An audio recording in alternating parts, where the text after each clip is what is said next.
declaration should have been done on Saturday, but yours happened on Monday evening. How was it feeling like whilst you were in there, the tension, the drama? What was going through your mind at that time? Well, interestingly, I was very calm. I didn't have any anxiety at all, but we were exhausted. And I was worried for all our supporters that had to go through the ordeal of waiting and the anxiety on their end, because they weren't privy to everything that was going on inside the rooms. I think very deliberately, it took 13 hours to collate presidential, by which time tensions were so high because people could tell that this was unnecessary, and it raised everyone's suspicions about what was going on behind the scenes that were delaying the declaration of a parliamentary results that were already evident from the polling centers. I mean, even our opponents had conceded defeat until early hours of Sunday, when they decide to waltz in confidently. And that's where it began to get funny for me, because I was already holding a strong position, which I was confident in. So it didn't matter whatever they thought that they were doing, we're going to catch them at their own game.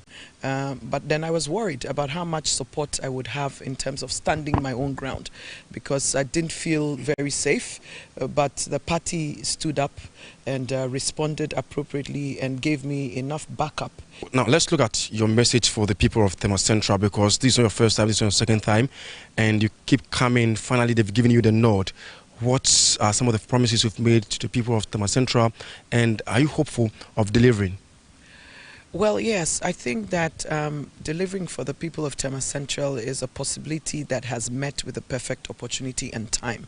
When we started the conversations about the future of Tema Central, it was within the vacuum of a vision that seemed too big for Abi Bright as a person to engineer and deliver. We're living, in times right now where the main message of my political party, which incidentally is the incoming government, is the 24-hour economy, which was very similar to, which basically is the master of what I was trying to engage Tema Central to look back on.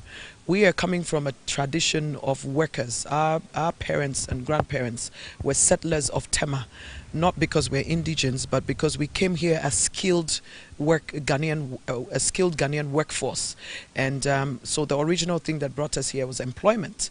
And then to that end, a whole corporation was set out to develop the city of Tema. Exactly, that's what we are going to do. Well, what we are going to do is to revive that vision, and the 24-hour economy spells it out. It's all about industrialization and manufacturing, import of raw materials and export of manufactured goods. So it's a form of import substitution that, looks more about on importing raw materials and being able to manufacture, produce, process, which is all jobs really. And so there's a whole process that is intended to put the Ghanaian worker and employment at the forefront, of our economic activity. And this is all about the vision that birthed Tema. So it's a very good time to be standing in Tema. Describe the win of the NDC in general. Sam George has described the win as a super majority in Parliament and super win for the NDC in general. How would you describe the win for the NDC? Well, I think that it's divine. It's for a reason that is beyond us. This is not something that we could have calculated quite this way, because it's unprecedented, of course. So you know that you're popular, but in the history of this nation, it hasn't gone quite like this. And we all know all the fears. Oh, they're going to rig. Yes, they did rig, but where did it get to? And so imagine if we had a completely level playing field. It would have been beyond, it's already out of control. But I think that what it does is to put on us a huge responsibility. I'm looking beyond the euphoria of this win. But to see what it means in terms of a challenge to us to deliver. This is a desperate hold onto hope. and expectation. The desperation that has swept it, in this manner is the same kind of desperation that is holding the expectation. So I think that we need to get to work almost immediately. I'm happy that His Excellency John Mahama said, the celebration should be as brief as possible. Let's concentrate on the work, and that's what we're primed to do. Your final words to the constituents or the electorate here at Tema Central. Well, my final words is that I'm happy that most of them come up to me now and say, look, we voted for you because we expect you to do this and that. And that's exactly what I'm looking for. You are my strength. You've been my strength. You're the reason why I've been able to keep going. But beyond this, I want you to remember that we have work to do. I'm not here to work for individuals. I'm here to work for a collective. And this is what you've promised that you will partner me to do. So I'm hoping that you will understand that we need to get to work immediately to convert the opportunities in our favor. We house the industries. We house a lot of this nation's treasures. So I'm hoping that you will be serious with me about converting those opportunities in terms of education, in terms of training, in terms of the way that we engage the industries, so that we can make this place a hub for employment and skilled labor once again. Well, so that is the MP-led for Tema Central, Ibi Bright, speaking to us there. For her, she's hopeful that this win, she's going to go a long way to help the people of Tema Central, because it wasn't an easy fight. She fought harder right from 2015, 2016 down to 2020, and finally in 2024, she's now MP-led, waiting to be sworn in as Member of Parliament for Tema Central on the 7th of January. Joseph Armstrong, Gold, Alego TV3, Tema Central.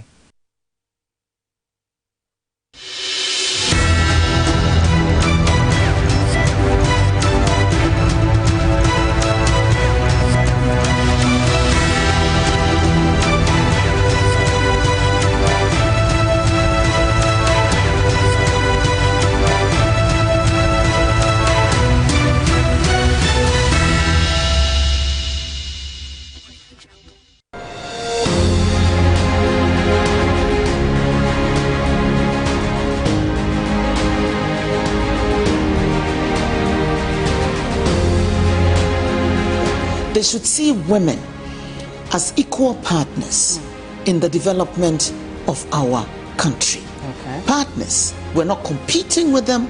We want to collaborate with them to develop our country. If we're not included in the equation, there is a lack. Society needs us more than they recognize. We should just imagine the scenario where, for 1 week, all women withdraw all services from bedroom to boardroom. Though Ghana has made many strides in its democratic journey, true gender representation is still a challenge. One of the earliest attempts at getting women to participate in an independent Ghana's democracy was in 1960. Just barely 3 years into the country's new life as an independent nation, 10 special seats in the National Assembly were dedicated to women to foster parliamentary experience.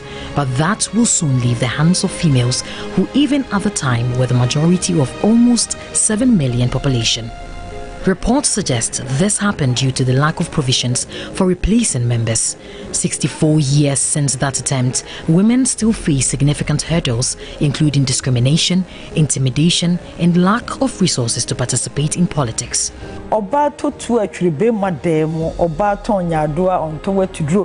Like when a woman even decides to be daring enough to buy a gun, it should be in the house of a man. Some men feel that because you are a woman leader, but they think you should consult them. I beg your pardon. And you see, those who always want to claim you're not consulting them, they are bringing, excuse me, very minimal or nothing on board. But they don't treat their male counterpart like that. So if you don't consult them always, she doesn't respect, she doesn't consult, she's insolent.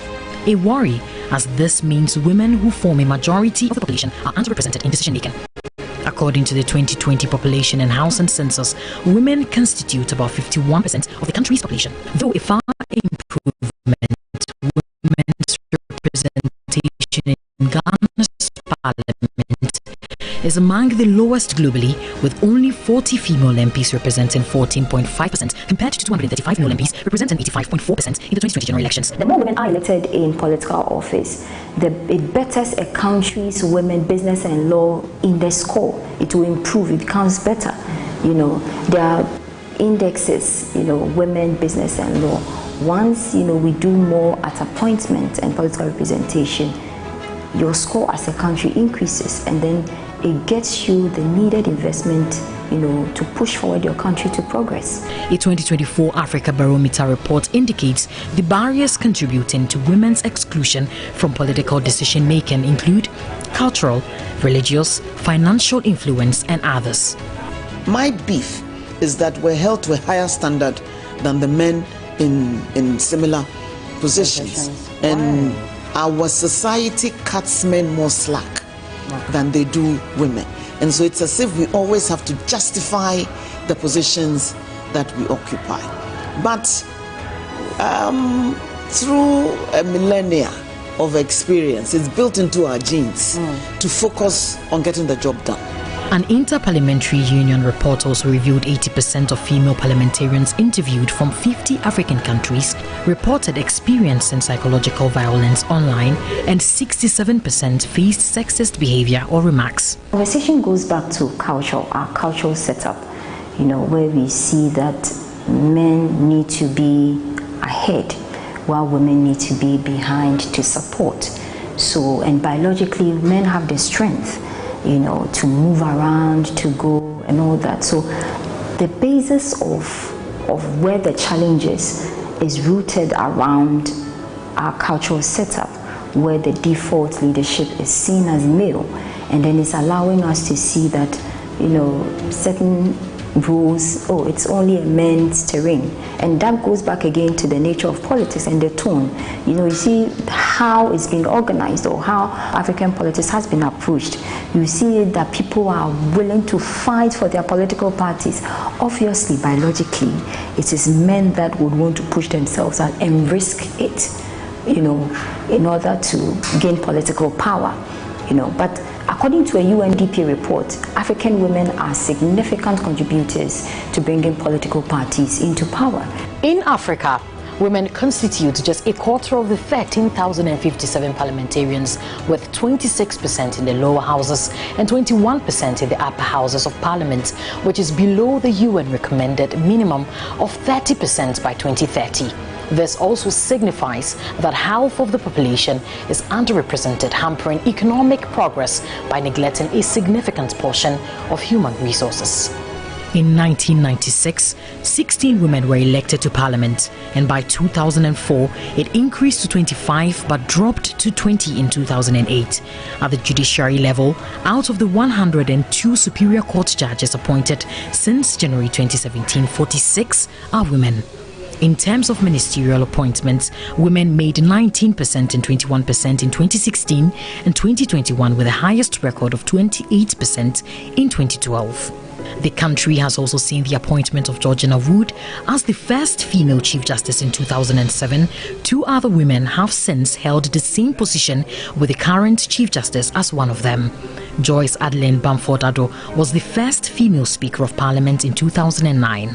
Kofi Annan, may so rest in peace, said something many years ago, that women are the right hand of society, and society seems to have tied its right hand behind its back. If we're the right hand and society largely is right-handed, and we tie our right hands behind our back, we disable ourselves from developing at a faster rate than we would have if we freed women to also do their bit to support our men in all sectors of the economy. My biggest dream for women in parliament is we should increase our number in parliament, and then all women in parliament should perform as mothers. Let us perform as mothers. The moment we start performing as mothers, we will add emotions and do the right thing for the good people of Ghana. For some, the high cost in political campaigns is a demotivation for most women. Women will not be able to rub shoulders in terms of raising the needed funds to enter into politics. But if the platform is created that women will be supported financially, they have proven in the past that if they are given opportunity, they are able to rub shoulders with their men counterparts. So with the support of everybody, including their husbands and other family members, they will be able to rise up to the top. They don't have the finances. Could there be some funds available to women who want to participate so that they can actively participate? I mean, take it or not, Ghana politics today, if you don't have money to fund it, hardly will you be able to move on. But so many women don't have the money. And people will not vote for them, or people will not empathize simply because they don't have money. Society expects that they have to get money and do exactly as the men are doing. Rwanda is referenced as a good example when it comes to women participation in politics. They argue the country has seen improved healthcare, education, and economic growth as a result.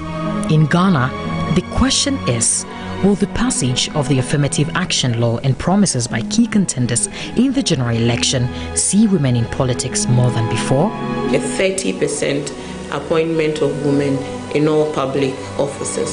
So these are, whether they are ministers, MMDCEs, state-owned enterprises, across board, all public offices, at least we should have that minimum benchmark, which is also contained in our recently passed affirmative action legislation. We're starting from 30% to 35, 40, and when we reach equity levels, if it's 50-50, then you remove the affirmative action intervention, and it is free for all. So sometimes people misconstrue an affirmative action as an intervention in perpetuity. No, it is not. You correct the imbalance and you allow for the continuous growth of the process by its own until you begin to see the imbalance occurring again. The affirmative action bill, that has been passed and accented into law by the president, I think it's a feather in our cap. I consider it like something you've worked for many years and you finally see it.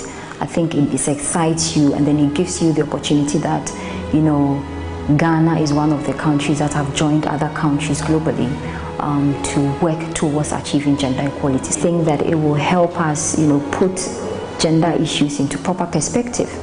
Because now there are various sectors that the law will be looking at, political appointment, gender quotas, and others that are meant to push women, and then they become, equal contributors of our democracy. Well, some have said there is hope for change. The upcoming general elections in December 2024 present an opportunity to address the disparity.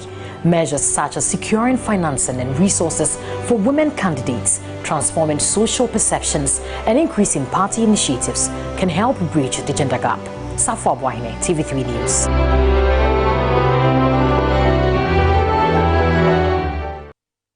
My brothers and sisters, I come before you tonight as your president-elect to again express my deepest gratitude for your unwavering support in Saturday's election.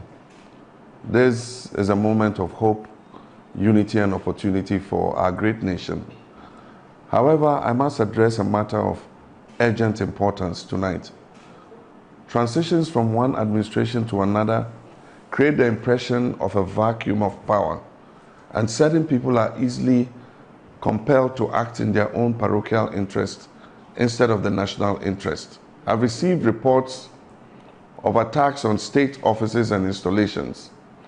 While it's unclear who is behind these attacks, I condemn them in no uncertain terms. These acts must cease immediately.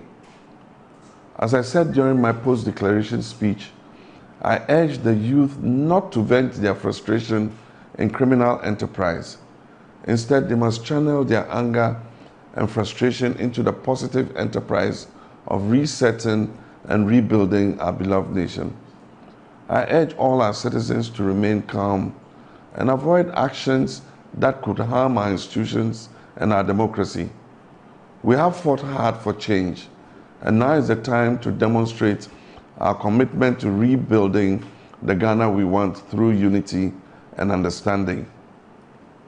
Because state power is still in the hands of the present administration, I call on the President and the security agencies to act decisively to curb the ongoing acts of lawlessness immediately.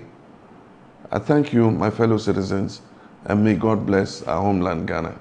With the church. I'm only using your platform, which has a wide listenership and viewership, to first of all apologize to them. We'll go there in person because I think it's only civil to do that. It took two parties, but I want to take the step to go there and then with my.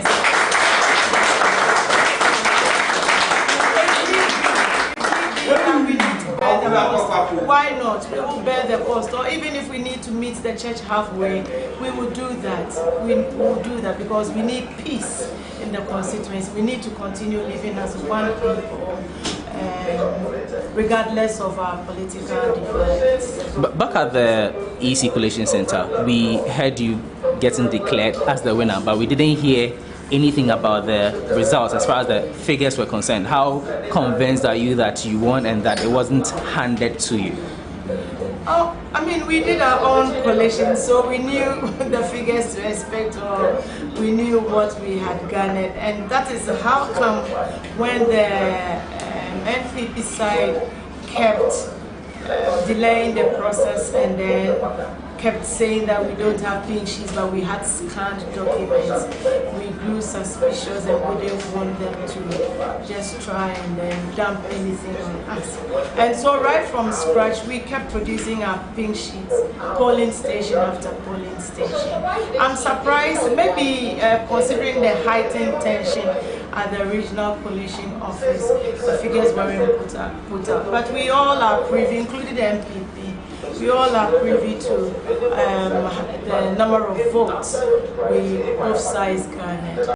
And obviously, because I was in the lead, I was declared after 3 days of sleepless nights and days. But here we are finally. So what's the exact figure? What was the win margin? The margin was nearly 1,000 votes. NDC ahead of the MPP. I think it was around. We were able to collect 216. We were able to collect about 216 polling stations out of 281 polling stations. Okay. When we got to 216 polling stations, they still all through it was the Coalition EC had done, and Coalition EC had done, and then with the pink sheets we had to prove that indeed the figures they were given were accurate. All this while, I will repeat, MPP hadn't produced a single pink sheet. So when we collected up to about 216 polling stations, they insisted on using their scanned documents, where we couldn't authenticate where the signatures or the figures were coming from, because with the scanned documents they had during the misunderstandings, their own people had snatched some of the pink sheets and burnt them at the coalition center. So the EC had also lost some of its results. But thankfully, we had ours to prove it. And like I said, they had. Also, I have no doubt that.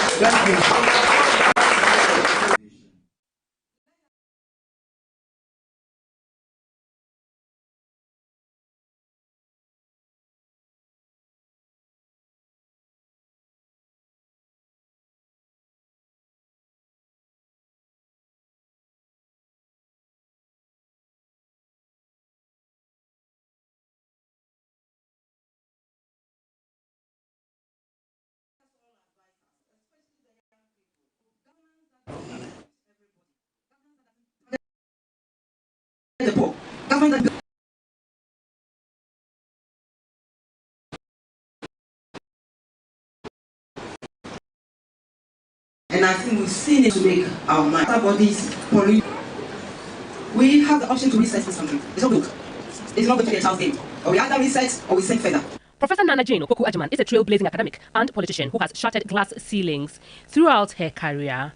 Born in November 22, 1951 in Cape Coast, Naana Jane's academic prowess and leadership skills have earned her numerous accolades. Her academic journey began at Wesley Girls High School, followed by the University of Cape Coast, where she earned a bachelor's degree in English and French. She then pursued her master's and PhD degrees at York University in Toronto, Canada. Naana Opoku-Agyeman's academic expertise is in literature, with a focus on women from Ghana, oral literature in Ghana and Africa, communication skills and issues in the African diaspora. She is the first female in Ghana to be appointed Vice-Chancellor of a public university, the University of Cape Coast. Her commitment to education earned her recognition, including the Officer of the Order of the Volta Award for academic distinction in 2011. Professor Naana Jane burst into the political limelight when she was selected to be one of the moderators at an IEA presidential debate in 2012. It was clear she wanted more than asking questions and plunged herself into mainstream politics. Her foray into politics began when she was appointed Minister of Education by President John Mahama in 2013, a position she held until 2017. During her tenure, she championed inclusive education policies and empowering girls and women through education. She also spearheaded the progressively free senior high school education policy, starting with the day students, the construction of the e-blogs, among others.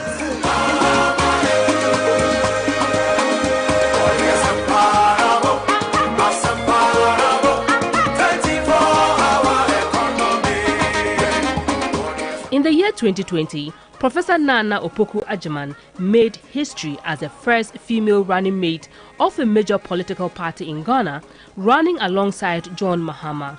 Her selection was widely praised as a significant step towards promoting gender balance and equality in Ghanaian politics.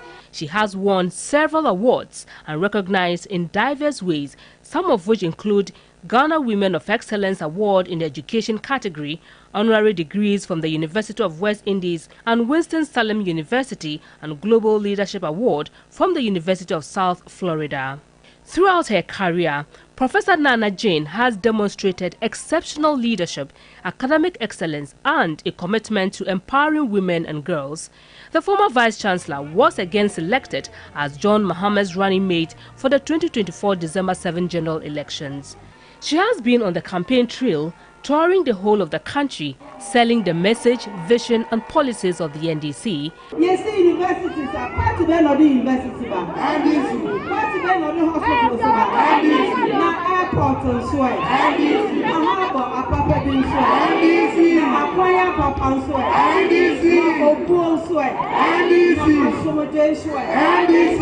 She will be the first female vice president of the Republic of Ghana if the NDC wins power in December.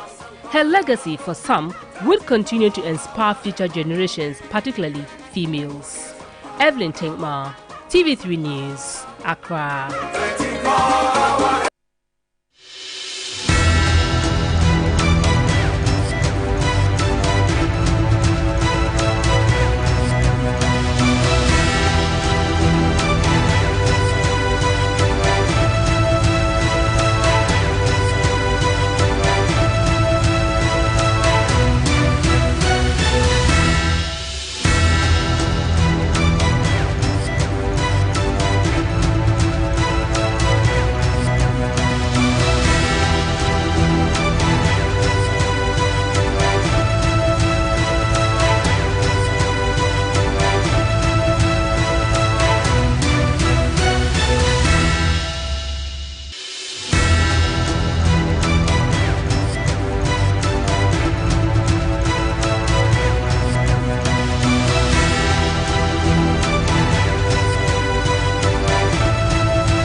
Good morning, Ghana, and welcome to your Election Command Center.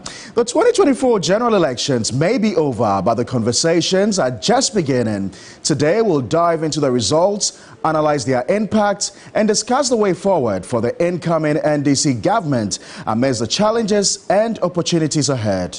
Well, Bakwesi, quite certainly, and it also means that from unexpected constituency flips to the youth unrest across the country being experienced the last day or two, being the aftermath of these elections would also mean that nothing short of being eventful. So make sure you join us as we also break down the numbers, certainly, and then also explore how these results that have been published across the country will shape Ghana's political and economic future.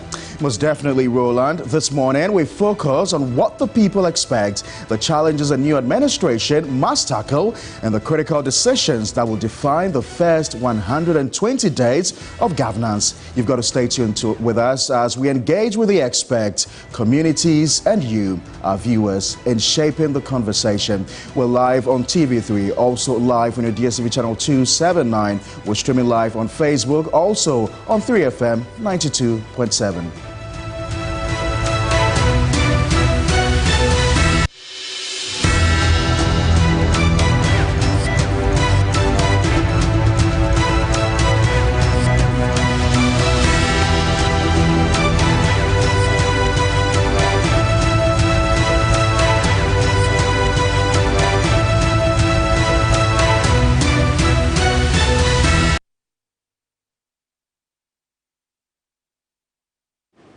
And having taken over from the night team, we welcome you to your Election Command Center, this special edition of Ghana Decides. Meaning that the election results are also in, as we all know, and the dust is now beginning to settle and everybody are beginning to know where they lie. But the real work starts now. So from the unexpected flips in key constituencies to the challenges facing the incoming NDC administration today, we will analyze what really these results mean for governance, unity, and progress in Ghana. Sure, you join us as we unpack the numbers, we address the unrest in some parts of the country, and also discuss the critical steps for the next chapter of our democracy.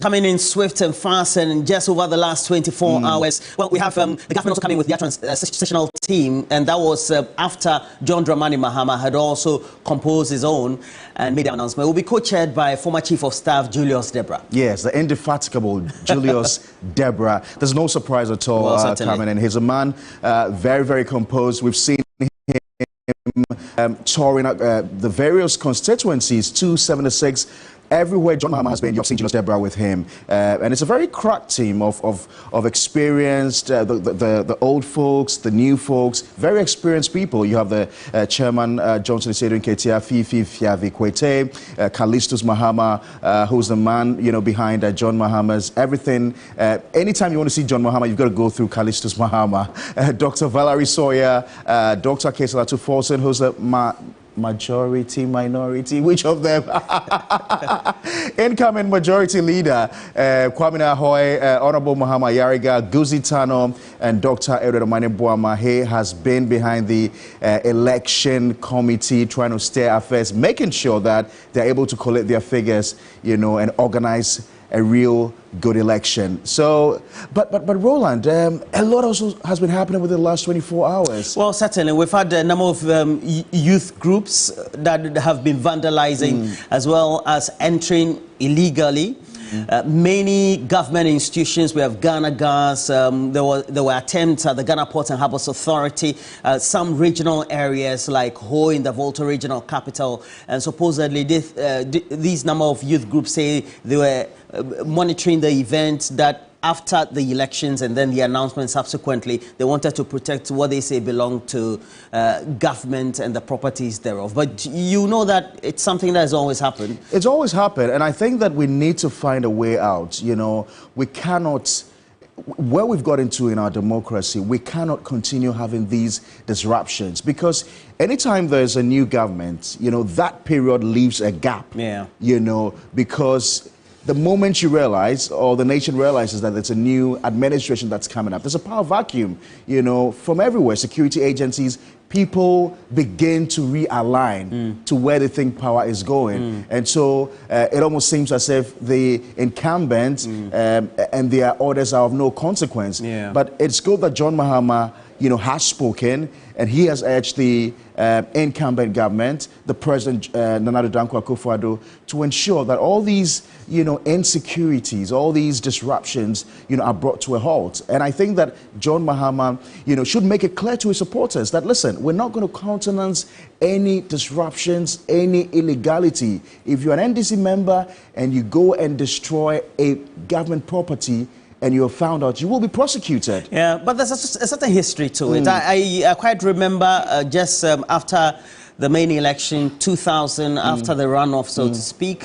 Subsequently, we had the period before the transition, MPP members, of course, at the time. Terrible. At the time, it was John people were chased. People were chased into their church. And I particularly remember concerns at the time that had been raised by Kofi Potofe, who then was heading the National Disaster Management Organization that we know today, and other people they call cadres at the time, and they had raised concerns about being legitimately appointed, etc. But you know, after having a PNDC and then subsequently 8 years of democratic party in the executive arm of government, being the NDC, I guess people in the MPP also thought that that was their time. In 2008, the NDC members had started, and then the Asumdwe Hene, that's Father for All, Professor Evans Atamio said, look, you have to make sure you don't do that. And so they didn't replicate that. Oh, no, but there were isolated cases. Yes, so it was then that he came in and said... We've got to establish the fact that this cuts across the political divide. Certainly. And then he allowed even the DCEs to come in. They stayed in office up till March. And then subsequently, it looks like we saw a resurgence in 2016, to the point that even John Dumelo, it was said that he had an assigned vehicle. They tried to change the plates and then the paint, etc., at a mechanic shop in Jowulo, in the constituency. So I guess it's a practice that needs to be taken a look at. And I'm hoping that for this transitional period, we will come to some level of terms and agreement that what needs to be done is to make sure that even though you've lost as a governing party and the government in power, you need to make sure you agree with the incoming party and government that these are the things that need to be done to secure the environment and the society, because it's very important. Right, and I mentioned earlier on that we've had John Dramani Mahama address the nation, address his supporters, telling them to desist from such acts of disruptions and illegality. Let's take a listen to him and what he said. My brothers and sisters, I come before you tonight as your president-elect to again express my deepest gratitude for your unwavering support in Saturday's election. This is a moment of hope, unity, and opportunity for our great nation. However, I must address a matter of urgent importance tonight. Transitions from one administration to another create the impression of a vacuum of power, and certain people are easily compelled to act in their own parochial interest instead of the national interest. I've received reports of attacks on state offices and installations. While it's unclear who is behind these attacks, I condemn them in no uncertain terms. These acts must cease immediately. As I said during my post-declaration speech, I urge the youth not to vent their frustration in criminal enterprise. Instead, they must channel their anger and frustration into the positive enterprise of resetting and rebuilding our beloved nation. I urge all our citizens to remain calm and avoid actions that could harm our institutions and our democracy. We have fought hard for change, And now is the time to demonstrate our commitment to rebuilding the Ghana we want through unity and understanding. Because state power is still in the hands of the present administration, I call on the President and the security agencies to act decisively to curb the ongoing acts of lawlessness immediately. I thank you, my fellow citizens, and may God bless our homeland, Ghana.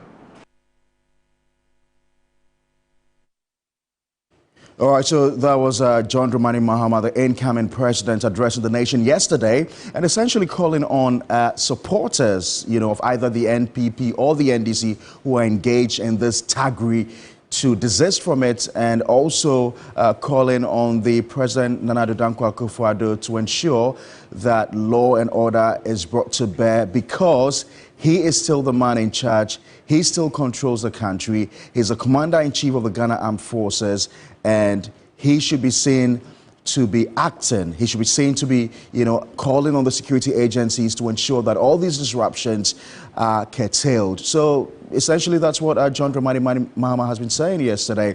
Now, I'm going to take you through the transitional team that was announced yesterday by both the NDC and the NPP. You may already have heard of the names, but let me just refresh your minds if you haven't heard of them already. So we'll start off from the government team, and we have Frema Osei Opari, who is the head of the presidential staff. And then we have Godfred Yeboah Dame, who's Attorney General. We've got Oseche Mensah Bonsu, who's Minister for Presidential Affairs. We've got Dr. Muhammad Amin Adams, who is Finance Minister. Henry Quarter, who's Minister responsible for the Interior. Dominic Nitiwul, who is Minister responsible for Defense. We've also got Shelia Yakoboche, who's Foreign Affairs Minister. Martin J. Mensah Kosa, who's Minister for Local Government. Albert Kandapa, who's Minister for National Security. Dr. Agridaku, who is Head of Civil Service. Nana Atu Arthur, who is Head of Local Government Service. Mercy Deborah Kakari, who's a Secretary to the Cabinet. And then we've got Mr. Edward Asumeni, who's National Security Coordinator. So these are the members of the government transition team as announced yesterday, or as put out in a statement yesterday. And let me take you now through the transition team by the National Democratic Congress, as announced in a press release by Sami Jemfi, who is National Communications Officer of the NDC. And that transition team by the NDC is being led by Honorable Julius Deborah. He's a former Chief of Staff. He's also the co-chairperson for the transition team. We've got Johnson Esedu Nketia, who's chairman of the National Democratic Congress. Fifi Fiavi Kwete, who is the General Secretary of the National Democratic Congress. Mr. Dr. Callistus Mahama, who is also a member and secretary to the transition team.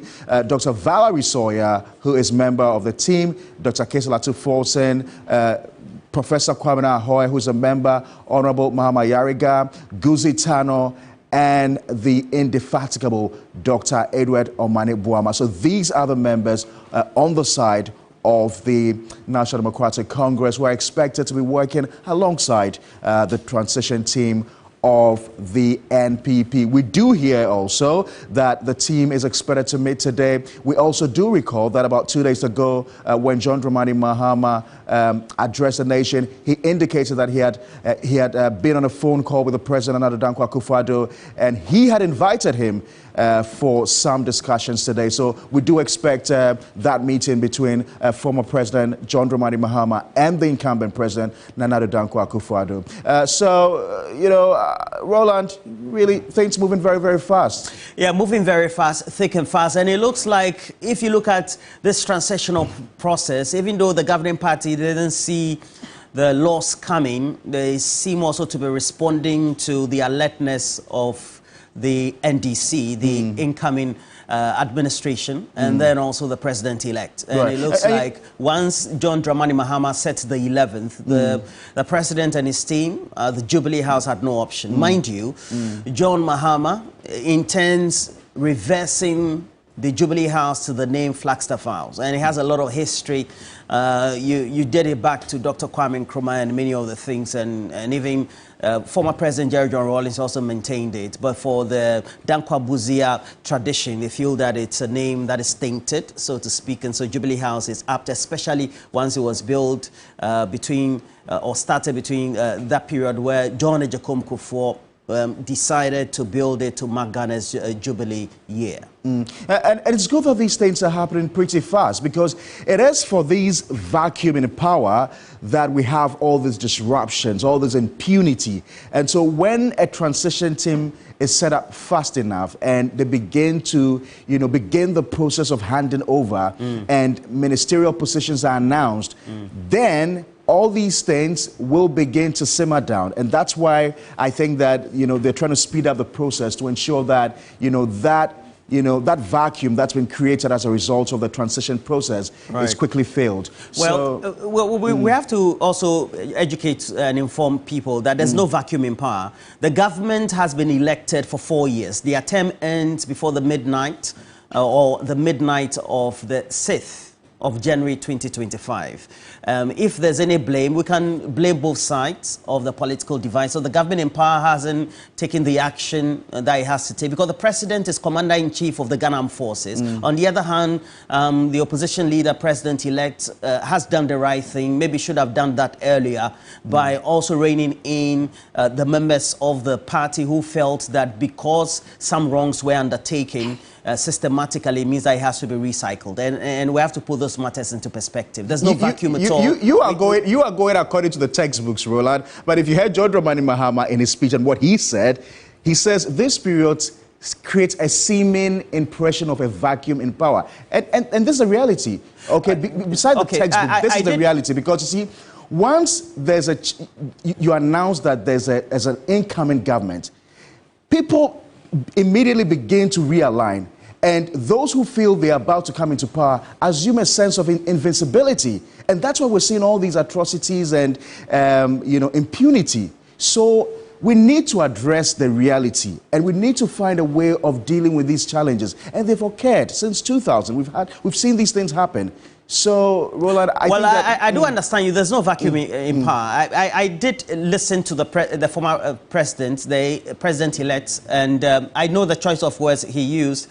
And then the actions that have been taken are not atrocious. They are not atrocity. Atrocities, I think that's an overestimation of what has been there. There's vandalism, and we can call it some level of hooliganism. That's also appropriate. But I think that once the president is still in power up to the 6th of January, that action should have been taken by the president. And also even the vice president, even though he's lost, he's still the chair for the police council. The IGP is still in place. And so maybe what has created that lull or vacuum is a lack of dialogue. Because it means that if there is disturbance, the IGP could take a phone and call the former president, the incoming president, to say, look, I've noticed this. I don't want to be overreaching in my powers and then the actions that my personnel could take, and subsequently then others could be reined in. But I don't know. I know that this is a problem. It's a systemic problem that needs to be dealt with. Perhaps we can use this period before the transition to the next NDC administration to resolve some of these differences. I'm not too sure whether looking at the grievances that people tend to have, they'll be in a position to say that we're going to stop. But hopefully, maybe the next time there's a transition, it will stop. You're my senior brother with 25 years of experience. I'll yield to you. Take it over. I'm not 25 years of experience in this job. All right. So the point is that we're going to have some great discussions. So we do encourage you. So make sure you join us on Facebook as well as the relevant social media platforms, YouTube as always, and then let's have some great discussions. And today we have a lineup of people. Already we have in the studio the former executive secretary for what is now known as the Narcotics Control Commission. When he was the executive secretary, it was a board. And he's also a legal practitioner in many respects and does many others. He's also a pharmacist by training or profession, but has a lot of knowledge knowledge on intelligence, security, law, everything that we can ever find. And Yao Akrisisa points in the studio. Good morning to you. How are you? Great. And good morning to your esteemed viewers. Well, certainly. And then the one who has been leading the charge when it comes to the coalition, anti-Galamsey, etc., Dr. Ken Ashigbe will be joining us in the next hour or two. So we'll have some great discussions on what we expect of the next government and the promises that have been made to make sure that water as well as river bodies are not as polluted due to illegal mining. And then what the man who has been designated as the Basintale boy. So Malik Basintale returns to the studios of TV3 after a couple of weeks, and we'll be having some discussions with him. He's been doing some interventions, etc., due to the disturbances across some of the constituencies when they've been having some difficulty. So we'll see. But in the meantime, welcome to the studios, and I'm sure you've been watching from the period of the election up to today, some of the disturbances that have been noticed. But how would you describe the election in its entirety? In terms of how it was organized, well, and then how it has proceeded so far with the announcements. Yeah, I think that in the lead up to the elections, there was a lot of, in the beginning, there was a lot of question marks over the role the chairperson of the Electoral Commission may be playing. But I think that the engagement between the Electoral Commission and the political parties they were very useful. And I hope that we are learning lessons. You know, I hope that there's a journal, somebody's journaling some of the issues that came up. Because just before we started, I heard you having a discussion with your colleague. Yeah, Parkwesi. Certain things seem to be recurring every now and then. They need not recur. And so, kudos to the Electoral Commission. They are the electoral management body. And I think that overall, if I had to give any marks, I would give them pretty close to 80%. 80%, yeah. 8 over 10. 8 over 10, you know. You are a good teacher. I think that I think also that the National Election Security Task Force also did a lot of good work. I mean, Dr. Dampare, as usual, tried to engage all stakeholders, you know, and I think that he needs also to be commended. The vigilance of all parties, especially the NDC, is very commendable. Very commendable. The vigilance in what aspect? Is it when there are disputes and they had to go? No. You see, prior to the election, the NDC as a party and many Ghanaians who do not necessarily side with any political party were concerned about the general mood of impunity in the country. And so the bottom line was that, look, let us ensure that since the Supreme Court itself has said the truism that elections are won at the polling station, this time round, we need to ensure that everybody at the polling station, not only would they vote. I mean, for example, you can come out of a statement, the RECSEC of Ashanti region comes out of a statement, needless statement, because there's a National Election Task Force. RECSEC has nothing to do with elections. And when you issue such a statement, immediately it sends signals that what is RECSEC trying to do? It is not necessary, because there's a National Election Task Force. And they are the ones who should call the shots about security. And the issue is statement that anybody who votes, you should go home. That annoyed a lot of people. That why should they go home? They need not go home. they can stand in the outer perimeter and observe what is happening. The proceedings. And I think that that happened largely across the country, where people observe. And if Tema, for example, at one of the police stations, when the election started, the one of the officials, instead of stamping behind the ballot box, ballot paper, will pick and choose which of them she should stamp on the ballot. Because it also influenced if there were contestations, so people, the validity of the result. The people rejected it at once. Everybody in that. That's why you commend the NDC's team. Not just the NDC's team, but also these were just ordinary voters. They were not necessarily in the NDC, but these were voters. So everybody believed that either way, something can happen. So they were all very, very vigilant. Why do you think there was this level of consciousness? Is it because maybe in the last election, the refrain was that maybe one side of the political divide were very much laxed when it came to monitoring the polls at the polling station? Because even this level of the so-called consciousness was also reflecting at the coalition centers at the constituency level. You see, NDC believed that the last election, the 2020 elections, when they did their collation, they believed that they had a certain number of votes, seats, not necessarily votes, seats.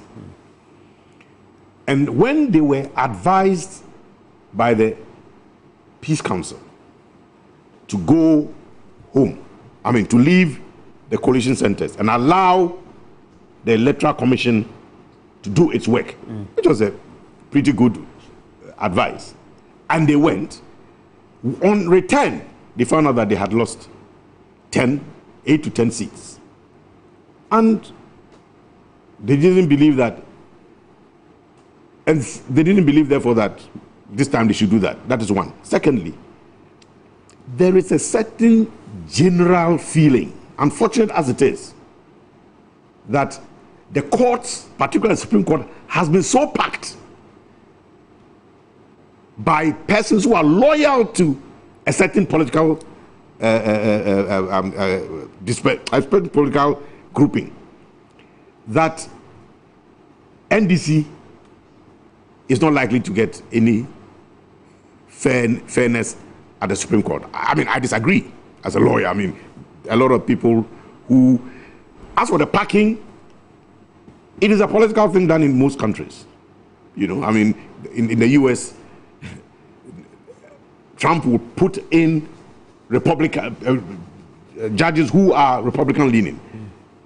Biden will put in judges who are Democratic leaning. So it is, but it is when they sit and there's a display of bias and people perceive that. That is why Jomama said this time and this isn't going to go to court. Which for me, as a major political player, somebody who could easily become president now, president-elect, to have made that statement before, it sent a certain signal to the rank and file of the NDC guys that, look, you guys, we are not going to court. We are not going to go to court. So be vigilant. And since you're a lawyer, and because of the position you've occupied at NACOC, or the Narcotics Control Board at the time, it also means that you're very much security conscious, and you've gotten briefings over the period. It also means that you look at what we've witnessed from that sort of vigilance, so-called vigilance. Some will say has led to some disruptions or confusions, or on the other hand, vigilance and consciousness that have given way to even the Electoral Commission officers, if they had intended to do anything, to declare some of those contested seats back to the NDC. Well, I don't know the details of some of them. Why the Electoral Commission declared or declared for NDC, or did not declare for NDC, or delayed. Some were declared and they had to be contested, and so recollation will have to be undertaken. Okay. So I think that the rule of law is very, very, very critical. If anybody contests, Electoral Commission could make mistakes. There could be a perception of unnecessary mistaking. So anybody who decides to contest results, we know that it has to be recollated. It's a very simple matter. And as the president-elect has indicated in his speech, as for violence, there is no room for violence. It's extremely important. And also the language of, this morning I was coming and I read in one of the newspapers, NDC facts on rampage. The language of the media is very, very important.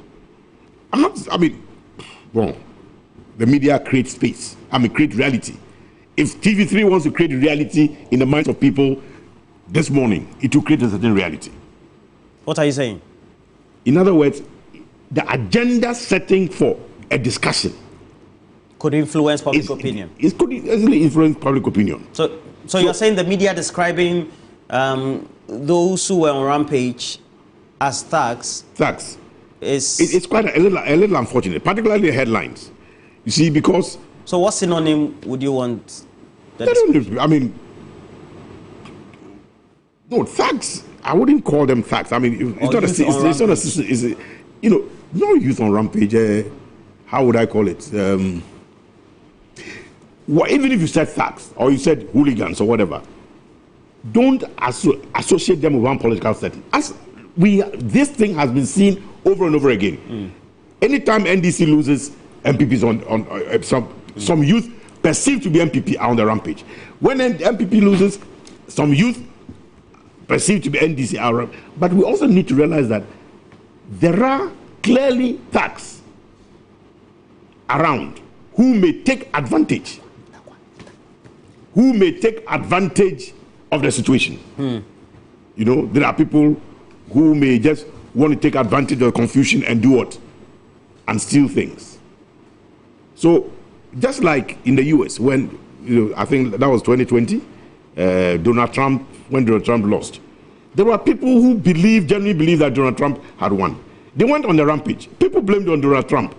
But these were clearly, those who went to the Capitol Hill. Yes, but in that group, you could, if you look, it could have been anyone. It could have been anyone, and some of the guys were calm.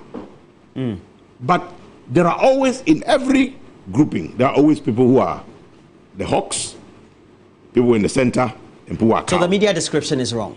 I think because it doesn't make room for reconciliation. It deepens a certain perception. Okay. It deepens a certain perception.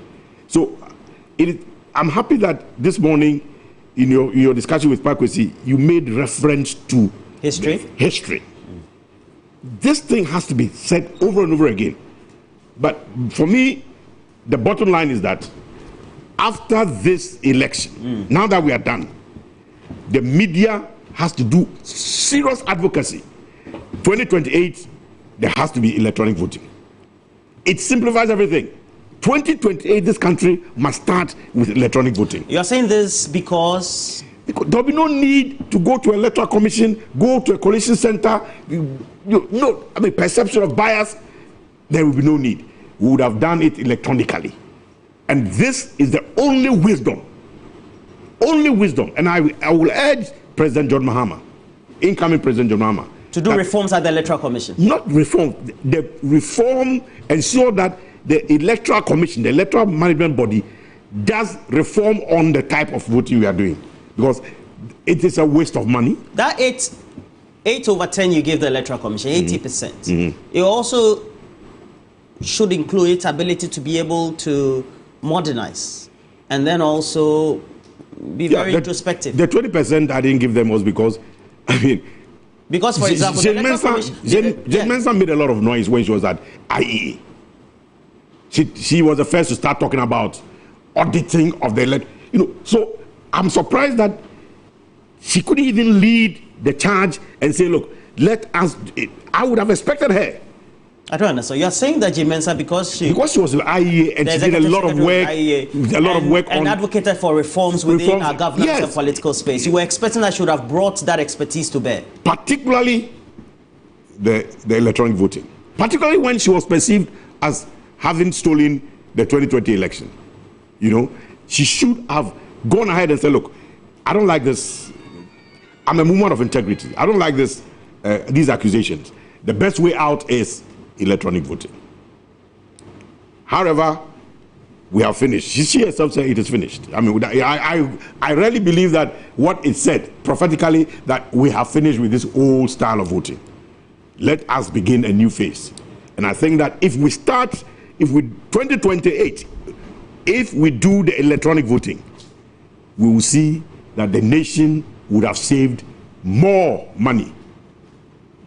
There'll be no need to escort ballot papers. And then somebody tampers with the ballots. That will not be there again. So that it is finished statement that she used. There are several interpretations. My Your interpretation about electronic. My interpretation is that, look, that may not be what she meant, but we need to take the best out of it. The old ways of doing things in our electioneering, in our voting should stop. Let's begin a new phase. It is finished. It is finished. That old thing is finished. Okay. Now, you have been in the game or in public service for a very long time. Now, of course, you are no more in public service, but you play very active roles. Yeah, I do. In diverse sectors. There is a critical thing that could be linked to what has happened over the last 2 days or 3, which is the winner takes all syndrome that we have in our body politics. Meaning, and again, this is history. You'll find that everything PNDC, NDC, during MPP post-2000 was made to look bad and vanish. Post-2008, same. Post-2016, more so those who are appointed, ordinary Ghanaians, whether you're good enough or you have the right expertise and intellect, the axe falls on you. This winner-takes-all syndrome. How do we bring the two sides of the political divide to tackle this? Because it always tends to deepen after a transition. Well, my first response to that, it may not be direct response, is that with the majority NDC has in Parliament, a number of serious reforms for governance can take place. For example, I think that with that majority, this is the time to elect district chief executives. Bottom line, it will change the space, because people will believe that we have voted for the district chief executive who we like, not who has been imposed on us by government. I think that is one of the things that, it is one of the ways of taking the winner takes all, of dealing with the winner takes all thing. I think that is very, very critical. People will believe that they have chosen their, you see, at the district level or municipal level, governance is there with the people. Whenever a president is going to visit a district, it's for how many hours? 2 hours, 3 hours maximum, and he's gone. And he's not likely to come back again. I mean, the candidates will visit constituencies while campaigning within the shortest possible time. But in the 4 years when they are in government, it's not likely to visit all the constituencies again. They'll visit a district capital, a regional capital. So that is why I'm saying that when we elect district and municipal chief executives, it will bring governance home to the people. That is one. Secondly, it will be very difficult for the ruling government to interfere with developments and say this district this constituency didn't vote for me, so I'll not get the votes here. The president said that. Who? The president said that. Oh, you know, it is finished. So he's going. So the new president will have to learn from that. Now, the results of this election, quite a chunk of people didn't vote. And for me, it was a referendum on the president, the incumbent president. Because people's perception was that this is not the Nana Akufo-Addo we knew. This is not the man who was fighting for human rights we knew. This is not the man who was talking against corruption. So they became very disillusioned. When you expect and that you don't, and the expectation versus the performance, a lot of disillusionment. And that ought to tell us that, and I realized that a lot of people didn't vote in Ashanti region. So that ought to tell the incoming government that, look, the people of this country, so for example, Volta region, Oti, the regions where we won all the, I mean, NDC won all the, I'm an NDC man, I mean, all the seats, okay? They can also decide that we'll be quiet. We won't talk. And we'll vote against you. That is very, very critical. Now, the winner takes all thing is very difficult. It's very difficult to handle. You are sitting president. I mean, you are incoming president. The number of hours people have campaigned for you. They have stood in the rain to wait for your coming. They have fought battles in the constituency. They've toured virtually every village. They've spent money campaigning. When you win power, what do? You reward them. The other aspect of the money winner takes all is the monetization of our democracy. The monetization of our democracy. I mean, it has gone to heights that are unbelievable. And if somebody contributes a certain sum of money, the person expects a reward. I mean, even primaries, for primaries, why would anybody sponsor? Why would anybody sponsor a candidate? And if the candidate wins, so all the candidates, parliamentary candidates who have won, BDP, MPP or NDC, the people who sponsored them will say, Charlie, this is my time. You are MPP, but try to make sure that you cut deals with MPs in parliament and NDC MPs in parliament so that they can speak on my behalf. You know, or advocate for something in my business or sector. It's very, very important. Okay. But the other thing is that I think that one of the ways, it's a very painful thing, but one of the ways we can start off is that, look, in 8 years, the contractors who have gotten money and got machinery are people who are clearly pro-MPP.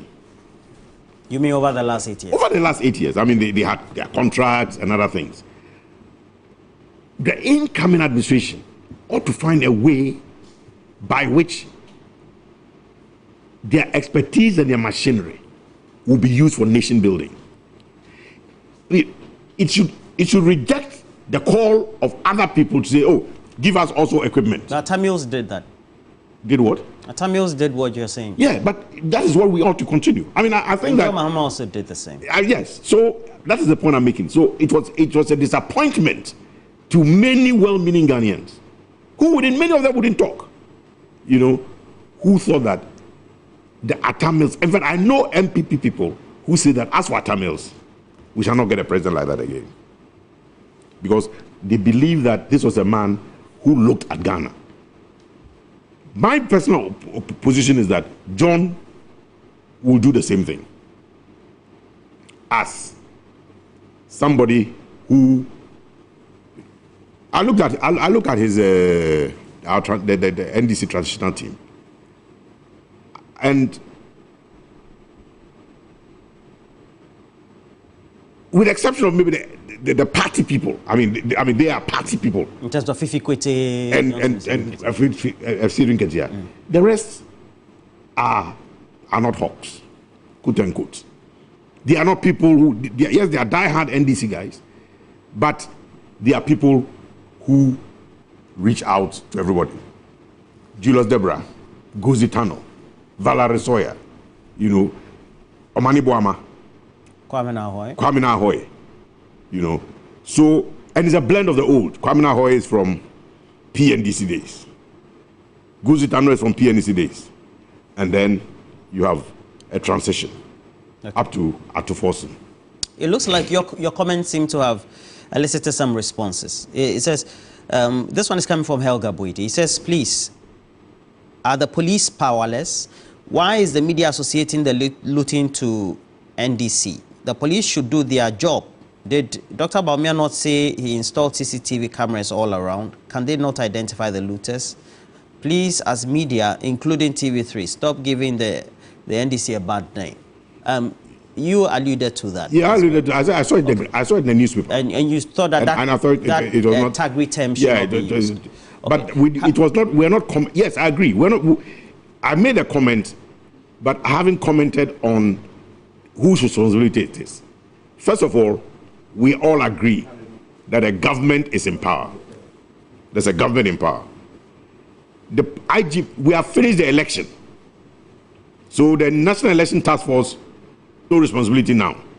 What the responsibility now for public safety is the police, Ghana Police Service. All right. And I think that the people must be identified. All right. Secondly, I don't know whether, and the IGP is the only one who can answer this, and the NIB, NIB. Did they do post-election intelligence? Did they look at the history of transitions? And did they put in place, if they had looked at the history of transitions, they would have put in place a mechanism to deal with this. Because you cannot start, this thing cannot be done in 2008, with Jonathan Mills stopped it, 2016 and 2024. I mean, it's regrettable and it's unpardonable. Ideally, shouldn't the police have been acting? Because the IGP is still in place. Yes, and, that's the point I'm making. And that's why I say it's unpardonable. I mean, the IGP cannot answer unless he's making arrests and we don't know. But if you make the arrest because of the concerns of people, you must let people know you are making arrests. It will not be enough to say, we are still looking for the people. There has to be arrests. People have to be arrested. All right. In the light of that, we would want to have this. So we have Mustafa Gbande, the Deputy General Secretary in charge of operations, issuing this across platform, saying, okay, so and this is to all organizers and youth organizers at regional and constituency levels of the party, as well as security coordinators. He said they should ensure the immediate implementation of directives and that outgoing government appointees and MPP party supporters stealing and attempting to move or hide properties. All right, and they are to organize, make official complaints to the police to effect arrests and ensure such properties are retrieved by the police, whereas they also ensure that they are not released until new government takes over. He also says wherever there's this is happening, that is post-election recruitment, they should kindly report to the various party offices. There are a number of state agencies. He says recruitment are ongoing or will be done before the transition, and that MPP faithful found to be possessing government assets, they should also report that to the police and ensure that those people provide basis for the possession, or the police should impound same until further investigations. Also continues that government appointees and MPP officials working on possessing government assets, those individuals should be left untouched until the transition is over, because the government is still in place and they are supposed to ensure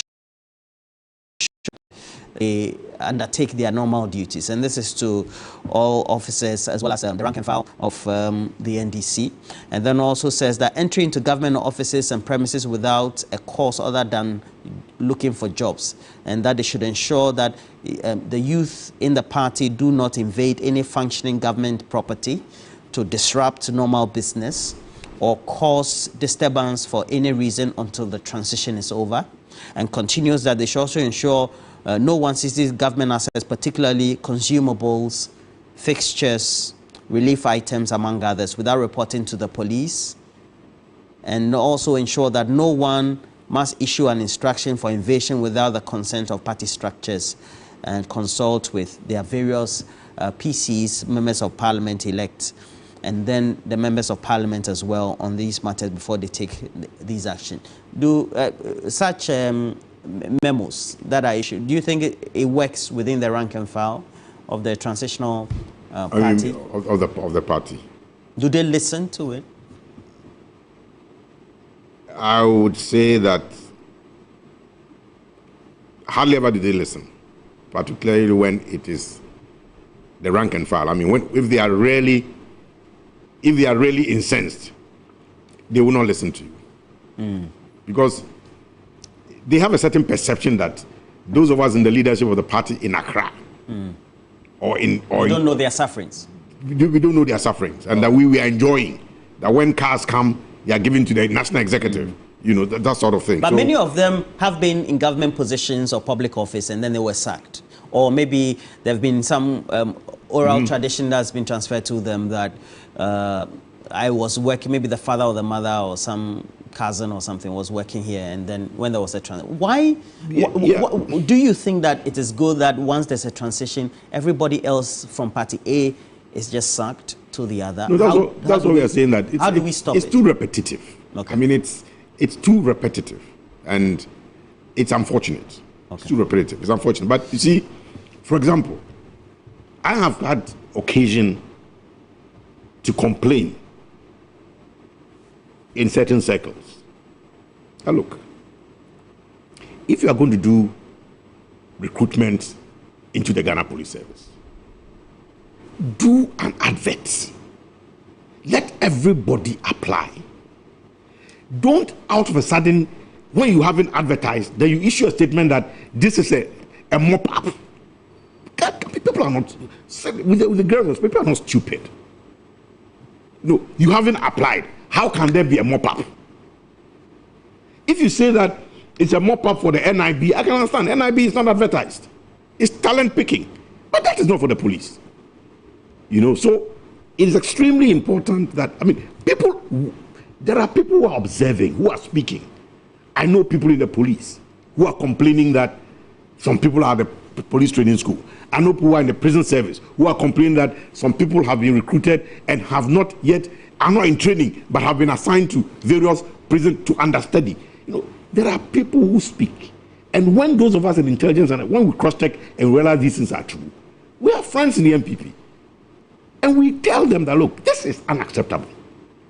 You know, if you look at the figures, I see that you'll be talking to experts, and look at the figures of how many police, how many police men, the strength of the police in 2016. It's a very important question. What is their strength today? I mean, you can say, yes, you are looking at people, you can even say that we need more policemen than that. But who are the people who are being recruited? Is it on a meritocratic basis? I'm even amazed at the mood, attitude of a lot of the policemen during the election. I went around quite a bit. You know, what attitude did you see? Positive. I mean, you can see that they themselves say that we are tired, we are bread. Okay. You know, you made a proposition that John Mahama and Naana Opoku-Agyeman government needs to bring back to Parliament or to the public discussion the election of MMDCEs. Yeah, first of all, implement the constitutional review or look at it again. Okay. So, and in that constitutional review, there was a recommendation for the election thing. Okay. And I think there's a time we should implement How it. is that going to, as a first step, or as one, going to contribute to reducing the winner-takes-all syndrome? That's what I'm saying. That first of all, if you do that, then at local governance level, it's not a winner-takes-all. Because it's not John Mahama who is appointing. They were elected by the people. So, for example, if it's a Shaiman, then you have an NDC, or if it's somewhere else, let's say in the Ashanti region or somewhere in the Eastern region, or let's say in the Western region, you have an MPP person, whilst we have an NDC government. Look at A+, for example. He won Gomoa Central. If he hadn't contested, if he hadn't contested the MPship for Parliament, it is very clear that if it was time to contest DC, he's somebody who could easily have won. And there are several people who are dotted across the country. Are dotted across the country. They don't want political positions per se. PC. You don't go to Parliament. But they want to help their people in their municipality, in their district. And I think that that is very, very important. Then also, in that, if we put down some criteria for the DCs, basically people who are managers, administrators, not just politicians, we need to put down some criteria. So you begin to see that you are getting technocrats into the governance level at the base. And when people, I'm sure that when we do that, in the first 4 years, we'll see that, and I would recommend that they are elected for a 6-year term. Their term should not be coterminous with the president's term. So that, and because they have been voted by their people, so the president cannot remove them. That for me is very, very important. All right, we're still live, 3FM 92.7, also streaming across the social media platforms of 3FM as well. Live here in the studios of TV3 and also streaming TV3 Ghana across social media. Our subsidiaries also have picked it up, and so you can join us. We have Ghana Decides Election Command Center right here, and post the election we'll look at the transition, the lessons being learned from this election. Again, we have a number of seats yet to be confirmed by the Electoral Commission because they are in contention. And again, you can follow our dedicated page for the election. We have 3news.com/elections and 3news.com itself. Get navigated for 3news.com/elections. You can input any information that you want and let us get to know. The debate about all the young people who had been invading a number of public offices, public buildings and entities, and the concern about what we need to do to stop the winner-takes-all syndrome is what we're also discussing. Many of you who have joined us, I see Mani, Anita Ikuekufu, you've also joined us, good morning, monitoring. And then also Bernard Hansi Jr., good morning to you as well. I have Shaibu Mohammed and a number of you. So Shaibu Mohammed also says that for all the things that we have to do, we're looking forward to the Basintali boy. He'll be coming in the next hour, so make sure you stick with us. And then Prince Ziggy, good morning to you as well. Joseph for being Yakubu Salifu Said. Make sure you share the stream. Let's have a conversation. On what basis should we have an election of MMDCs, or so to speak, mayors?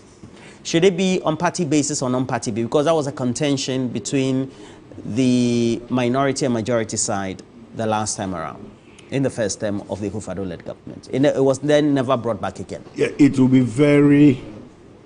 What's your proposition? My proposition is that the original thinking behind the district level assembly elections was that issue on a non-partisan basis.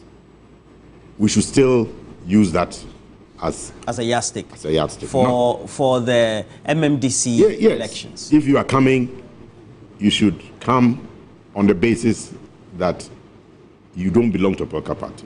I mean, you belong to a people who know you belong to which party. Just like the way we do the district level. Yes, but just go ahead and campaign, And some people have said that it is not feasible. I mean, the political climate is such that everybody's infused with some political. But my position is that yes, but there are people who are still independent. There are independents who have won. This time around, 3 independents won. So you mean 3?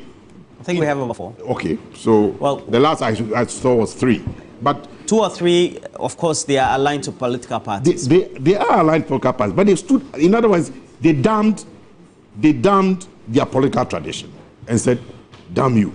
You've done this and this. We are not happy. We are going independent." And that is the type of thing. I mean, we are not coming because we want votes for. At the Municipal Assembly, if you go on a political party basis, what advantage do you get? What advantage do you get? And I think, for example, that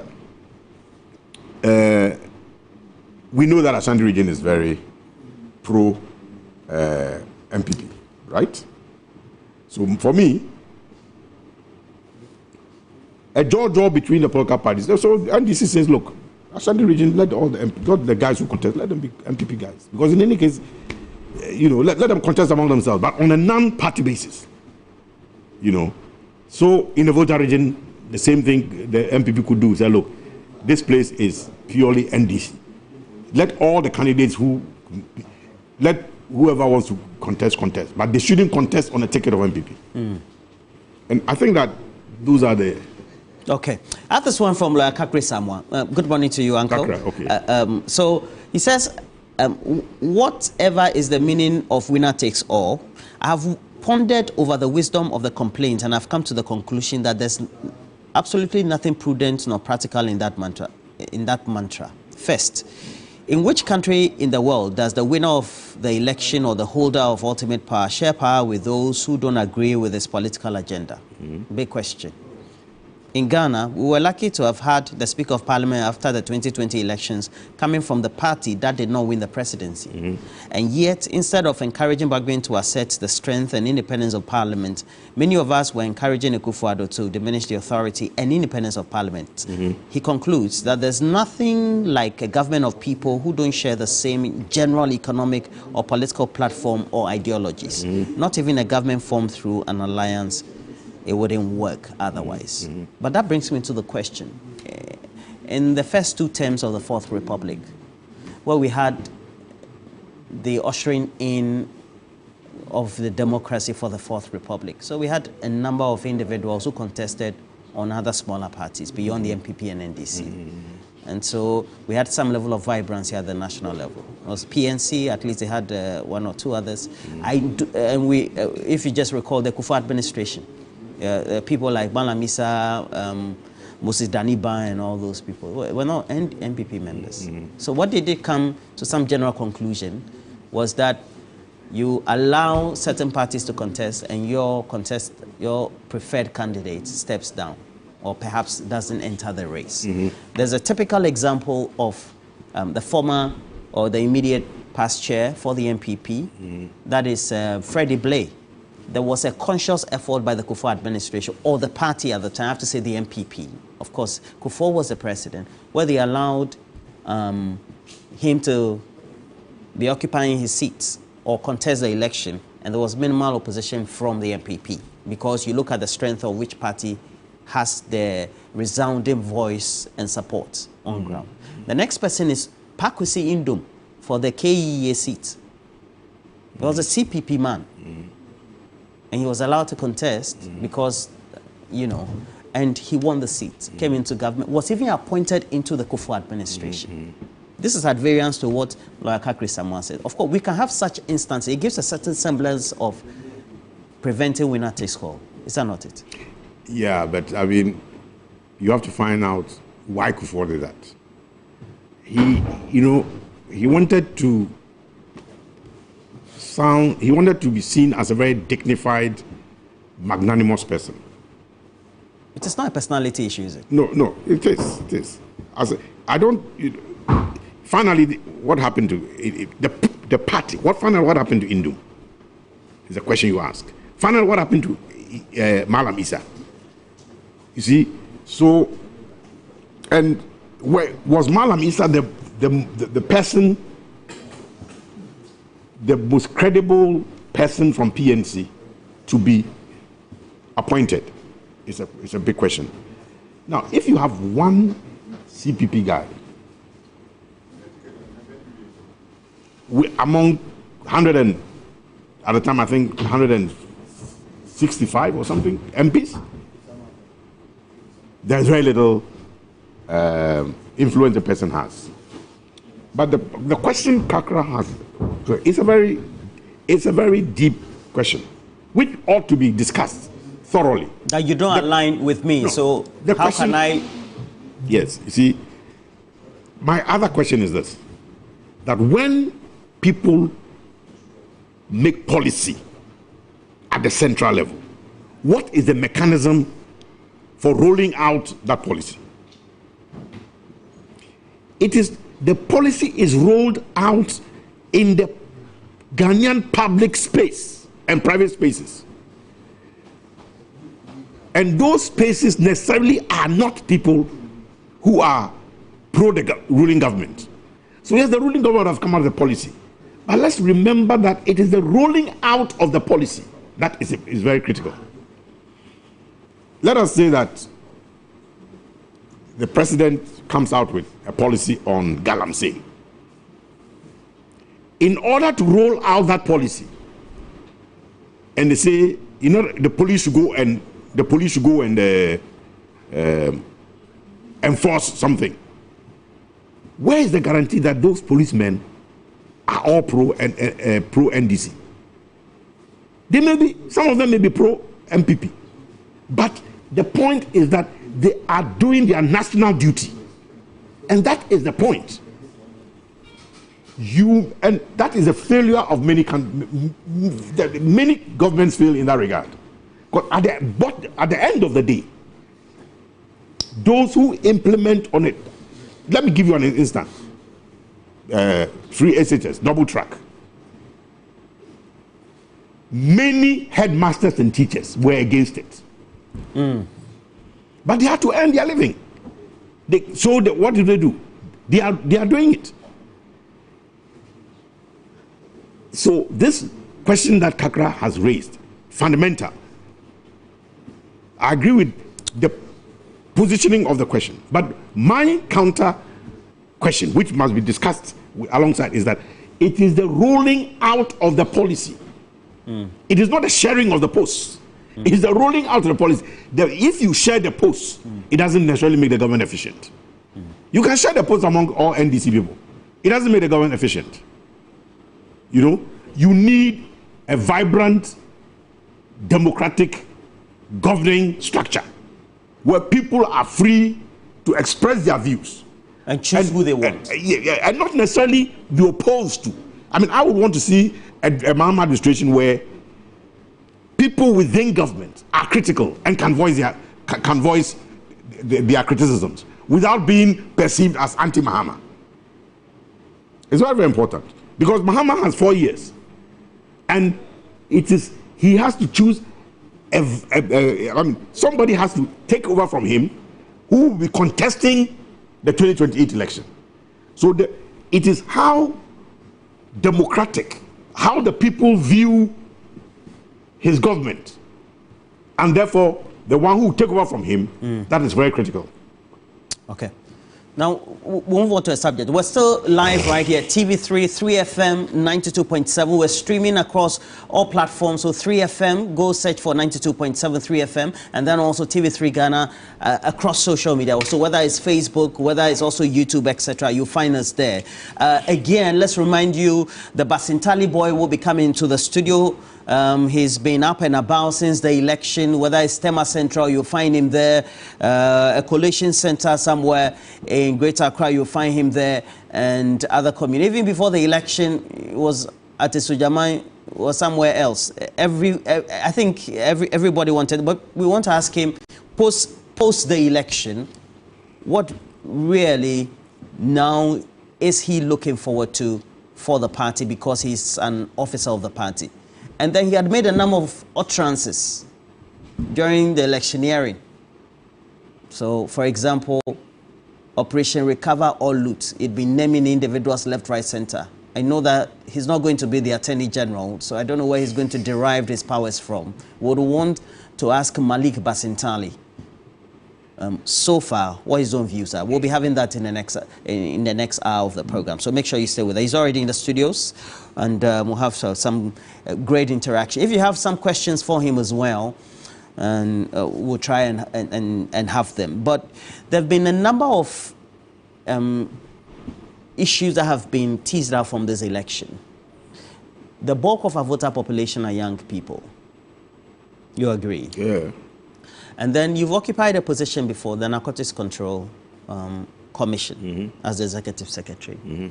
We know that the young people now want to do things of their own. They want to use their intellect. They want to be very entrepreneurial and innovative. So they've put a number, excessive pressure on the Akufo-Addo administration for introducing betting tax, e-levy as well.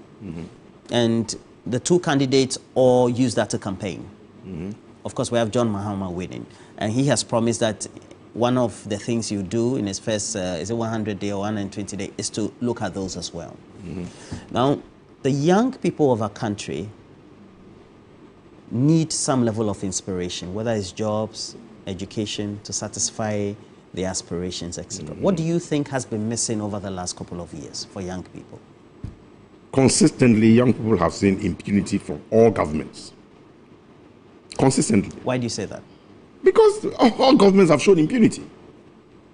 All governments. I mean, people are elected into power and they behave like they have become gods. So one of the, you see, because look, why did people hoot at Akufo-Addo's convoy somewhere in Ashanti region? The convoys are too long. You get the point? The convoys are too long. The young people see these things and they're asking, so our money is being used for petrol for all these vehicles? That is one. They're asking very simple questions. We are not working. I have some friends, and they calculated. I discussed it with a lot of friends, young friends, and one of them is a data analyst. And he said, Chief, if on a daily basis there are 5 cars in a convoy, V8 uses so much of fuel. This is the cost. Multiplied by 365. This thing could have employed so many people. You see part of the impunity. Anybody takes a vehicle, 4-wheel drive, and then they put on the hazard, and they wouldn't even wait for the traffic light, and they'll pass by the traffic light. And people sit there and they are very quiet. They look at them. And it's a clear sign of impunity because everybody is in the queue. Why is it that you are passing the queue and you are going? You know? You are saying those things annoy young people. They annoy young people. They annoy them a lot. So that level of impunity. Then a district chief executive who is a teacher or a civil servant, some public servant. He hasn't got a house in the constituency. He's elected, he's appointed chief executive, and he builds a house. I don't understand. Because you're appointed, you shouldn't build a house? You wait. He builds a house. Everybody knows his source of income. Okay. And then they also know that he has gone and built another house. Say he builds a house in Dunkwao. He's gone and built another house in Kumasi. And it is very easy for people to know these things. Intelligence is community-based. And once that gossip goes around, people get fed up. So, everyone. And they see it in NDC appointees. They see it in MPP appointees.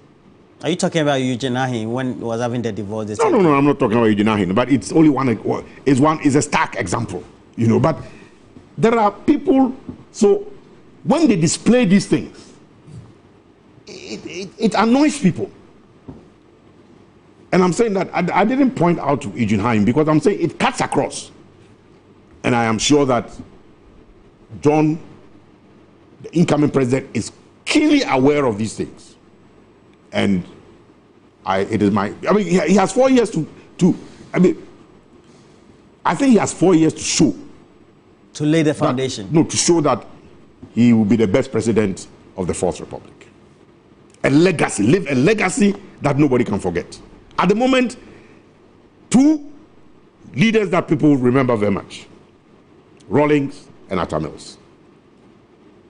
Rawlings for his charisma. You mean the Fourth Republic? Of the Fourth Republic. Rawlings for his charisma. From independence, it's unthinkable that anybody could compare himself with Kwame Nkrumah. Unthinkable. For the MPP tradition too, they remember Kufuor very well. Well, I mean, I have visited Kufuor. I've gone personally to him, you know, while in these 8 years, you know. So he's my very good friend. Yeah. So I taught one of his children chemistry in Labone Secondary School. So we are very close, you know. But I'm saying that if you are ranking, it will be Rawlings, Atta Mills, and then maybe most likely John Ajikum Kufuor. So I really believe that John is going to leave. At the end of their legacy, at the end of this term, his 4 years, I'm sure John is going to end up at the top. He has that opportunity. You have served in public office. Somebody say you don't look like somebody. Maybe you can't judge wealth by the look of people. So, but maybe you're not extravagant and all that. So we don't say you don't have a Lamborghini, you don't have multiple houses or something like that. Mm-hmm. How do you make sure that if you are president, you are able to rein in your people? It's very difficult. Extremely difficult. It is a public accountability system that has to be established. I mean, you know, in the US, you cannot just build a house and IRS won't spot you. If you get the point, you know, if somebody builds a 10-story building, 100 rooms, I have no problem. But let the valuers value the thing properly and let him pay his tax. And relate it to his source of income. And relate to his source of income. It's a simple matter. To ensure there's transparency. Yeah, yes. I mean, look, I mean, when I was at the Narcotics Control Board, a lot of the people who were putting up houses stopped. Because our intelligence guys were listing them out and finding out their source of income. It's very, very important. I mean, it's extremely important, extremely important. There's too much illegal money in this country. Illegal money, either through illegal mining or drugs or whatever. It is. There's too much of it, you know. And people pride themselves in belonging to clubs where they're untouchable. I don't understand. You mean those who are having the clubs around, who belong to those clubs? Many of those who belong to those clubs are untouchable. And they are involved in illegal narcotics import? Their sources of income is not credible. That's what I'm saying. The clubs. Many of those in the clubs, their source of incomes are not credible. They are not. Why do they remain untouchable then? If their sources of income, that is a system. If their source of income is illegal. That is a system. If you sponsor a political party and that political party is in power, you're untouchable. Secondly, they are so smart that they pay both ways. They sponsor both ways. They sponsor people in NDC, they sponsor people in NPP. So they're untouchable. The club people. Many of those guys in the club. And the best way to protect themselves is to belong to clubs that are untouchable. That's the point I'm making. Belong to clubs that are untouchable. What do you think that the incoming administration should do to give a certain hope to young people? Young people who are in diverse ways very entrepreneurial, who are good with technology, because now they use a lot of technology to generate wealth, so to speak, virtually or electronically. And then 3, those who are very good academically and could be helped to improve their studies and into research that could help the economy. I think one of the best things that has happened to this country is the introduction of STEM.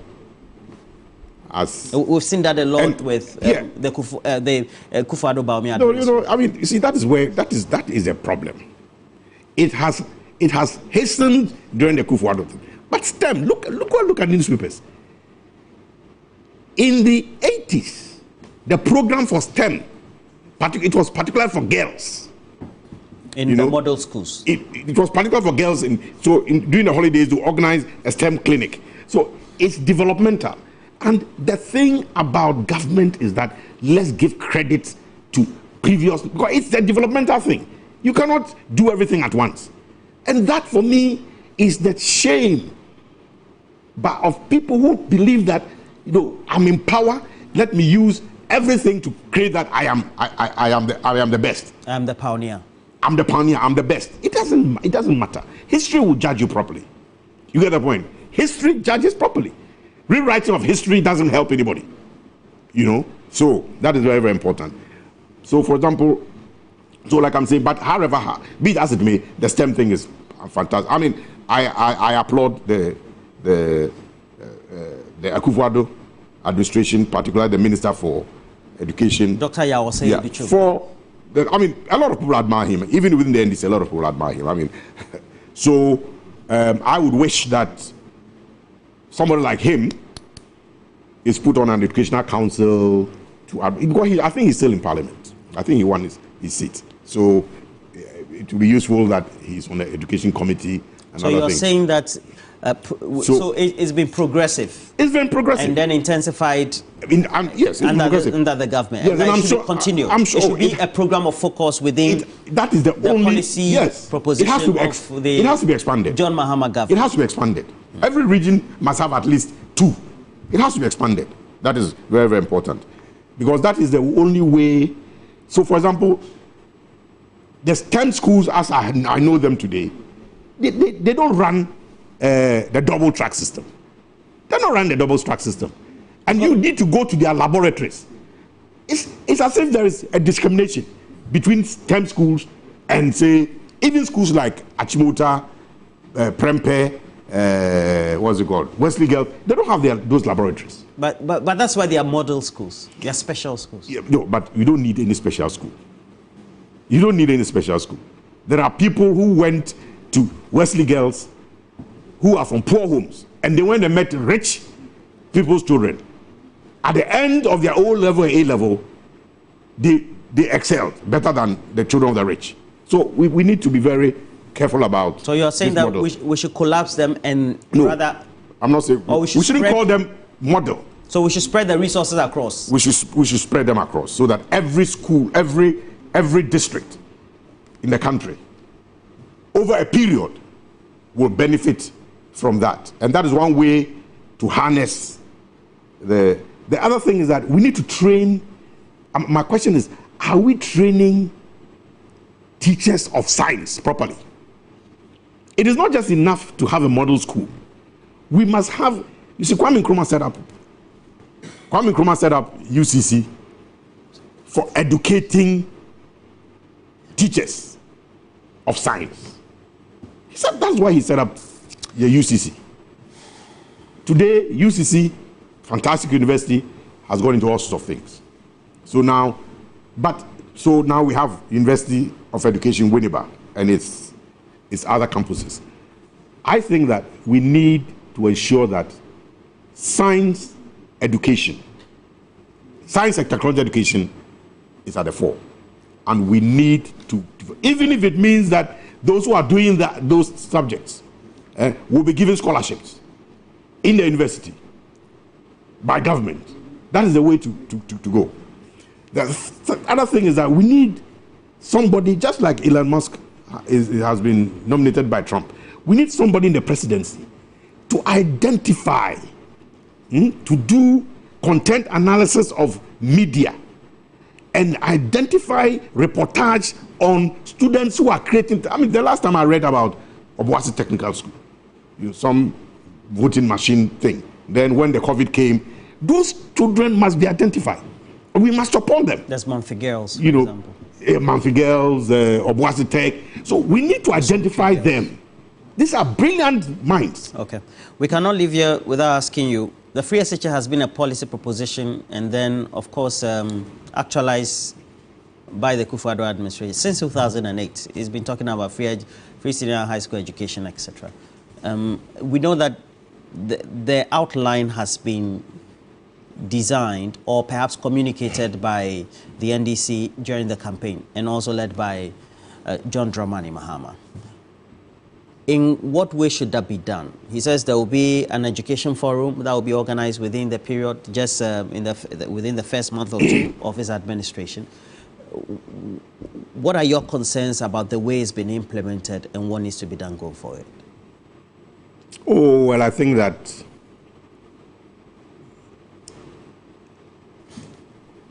it was a mantra, and it had been hyped. So Akufo-Addo needed people just to put it, to roll it out. It wasn't thought through well. Because I am sure that no minister in the previous Akufo-Addo government, no minister in the present government would want their children to go to do a double track. There are ministers who have their children in free assistance. At least I know a couple. The double track? What? Well, okay, fine. That is one. I mean, if the talking about the bulk, the large. Yeah, the double track thing. Secondly, you need, at the end of the day, most parents or a large chunk of parents have to do extra classes, pay for extra classes for their children, because the period of teaching, teacher-student contact hours is very low because of the manner in which the double track thing is being done. So I think that, and let me just add this. On Tuesday the 12th of September 1965, Kwame Nkrumah addressed Parliament. It was reported in the Ghanaian Times and Daily Graphic of Wednesday the 13th of September 1965, when Nkrumah said that education was going to be free from primary school to the university level. So really, this ought to be acknowledged. In any case, even in Nkrumah's time, there was some free secondary school education schemes until even when President Akufo-Addo took over. The constitution is very clear. There is FQ, and it has to be free, compulsory, universal, basic education. My question is, have we achieved the free, compulsory, basic, universal education? Have we achieved it? That is a constitutional mandate. That is what we need to achieve first. Free, compulsory, basic, universal education. We need to achieve that first. Because that is what we are constitutionally mandated to do. If you don't achieve that, and you go and do a free SHS, you are not being fair, because by the time, it means many people will not even be able to get a free HSS because they even don't have the basic education. However, it is only fair to acknowledge that as a policy, it cannot be scrapped. FQ. No, the free SHS, it cannot be scrapped as a policy. However, it will not be scrapped. Yeah, it cannot. It cannot be scrapped. Not be scrapped. It shall not be scrapped. It doesn't make sense to scrap it. What makes sense is to look at it and see whether there are other challenges with it and how those things can be reformed. All right. At this point, we'll open the phone lines before we come to an end to this discussion. If you're listening to us on 3FM 92.7 and also watching the stream of 3FM 92.7, you know that we're live. And then also right there on TV3, please make sure you join us across the streams. Many of you, we want to ask you for the phone call that what do you make of the outcome of the recent election, just the weekend's election? What do you make of the outcome of the weekend's election, the 7th of December 2024 election? And two, if you want a John Mahama government to bring back to the public domain for discussion and ultimately implement the election of MMDCEs. Election of MMDCEs. In what form do you want it? Is it on party basis or non-party basis, like the way we undertake the assembly elections? All right. What's your opinion? The phone lines are open. Please, you can call us, and then let's receive some phone calls before we end with Mr. Akresi Sapong right here. And so, what do you make of the election? We know that there are some few constituencies which need to be tightened up in terms of the election result and the contestation that are ongoing to get final confirmation. And then also the second one, MMDCEs. Do you want it to be brought back? In what form do you want it to be undertaken? Should candidates for MMDCE elections be on party basis or non-party basis, just like the assembly elections? So the phone lines are open. Let's hear from you. As many people as can call. Let's know. You know, John Mahama has a female vice president, the first.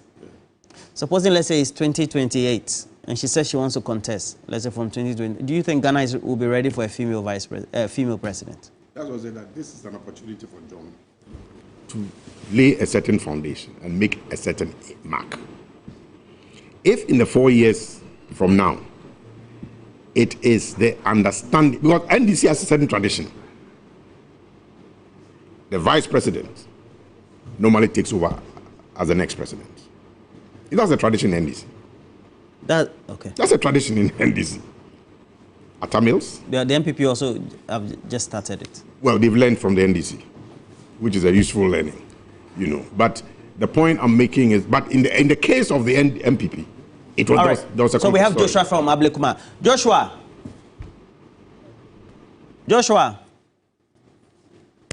good morning. Okay. Again, what do you make of the outcome of the last election? Please talk to us. Ghana Decides 2024 Election Command Center. We're live on 3FM 92.7, also on TV3. And make sure that you call us and let's hear from you as well. And, well, if you're on 3FM, it means that you can call. So you have to watch the stream because the phone lines will be displayed there on the stream, on the television, so that you can call us as well. I think it helps. Okay. Hello, good morning.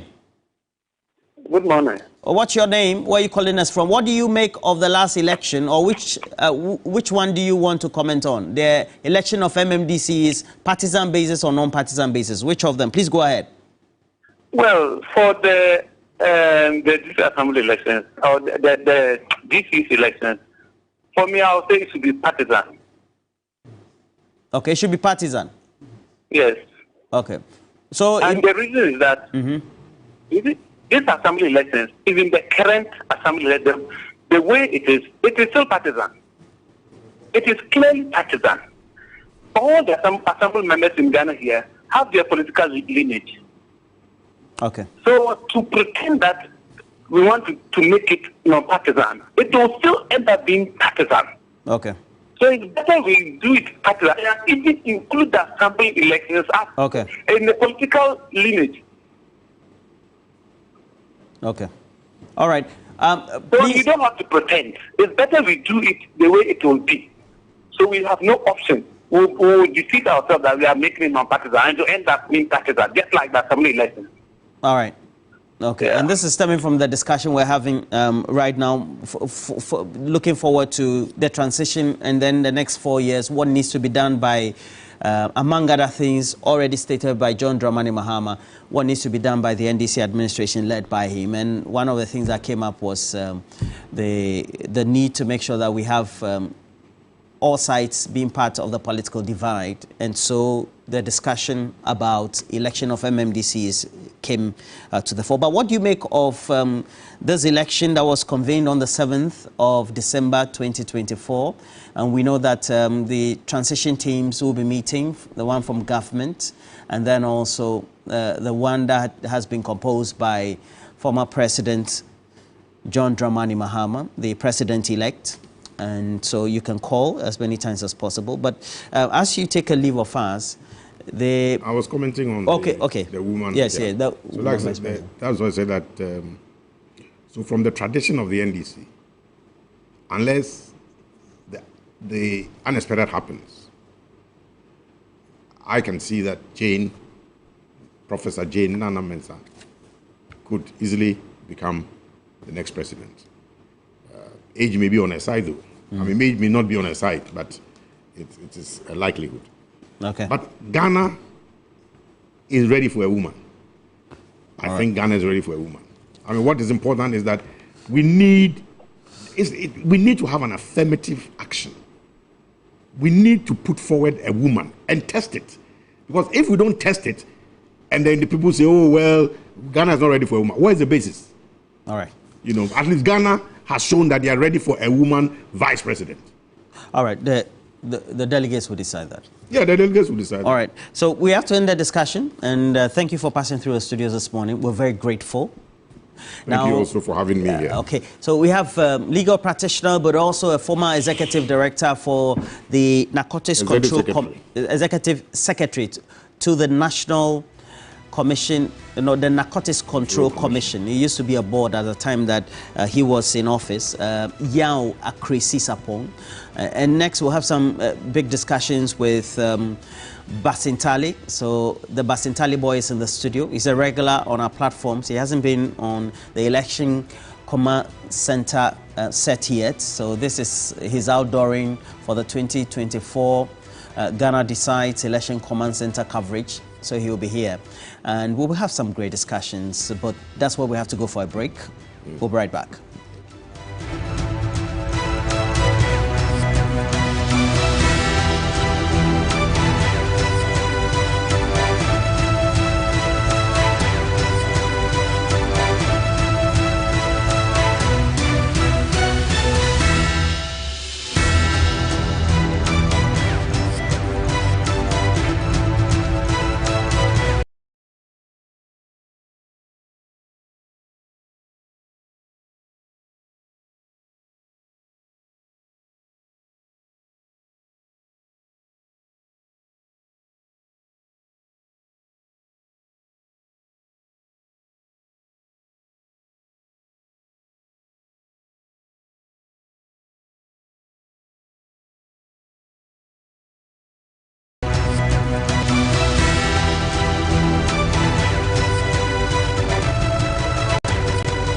Superior durability, superior hiding, superior cover.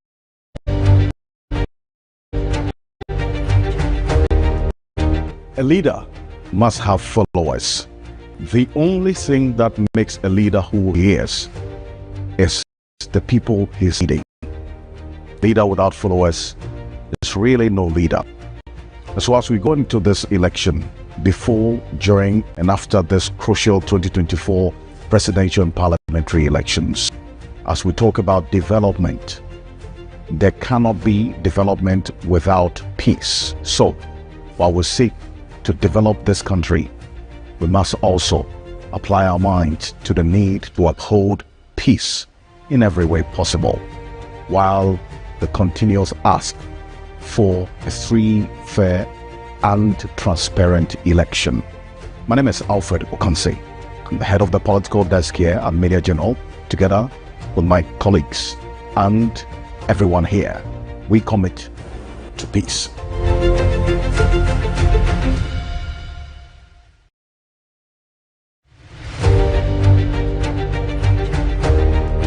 A leader must have followers.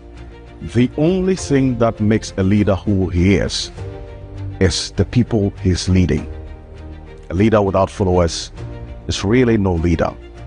So as we go into this election, before, during, and after this crucial 2024 presidential and parliamentary elections, as we talk about development, there cannot be development without peace. So, while we seek to develop this country, we must also apply our minds to the need to uphold peace in every way possible, while the continuous ask for a free, fair, and transparent election.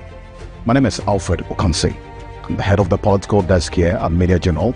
Together with my colleagues and everyone here, we commit to peace.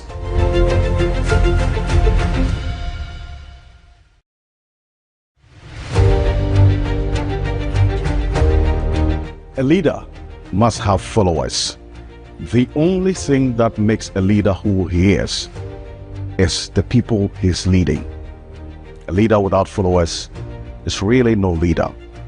So as we go into this election, before, during, and after this crucial 2024 presidential and parliamentary elections, as we talk about development, there cannot be development without peace. So, while we seek to develop this country, we must also apply our minds to the need to uphold peace in every way possible, while the continuous ask for a free, fair, and transparent election. My name is Alfred Okanse. I'm the head of the political desk here at Media General. Together with my colleagues and everyone here, we commit to peace.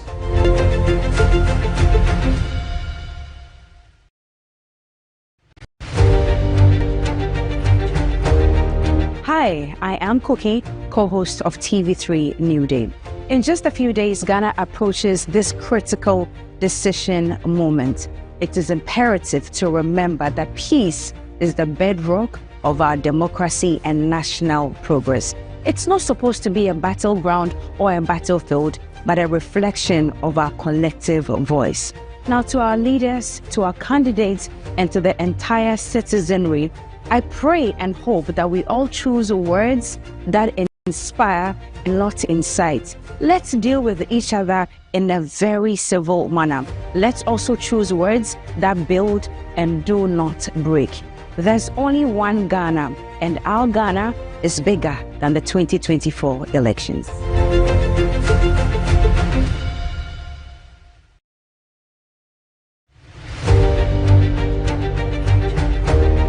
Hi, I am Cookie, co-host of TV3 New Day. In just a few days, Ghana approaches this critical decision moment. A leader must have followers. The only thing... Hi, my name is Johnny Hughes, host of 3FM Sunrise on 3FM 92.7 and also Johnny's Bite. We're going to the poll one more time to elect 276 parliamentarians and a president. Peace is essential. We all have a role to play. Play yours, let me play mine, and let's have peace. One Ghana.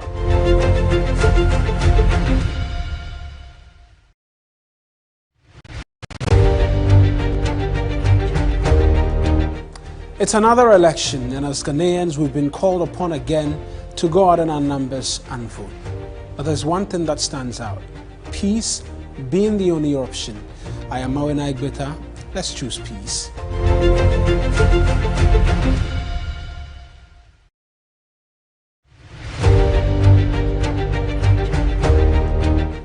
It's another election, and as Ghanaians, we've been called upon again to go out in our numbers and vote.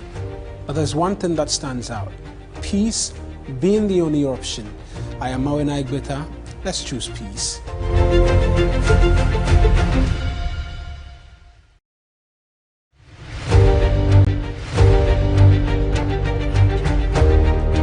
We've waited 4 years for this, and now that time has come once again. 7 December 2024, another time to elect possibly a new government. Just go to the polling stations, vote, and then leave peacefully. What I would like to advise is no violence, so that we maintain the peace here in Ghana and we have a peaceful and successful election.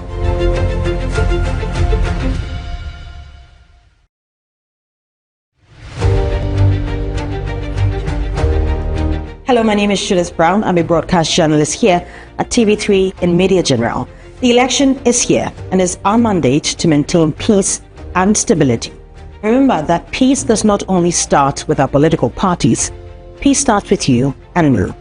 Let's stay safe, because there's life after elections.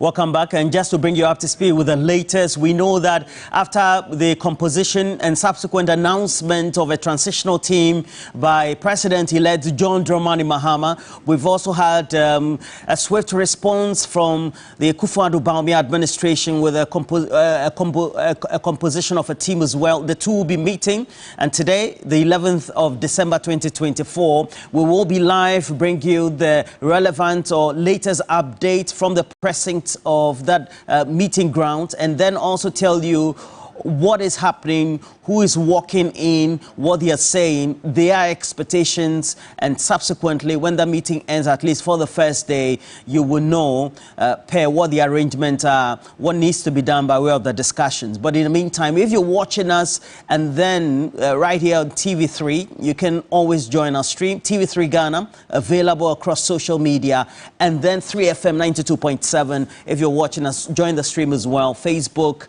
YouTube, and all the relevant social media platforms. We did tell you we're going to have the Deputy Communication Officer for the NDC, the Basintali boy, Malik Basintali. He's a regular on the channel as well as on 3FM 92.7. He's right here. And so we're having some chit-chat, but also ask him what his thoughts have been on the last election. And he's right here. The Basintali boy, how are you? It's been a while. We haven't met in about a week or 2 or 3. Absolutely. We've been moving around trying to stop impunity.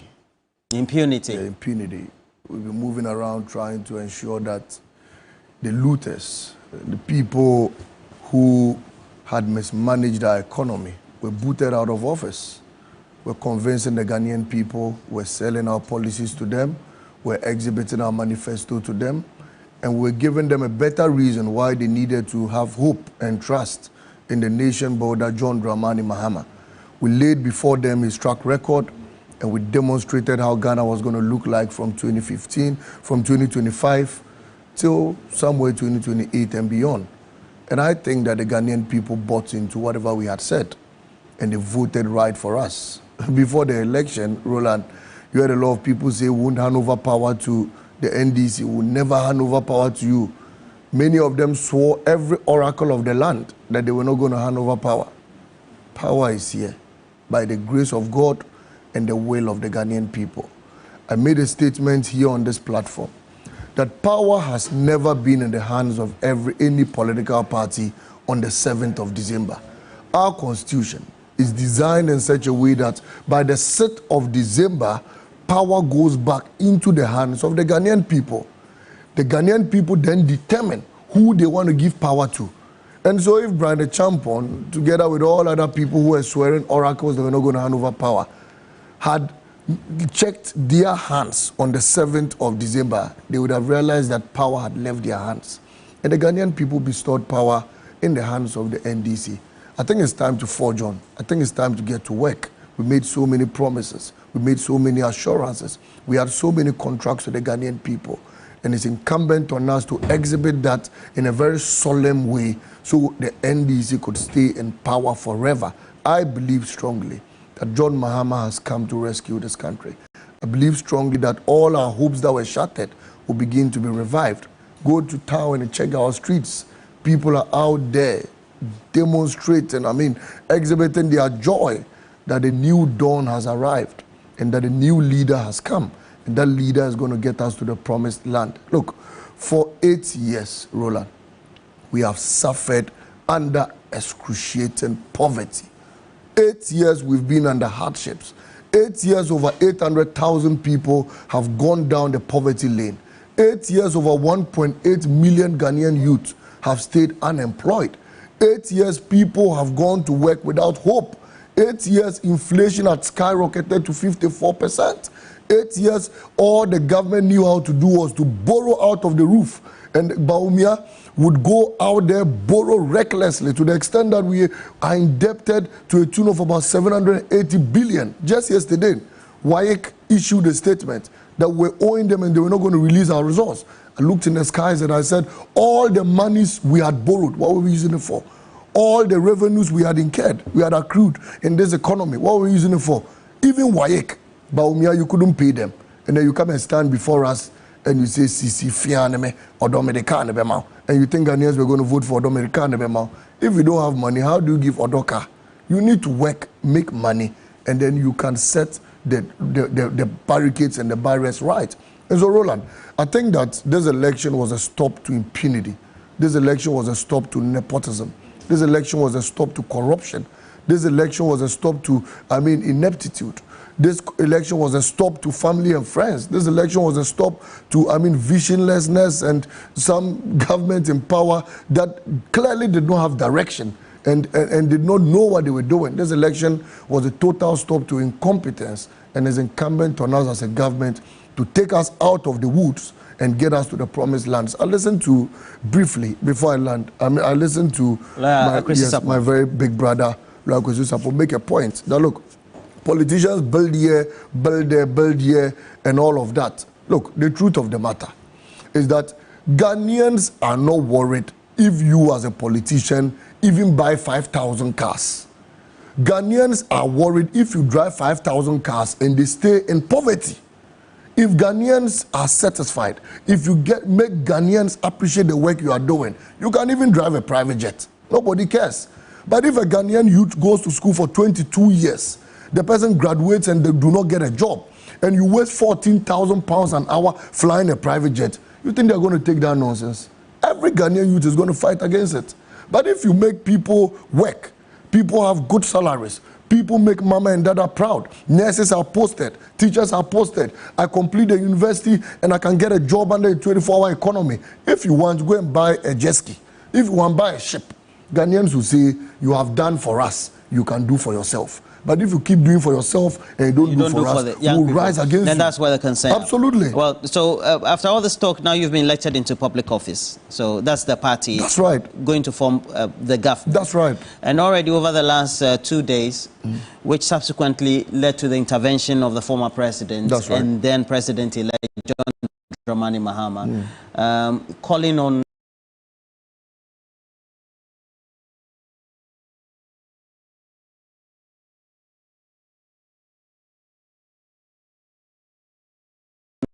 NDC youth and then young people who may be in the mix of those on rampage, entering public offices, Ghana Ports and Harbours Authority. It shouldn't happen, should it? You see, the truth of the matter is that I've heard a lot of people say Operation Return All the Loot has begun, and so people are barging into offices. Is that what has begun? Maligo has entirely. Roland, we are not going to retrieve stolen cash by using same method as quick credits.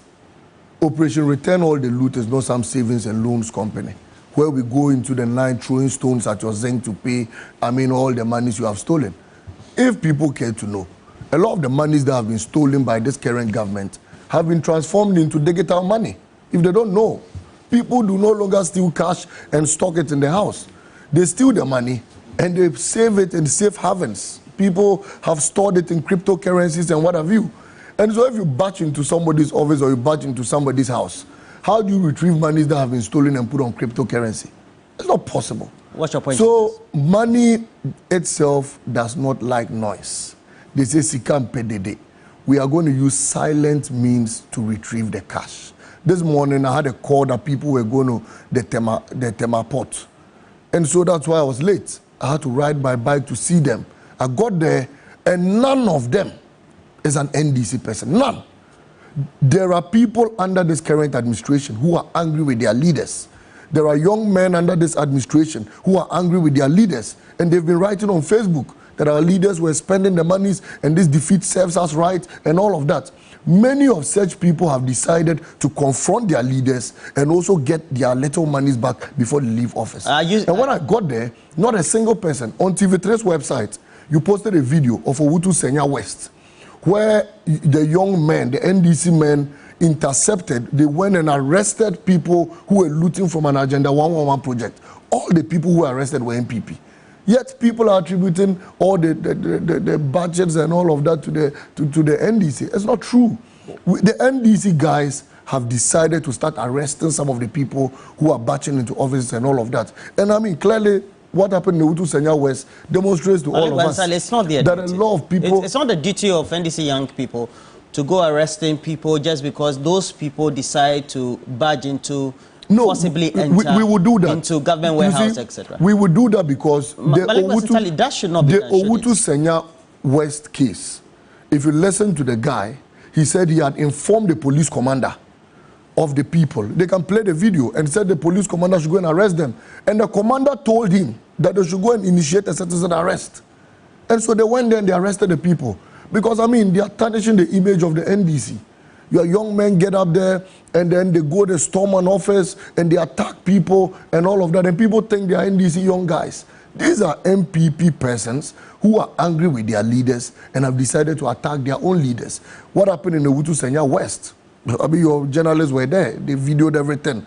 Our people decided to stop them and prove to the entire country that no NDC young man has gone out there to attack anybody. The MPP guys are those attacking their leaders because they feel their leaders had done chop, their leaders had abandoned them, and they had been suffering for 8 years. It is not easy to get 1.6 million votes in an election. It means that many MPP persons who were fed up with their own government voted for us. You know that. Floating voters, the NDC together with some MPP people.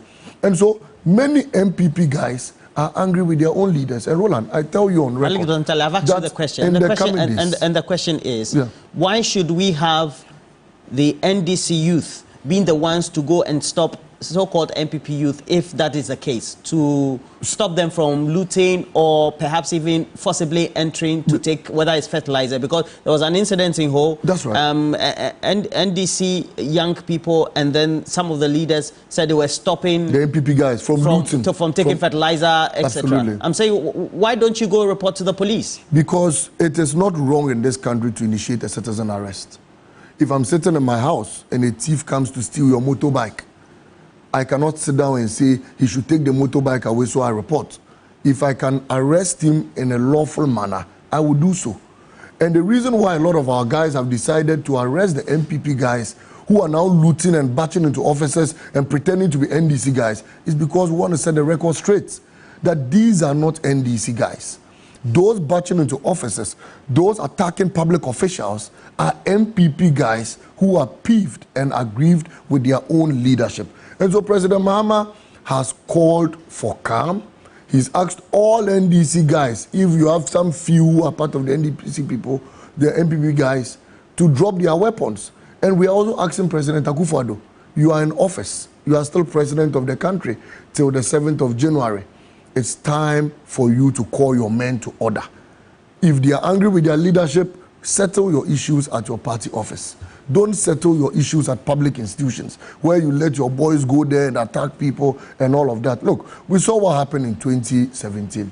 These same MPP tax who are attacking officers even went into a courtroom, dragged out a pregnant judge and beat her in Kumasi. Roll, I remember.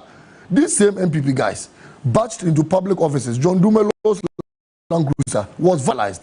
Now we have come into office, and you think you can still continue attacking public offices. So people think it's the NDC. We will stop it. And we have reported Malik, you haven't come into office yet. The NDC administration we've won an election. Will be inaugurated on the 7th. Yes, but we've won an election. Before a parliament. We've won an election, and we will not allow anyone to tarnish the image of the NDC like these same guys did in 2017 by attacking public officials. So we've reported to the police, and we've told them that they should arrest the MPP guys who are ransacking offices and who are batching into offices and tarnishing the image of the NDC. They should arrest them because the Operation Return All the Loot is going to be a very silent, creepy method of retrieving the stolen monies. For example, Baumia's 10,000 bags of rice saga at the port, Lily Rice, where 10,000 bags of rice were stolen by somebody from his office. The case is in court. As it stands now, if you go to Baumia's house, you won't get a single bag of that Lily Rice. A lot of it has been shared. A lot of it has been eaten. So if you barge into Baumia's house, are you going to remove the Lily Rice from his stomach? So in order to retrieve that 10,000 bags of stolen rice by Baumia in his office, you need to use appropriate means and let them cough the money out. PDS scandal, where Baumia presented fraudulent documents. If you barge into Baumia's house, are you going to retrieve those documents from his house because you've barged into his house? But now Baumia has even hidden all those documents. So such person, you put him in the witness box and we'll find appropriate means of retrieving them. A merry deal. When Baumia and Akufo-Addo sat down to, balloon the figure to 1.3 billion. If you batch into Baumia's house, how are you going to retrieve 1.3 billion? It was stopped, but he needs to stand trial for it. So batching into people's houses and offices will not retrieve stolen cash. There are measures we are going to take, and those measures are going to bring back all the monies. And we have said that Mr. Akufo-Addo Baumia, together with all the corrupt appointees. My brother Chinia in Sisala East, who lost his seat. I sat here and I told you how they had stolen state lands. Chinia, absolutely. If you batch into his house, how are you going to retrieve the state lands? No, we'll talk about that. So it's not possible, you get it. So there are appropriate measures we're going to use to retrieve all the stolen cash and not this ransom. Bali Wasintale, during the run-up to the election, you were on motorbikes, you were crisscrossing the country on campaign platforms, etc. What did the young people that you met on those campaign platforms tell you were their concerns that needed to be immediately tackled by the president-elect's government, the NDC administration that's coming in? One, a lot of the young people said they needed jobs. Two, the young people said they needed better living conditions. Three, a lot of the young people said they needed security and a safe environment to operate. And four, a lot of the young people said all they wanted was a brighter future. I visited nursing trainees, and all they said was that they see their seniors who had completed more than 4 years ago still seated at home. And so even they who are completing in about 2 months' time, they don't know what the future holds for them. Are they coming to add on to the backlog of 4 years and wait for the 4-year group to be posted before they are posted, or are they going to be posted immediately? And so all those nursing trainees asked to be posted when they complete from school. The teachers I met, our teacher trainees, also said they needed to be posted when they complete from school. University students I met said they have been in school for 22 years, ever since they were born. They don't want to complete and come and sit in their house. They want to complete and get jobs. And so President Mahama said, I will meet you halfway. I'll provide a 24-hour economy to industries so they would operate at 24 hours and then recruit more people. In the last 4 days, TV3, you have been running 24 hours. You know, so TV3 has been running 24 hours. I salute all of you. It means that a 24-hour economy is the future. And you people have been running at shift. This one comes in the morning. But we've been doing that since time immemorial. Absolutely. No, but that's been our routine. You are working now full 24 hours. We've always worked 24 hours. Yes. It's only that we're now doing the Ghana Decides election. Hold on. Yesterday at 11:12 p.m. there was a panel in the studio, right? Yeah, but that's not going to continue forever. That's true. Was here. True. But it's for the election. So absolutely. It's a special coverage. But other companies are going to go into full 24 hours now, right? I'm only saying this for you to understand that a 24-hour economy is possible. And it has been possible in the last 4 days at TV3. Whether you decide to continue it or you don't continue it, but it has been made possible in TV3. Is that not the point? And so we think that the 24-hour economy is the new future, and Ghanaian youth are going to get jobs and people are going to get employed. In our campaign, we had the first 120-day manifesto. If you remember, President Mahama had put across many promises and said he was going to achieve some within 120 days. I am pleading on the Ghanaian people. In order for us to start marking President Mahama, let's start with his 120-day social contract. President Mahama said, I would appoint the leanest government.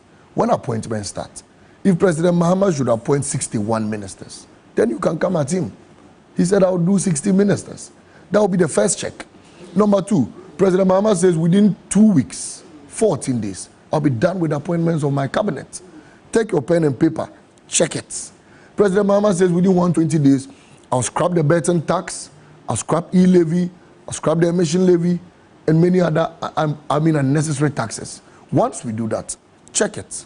And so there are many promises we are done within 120 days that I think the Ghanaian people should take their papers and they should start checking. Once we do it, it means President Mahama is truthful. Once we do it, he's truthful, and that's the future of this country. Indeed, on the campaign platform, you on your motorbike, even in the rains, was a sight to behold. It looks like the issue of the Burton tax and then the e-levy are very dear to the heart of young people, especially those who are investing in cryptos, those who tend to do a lot of work electronically, etc. Why should that be an immediate assignment within the 120 days? I mean, because... And how did that resonate with the feedback you got on the campaign platforms? It's important we do that within 120 days because it was a matter of high interest to the Ghanaian youth. We listened to them. Our manifesto was a people's manifesto. We didn't sit in a room or a kitchen to draft our manifesto. You remember that some of the promises Baumia made did not resonate with the Ghanaian youth. Said, we'll give you iPhone, you pay 1 cedi, 2 cedi, 1 cedi, 2 cedi. The Ghanaian youth said that was not what we wanted. And so we listened to the Ghanaian people and we understood what they wanted. The Ghanaian people said, clear the 10% bed tax. It is unnecessary. We said, we'll do it for you. The Ghanaian people said, COVID levy. We are out of COVID. Why is the levy still on our, our cost build-up? We said, we'll do it for you. The Ghanaian people said, take away the emission levy. We said, we'll do it for you. And so we think that issues that are of high interest and issues the Ghanaian people had asked us to do, of which we agreed we're going to do, ought to be followed and ought to be complied with. And that is what builds a very good, trustworthy economy. And that's what makes the Ghanaian people have full confidence in you. If you say one thing and you do another, you break your government. If you say it and you do it, the Ghanaian people appreciate what you've done. Because, we're going to run this country with a manifesto. And everything we're going to be reading, our budget statements, are going to come from promises and assurances we made from our manifesto. So we have the Jumapa. President Mahamat stated that within 120 days, it will reflect in our first budget. That makes sense to the Ghanaian people. And Ghanaians are going to mark us based on our manifesto promises. Along the line, there could be new things that we would be confronted with that we need to, address, even though it may not be in our manifesto. Those are excesses. Those are things we could tackle. But on a straight road, we should go with our manifesto and we should do as it says. You've taken upon yourself, right from the campaign up to today, Operation Recover or Loot. Why have you made it a personal mantra and a battle? Why don't you leave it to the government? First of all, Roland, I hate corruption. Not just corruption, but causing high financial loss to the states. I believe that corrupt money could be used to do a lot for this country. $58 million was used to sink a hole. $58 million could have provided a school for people in Salganov. It could have completed the E-block in Salganov. It could have provided a clinic for the people in Boko. It could have provided a hospital for the people in the Savannah region. That's so much of money to be used just to sink a hole. That has become the world's most expensive hole. An architect who just drew the plan, of course, that shouldn't have even taken more than 10 million, was paid 125 million within 1 week after completion. Yet, our renal unit needed only 2 million. The government said they didn't have money. We lost more than 5 people as a result of that. Old men who had lived responsible lives, stored their monies in bonds, and wanted to enjoy in retirement. Their monies were restructured. The CEO of the Karma Group said he had become an irresponsible man, all because he couldn't get access to his pensions. Yet, huge sums of monies have gone down the drains in corruption. £14,000 an hour was used to fly a private jet around in this country. Our president was bathing and whining and dining in the sky when people were suffering, people were struggling. The National Cathedral, same National Cathedral, that is still a hole, has a CEO that is being paid a gross salary of 28,000 Ghana cedis every month. It has a board that is being paid 22,000 Ghana cedis every month. A hole. CEO of Keta Port. The Keta Port is just a signboard. Yet Mr. Akufo-Addo has appointed a CEO who takes a salary every month. The Bank of Ghana wasted over 77 billion, just printed, without recourse to law, without taking it to parliament, and with so many breaches. At the end of the day, that money was recklessly spent in the economy. You know what it did against the Ghanaian people? It caused hyperinflation in this country because the top level had so much money, there was so much money in the system, but the people of the middle class and the lower level did not have access to that money. So the inflation was hitting our heads. With our mega salary, we couldn't buy anything again. And so, Roland, corruption is a canker. And all Ghanaian people stand against corruption, no matter how it looks like. And I felt that, look, of all the works we have done, if we don't fight corruption, we'll move forward and move backwards. And so, we cannot also let all the monies that have been stolen go down the drains. If that happens, every government will come, steal money, go out of office. The next government will come, steal money, go out of office. If we don't institute accountability, where people stand accountable for all the monies they have stolen, future governments will come, spend the monies, and they will leave office. You seem to be very passionate about it. I'm very passionate because I know that if we retrieve $58 million that was used to sink a hole, we'll be able to build schools, we'll be able to build hospitals, we'll be able to build roads, and we'll be able to create jobs for the Ghanaian youth.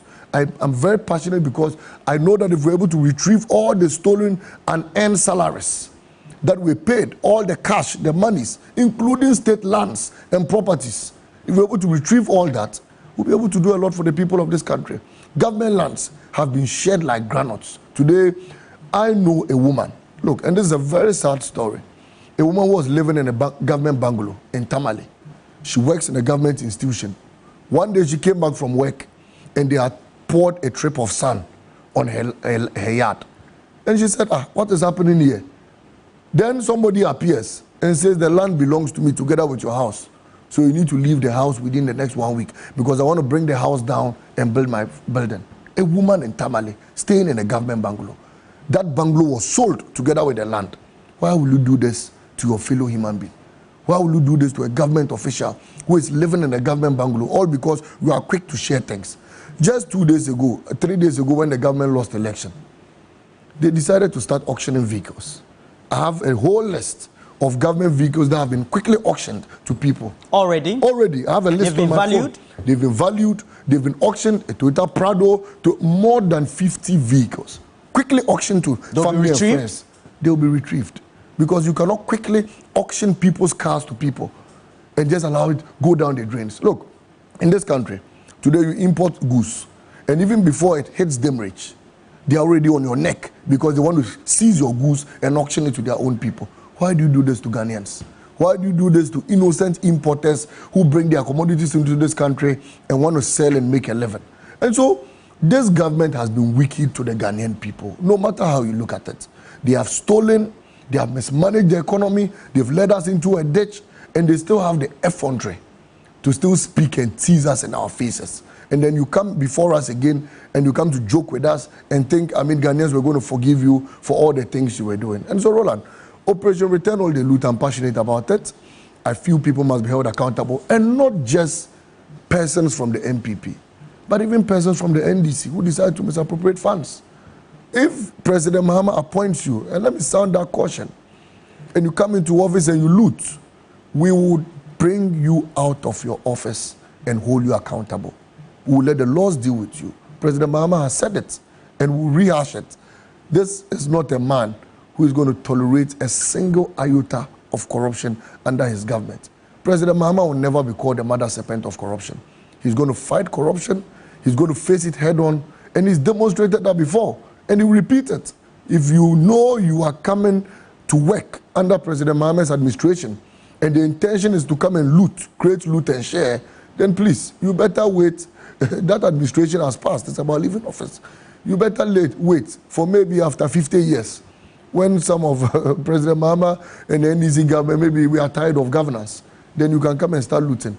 But if you think you can come and loot under President Mahama's administration, then forget it. Because if you joke, Oral will deal with you like it's going to deal with the MPP appointees. It will deal with you, and yours will be worse. Because we need to use you to set an example to the Ghanaian people that John Mahama is coming to develop the country, John Mahama is coming to progress the economy, John Mahama is coming to transform Ghana, and John Mahama is the man going to take us to the promised land because he's the chosen one by the Most High God. You seem to have put a lot of responsibility on yourself. Yes. Okay. It also means that you know the internet never forgets. That's right. Okay. So if there should be a scandal on you in government, what do you think will happen? Oral should take its course. If there should be any scandal on me in government, Oral should take its course. I'm not above the law. If anyone should try, then if you are not investigated, you cannot be vindicated. President Mahama for 4 years, President Mahama for 8 years, out of office, was standing trial. This government took him into the witness box. They tried him for a very wasteful Airbus scandal, tried him for this, tried him for that. At a point I said, sir, you can't allow these people to be misusing you carelessly. He said, no, I need to stand trial. I need to prove to the Ghanaian people that I'm innocent. I need to prove to them that I, John Dramani Mahama, I have never been corrupt and I'll never be corrupt. He was vindicated. At the end of the day, all crimes that were leveled against him, he was vindicated. President Mahama became a hero and was celebrated in this country. And so if anybody should come out from anywhere to say, Malik Basentali is corrupt, Malik is this, and they say I should stand trial, I would come and stand trial. If you investigate me and I'm vindicated, fine, because I know in my heart that I'll be clean, and I know John Mohammed's administration would be pure and clean, because we are coming to work, we are coming to do what we promised, we are coming to take us to a next level, and we are coming to work for the youth of this country. And so, Roland, even you, if tomorrow they say you are corrupt, you will stand trial, you know that. If they say your cameramen are corrupt, you will stand trial. You agree that if they say you are corrupt, Ora should take his course on you too. Do you agree? Of course. Absolutely. So we are on the same page. You seem to have had a knack during the campaign to have endeared yourself to young people. And that also reflected in the following you got. So I witnessed a certain pattern where the top or some MPs or some constituencies, the campaign was a bit weak. You went there for reinforcement. That's right. Why did you seem to have targeted Chinia? Chinia was not a target. It was not a direct target. I'm asking this because you even, apart from having a face-off with him on television, that's right, I think 2 or 3 times right here in Accra, yes, you even traced him to his constituency to go and campaign for the NDC candidate. That's right. Subsequently, he lost his seat. That's right. That's why I'm asking, why is that you seem to have targeted Chinia? He wasn't a direct target. Corruption was my target, not Chinia. And so if Chinia was shredded in corruption, then he also became a target. Anyone who had done something corrupt was a first target because we needed to sanitize the system. So Pius Majide, in the Austria saga, I went to his place twice. And I told the people, he was now promising to even take people to US. You Austria saga, we haven't finished dealing with you. You are now promising to take people to US. And you think such people should be in parliament. So we needed to go there, boot him out. Chinia, government lands in your own hometown. You have bought it, you are putting up a filling station, bought another government land, you are putting up a radio station. And so if President Mahama today wants to build a hospital, it means that we need to go and buy a private land. Do you know that? Because Chinia has taken all the government lands there. So we needed to go there to boot him out. Then we retrieve all the lands. And so he wasn't a target for me, even though he made so many comments. He said, President Mahama and myself and everybody could come there, he would defeat all of us. I said, President Mahama did not need to come there. How did you engineer the Operation Boot Out Chinia in the campaign? Oh, the people knew the crimes he had committed. The people knew that for 8 years he was smuggling fertilizer. And they knew that he was smuggling it on the back of donkeys. And the people said, we have suffered. 4 months to election, because Ibrahim Traoré had put a ban to the importation of fertilizer into his country, they now decided to bring the fertilizer back and started sharing it to farmers. And the farmers asked him, for 8 years, you haven't given us fertilizer. 4 months to election, you are bringing fertilizer thinking that we're going to vote for you. Oh, so we'll vote against you. I went to his community in a school in one of his major towns, needed only 50 chairs, 50 desks, 50. The community is called Chalu. You can call them and ask them, Chalu.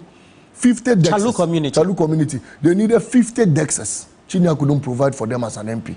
When I got there, the people told me, I just did an appeal for fun, called few people and said, I beg you, help the people of Chalu. There and then, we provided 50 desks to the people of Chalu. We said it on live TV, my integrity on the line. And so, it was so sad that you come to Accra, you see him on TV, President Mahama has what this, he has done this, shouting, and you can't provide 50 desks to your people in Chalu, and you think you should still be an MP.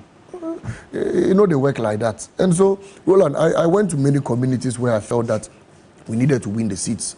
In other communities where we had MPs, I just needed to go there. I mean, we needed to give them reassurance that the MPs were good. And many people said... Because I was just about to talk about Sojaman. Absolutely. You went there for reinforcement. I went to Sojaman because I needed to let the people understand why Mr. Thomas Ampem was the best for them and why they couldn't sell their color TV for black and white. And when I got there, the people themselves told me that the man goes around, Pius goes around promising visas. Goes around, we'll take you to America, take you to this. The people said their aim is not to go to America. Their aim is to get jobs and work in their country. Who does not want to be in his motherland? I've had many calls of people in America telling me, Malik, now President Mahama has come, we'll come back home and work. Now Ghana is a safe place to work. Everybody wants to work in his motherland. It's because times are hard and things are not well. That's why people always want to flee the country. And so if your major campaign promise is I'll take you to America, meanwhile, you are the CEO of YE, the highest employment agency of the land, and you cannot employ your people, and you are promising to take them to US, and you think people will just buy into such weak promises. And so it wasn't because Malik went there, it's because the people are discerning, and the people knew what was right, and they knew who they wanted to give power to, and they retained the very venerable, intelligent, highly competent Honorable Thomas Ampim. They retained him. And Sisala is voted for a strong man, Mohamed Bataglia, who they believe is going to transform the fortunes of the economy, together with all other constituencies. You see the tsunami that happened.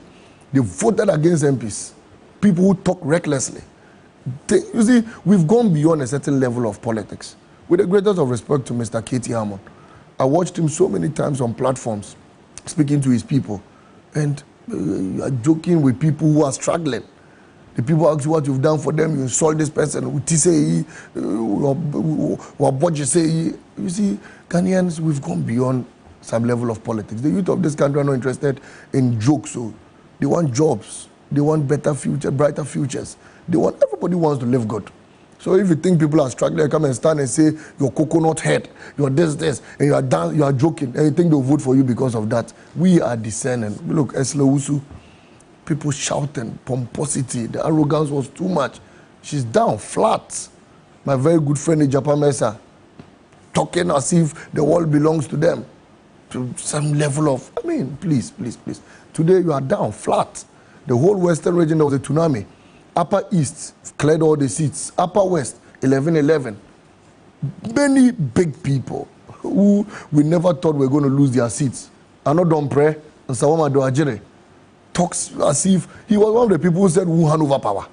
He said, don't hand over power today, don't hand over power tomorrow. They swear everything. Look, when I watched some of the MPP guys, and you see, Roland, let me just add this. We are discussing post-election, but let's address some of the pre-election issues. I watched some MPP guys have the effrontery to say, if NDC wins, I'll burn myself. That's Benjamin Jawap. Oh, my goodness. You know him, right? I know him. I saw a young man. I'm a young man. But you don't some put their testicles on the line. Somebody said if NDC wins, we should castrate them. I saw a pastor who said if NDC wins, burn my church. Hey, power that belongs to Ghanaian people, you are talking as if the power is in your hands. What? Power that belongs to the Ghanaian people, you are talking as if it's in your hands.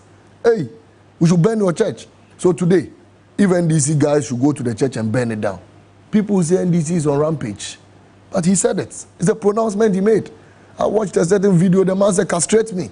So today, if Basentali, I catch him and I put plier on the testes and I castrate him. Roland, you come and sit here and say, Basentali is wicked. But he said we should I will say that, yes. He said we should I said that you've taken the law into your hands. But he said it. He said we should castrate him. People put their things. I don't know. Some people said if it wins, you don't do that. When you know that you don't have absolute control of the power, you are talking as if you are in the minds of over 30 million Ghanaians. And you say, somebody says, if it happens, shoot me. If NDC wins, kill me. Hey, my brother, pre-election commentary is dangerous. You must be careful with some of the things you say. Somebody swore, even Mr. Akufo-Addo, he said he will never hand over power to John Mahama. Hey, Mr. Akufo-Addo, sir, President Mahama is president today.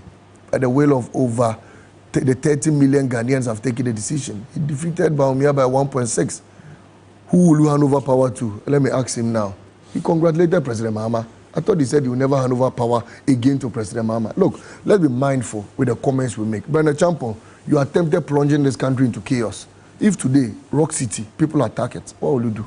We must be careful. But that should not be that. Absolutely. That's what I'm saying. We must be careful. I know don't pray. You are shouting. We won't give you power. Today, even you have lost. When I watched his video leaving the room, he had just grown lean all of a sudden. I said the downfall of a man is terrible, you know. But let's all be humble in a lot of things we do. And let's respect the Ghanaian people. Ghanaians are discerning people. We can't continue to feel that pompous and arrogant. Roland. During the campaign, what was with the bike? When did you start riding bikes and using it as a a means of transport in campaigns and events? You see, the truth of the matter is that I love to ride. But I also realize that we can't, if you do the same thing, same way all the time, you can't get different results. So we needed to use another approach. Many people see riders as being criminals. Many people think that once somebody's on a bike, it means the person is a suspicious person. But no. Riding makes us get to our locations fast. Today, I came on a motor, you know it. I came on a bike. I came on a bike because I had to rush to go and check the boys who were going to attack the harbor to confirm if they were NDC guys, and I realized they were NPP guys. And then I realized that my time will not permit me to get here on time. So I had to use the bike quickly to get here. Am I a criminal? I'm not. There are many people who ride out there. If you go to the US, there are very rich guys who ride. Look, Mr. Ibrahim Mahama, he likes to ride. Even President Mahama. That's some of the fiercest. Yes, even President Mahama loves to ride. Many people in this country. We call them bikers. Yeah, we are bikers. So if you see somebody riding, it doesn't make the person a criminal. The only reason why sometimes there are people do not like people who ride is because some go overboard. They break the windscreen of a driver, and sometimes they use it for petty thievery. Absolutely, petty thievery, because it's quick to escape and all of that. But if we regulate Okada, we will be able to know everybody's number plates. And if you are caught without a number plate, you'll be picked up. If we regulate Okada, we'll be able to know that, look, this person, if he hits your windscreen, just take the number on his car, like it's done with vehicles, and they'll be able to arrest him. And that is why President Mahama said, we will regulate Okada, we'll legalize it, and ensure that no Okada rider destroys any car. Because you see, riding is not a crime in this country. Biking is not a crime. If I ride my motor and I pick even 2 people or 1 person, it's not a crime. You get my point. If I pick somebody, it's not a crime. The only crime is for commercial use. And so whether President Mahama regularizes Okada or not, riding will still be there. Those armed robbers will still use motors to rob. So why don't we regularize it so that we can manage it? So that if somebody even uses a motor to go and steal, we can easily arrest the person. That's the wisdom in that policy.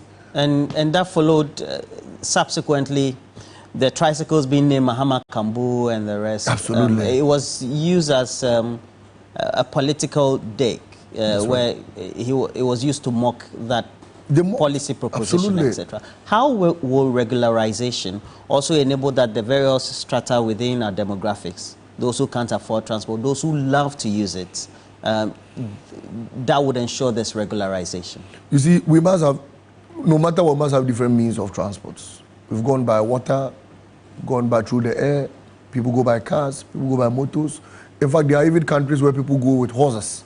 They tie a horse cart to it, and you sit on it, and then you get to your destination. That's true. So people even use the cart, they hold it. In China, for example, then they run with it and they get you to your destination.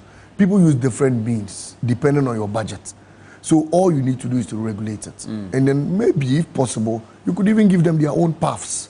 That look, instead of going through the city, inner city, you could use the outer city to get your destination so that we do not cause a congested environment there. And that is why, if you remember, in 2016, President Mahama was doing so many alternative routes so that we could, I can get to Accra without using 37. You get the point. I can get to Accra. The bus rapid transit Absolutely, system. The BRT system, Ayalolo and all of that. Grounded, yeah. They all had their own paths they were using. And so if we have a proper transport system, I think there will be a free flow of traffic and everybody could get to his destination well.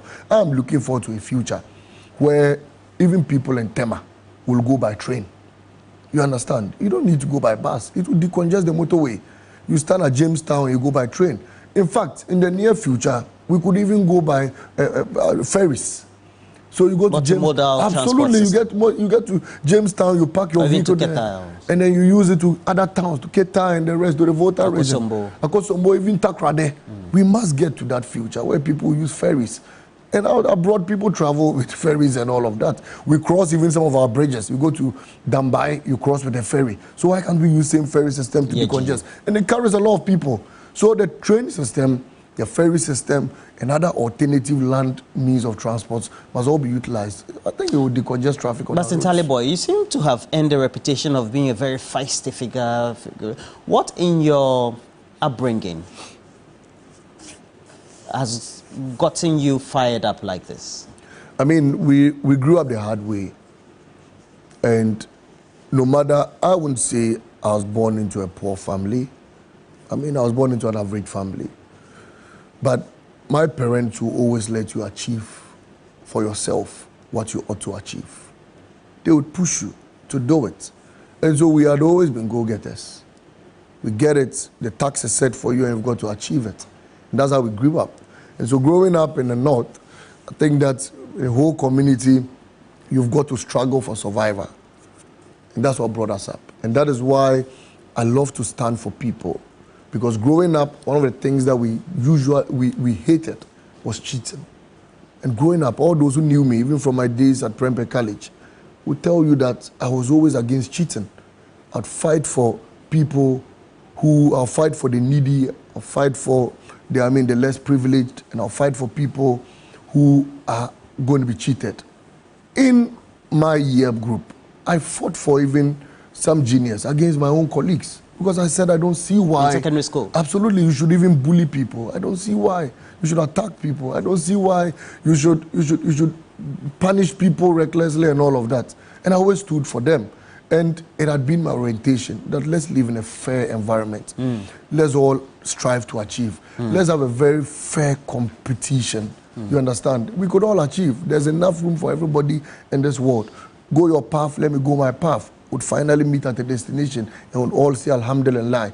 And that is how we had all been brought up. And so if you see me today standing for people, standing for the youth and all of that, is because that is my orientation. I believe that no one should be cheated. I believe that let's get equal opportunities. I believe that everybody must stand out, and I believe that everybody must move forward. Let's leave no soldier behind. Before Prempeh, where did you grow up? What was your upbringing like? I mean, I was. Do you remember the areas in Tamale that you used to play, the school you went? Oh, I was in Tamale. I was in Tamale International, and I mean, I grew up in Kuku, Ganasco Cortes. That's a very popular place. Absolutely, Kuku, Ganasco Cortes, and we always mingled with everybody around there. It was exciting, Roland, and I think that many of the things I learned growing up are things that we are enforcing and implementing today. Because you grow up, you are taught to be humble, you are taught to respect the elderly, you are taught to fight for what is right. And you see, and always ensure that what is right stands and the truth stands. If the truth is on your side, no one can be against you. And so when I was even going to choose a political party I wanted to join, I looked for a political party that is truthful, a political party that's honest. And when I was going to campaign for a president this year, I chose a man that was truthful, a man that was honest. I knew that it was President Mohammed's track record that was going to make me speak the truth anytime I'm on platforms. Because I can't come on TV and imagine I was campaigning for the MPP. Then I say, oh, the country is good, the country is interesting. I'll be a liar. I mean, I'll just be insulting people. I can't come on TV and when they've not paid contractors, I say, we've paid all the contractors. No. But I can come on TV and say, we built E-blocks. That is a fact.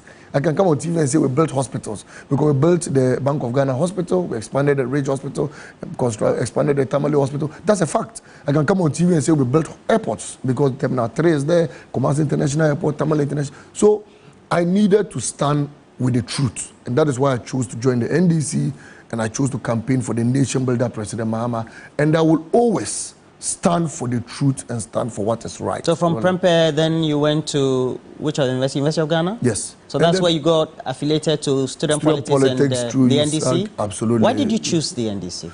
Because it was a party that was truthful. It was an honest at the University party. of Ghana? Absolutely, and it was a party that respected all manner of persons. Look, come to think of it, out of 16 regions, we won in 13. It's not easy for a political party to be diversified in that manner. 13 regions. It should tell you that we stand for everybody. In the Ashanti region, where I mean is purported to be the stronghold of the MPP, we swept a lot of votes. It means that the people love us there. In the Eastern region, we swept a lot of votes. It means the people love us there. Why is it that in the Upper East region, MPP could even win 1 seat? Upper West, they couldn't win 1 seat. Bono East, not 1 seat. In fact, Savannah, currently there's a seat under contention, but they couldn't even win, seats there.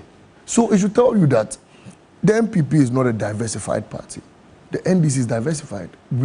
Look, even in our flag bearers, we've had President Mills, who was a Fante. We've had Rollins, J.J. Rollins, who was a Voltairean. We've had John Mahama, who is a Northerner. Our running mates, we've had Prof. Jane, who is an Akan, of course, relatively. And we have chosen people from all walks of lives. And so when I was growing up, I wanted a party that respected all manner of persons, a party that respected Voltaireans, a party that respected Northerners, a party that respected Akans, a party that respected everybody and could give everybody an opportunity. Look, in my party, I'm very young. But my party has respected the fact that the future of this country is the youth.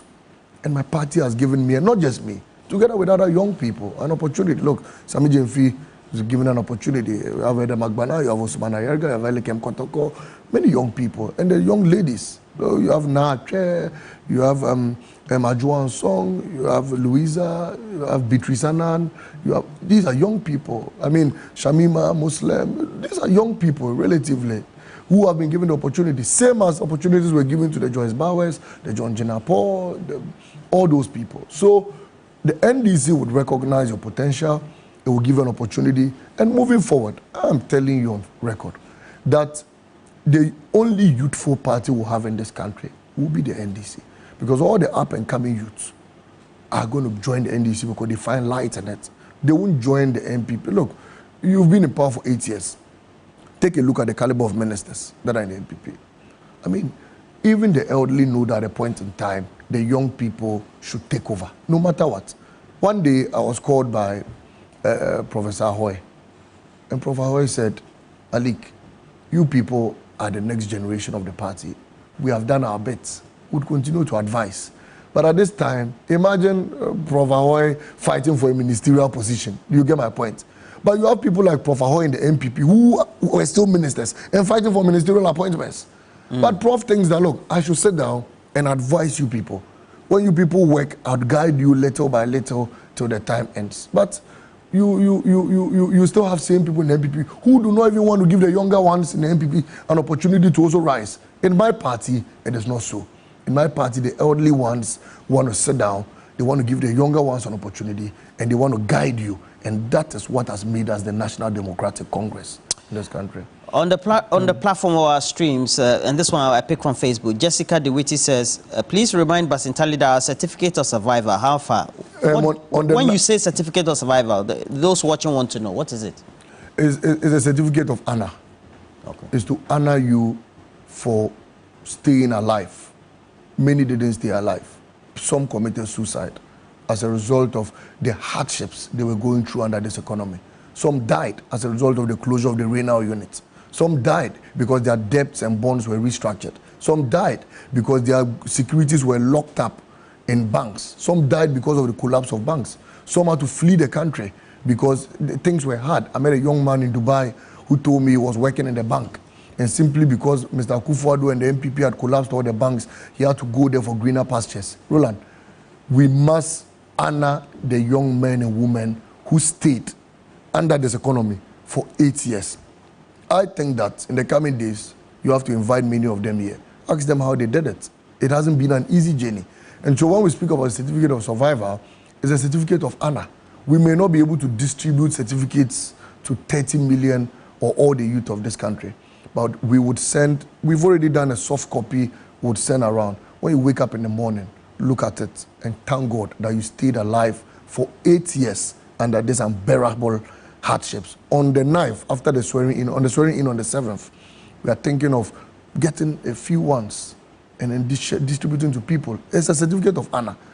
You can frame it. You mean symbolic? Absolutely. Okay. You can just put it in your room. When you wake up, then you look at it and remember the very hard regime of Akufo-Addo and Bawumia. How many constituencies did you go to? Never again.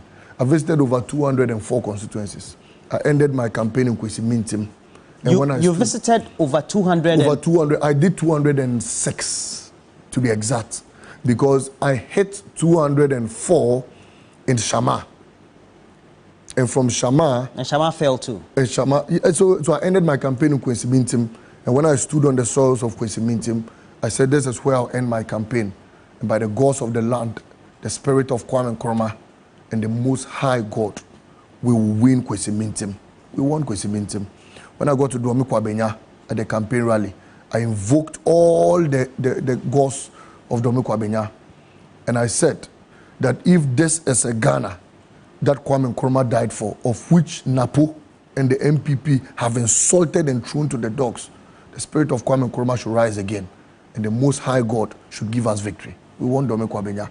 And so, almost 98 to 99, virtually all the constituencies I visited, including the swing ones, we won in those constituencies. Did you visit I was in Nantong. I visited Hohoi briefly. I went to Hohoi for a communication workshop, and then I visited there a day before the campaign launch again. We won Hohoi. I was in Nantong to campaign for Dr. Khaled. We won Nantong. I went to Yendi. You saw my video in Yendi where I responded to Napo's comments that Yana was if a Dagomba should vote for NDC as haram. I responded to him in Yendi, and I invoked all the ancestors. These are Muslims. The Muslims, yes. I invoked all the ancestors of Yendi. And I said that if this is truly the soils of Yendi I'm standing on, by the grace of Allah, we will win Yendi. What has happened to Yendi? We have won Yendi. And so I can count the constituencies, the orphan, Sesala East, we've spoken about it again. We won Sesala East. All the, in the Ashanti region, at Dansia Krofrom, I was there, and I told the people that I have come here to invoke the spirits of Adansia Krofrom. They should rise up and give victory to a truthful party. And by the power of the Almighty God, we're going to win Adansia Krofrom. We won it. Azuma is the MP of Adansia Krofrom. And I can count the constituencies that I visited, and I give you the data. Data will speak for itself. All these places I'm counting are constituencies I visited. And when I got there, I said, Inshallah, Esler's constituency, Ablekuma West, right? Yes. I was there. You visited there too? Yes, I stood on to campaign for Reverend Ado? Yes, I stood there and I told Reverend Ado, I said, Reverend, on the 7th of December, when we finish voting, by the 8th, you are a pastor, you go into your room and leave us. And I told them, I said, when we hear ke, we will do keke. When we hear keke, we will do kekeke. When we hear kekeke, we will do krrr.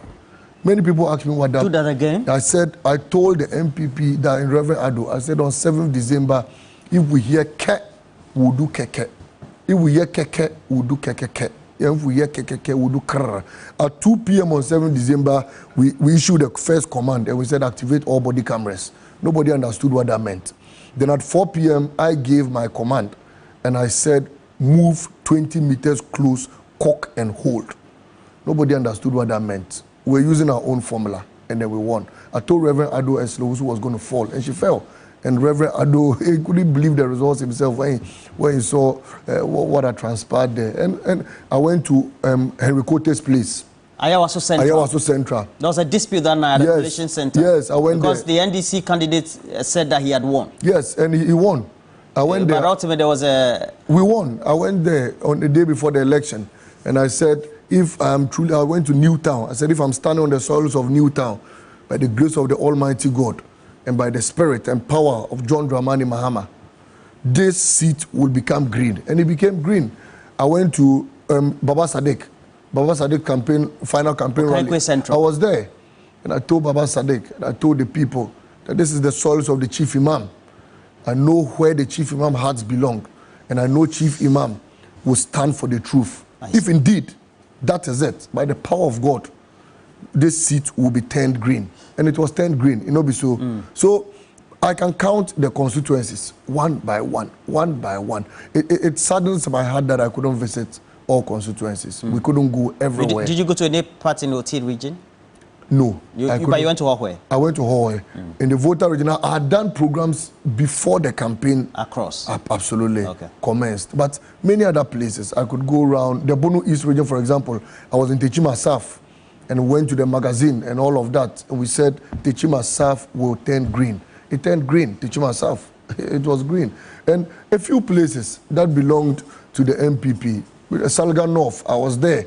I went around the villages and I said, if this is the soils of Ndewura Jakpa, then let the Jakpa staff speak for us. And we also went to, you know, you follow Community Manifesto. Absolutely. You did a lot. Yes, TV3. You went around. I commend you. And you know, we were boycotted by the MPP. Ultimately, they came back. For you are supposed to be celebrated. You were attacked. They called you all sorts of names. At the point they were calling you NDC communication officer. I heard all of that. They said TV3, they named all of you, Johnny and the rest. They will line your pictures and insult you from morning till night. You are sitting here in suit, right? Are they in power again? They are leaving power. That's what God does. And so You see, the advice to all of us is stay humble. Respect the Ghanaian people. Respect everyone. If Roland speaks the truth, it doesn't mean you should insult Roland. If Andani speaks the truth, it doesn't mean you should insult Andani. If anyone speaks the truth, it doesn't mean you should insult the person. Just appreciate criticism, work on it, and you move forward. But if people speak the truth, what has Roland Walker done? You insult Roland Walker from morning till night. Today, you are out of office. Come and insult Roland Walker again. The way you have a lot of young people following you, you should contest for the youth organizer position of the party come 2 years' time. My interest now is not in what somebody should contest for or not. The biggest headache on my mind now is how we are going to deliver on our promises. That is the headache on my mind. Whoever takes over after John Mahama, whoever does this, it's entirely premature ejaculation. You don't ejaculate when you've not gotten to your destination. We must do things step by step. The first task ahead of us is to deliver on our mandate. That is my headache now. I woke up this morning, and I mean, before I left the house, I held my head and I said, we have a lot of things to do.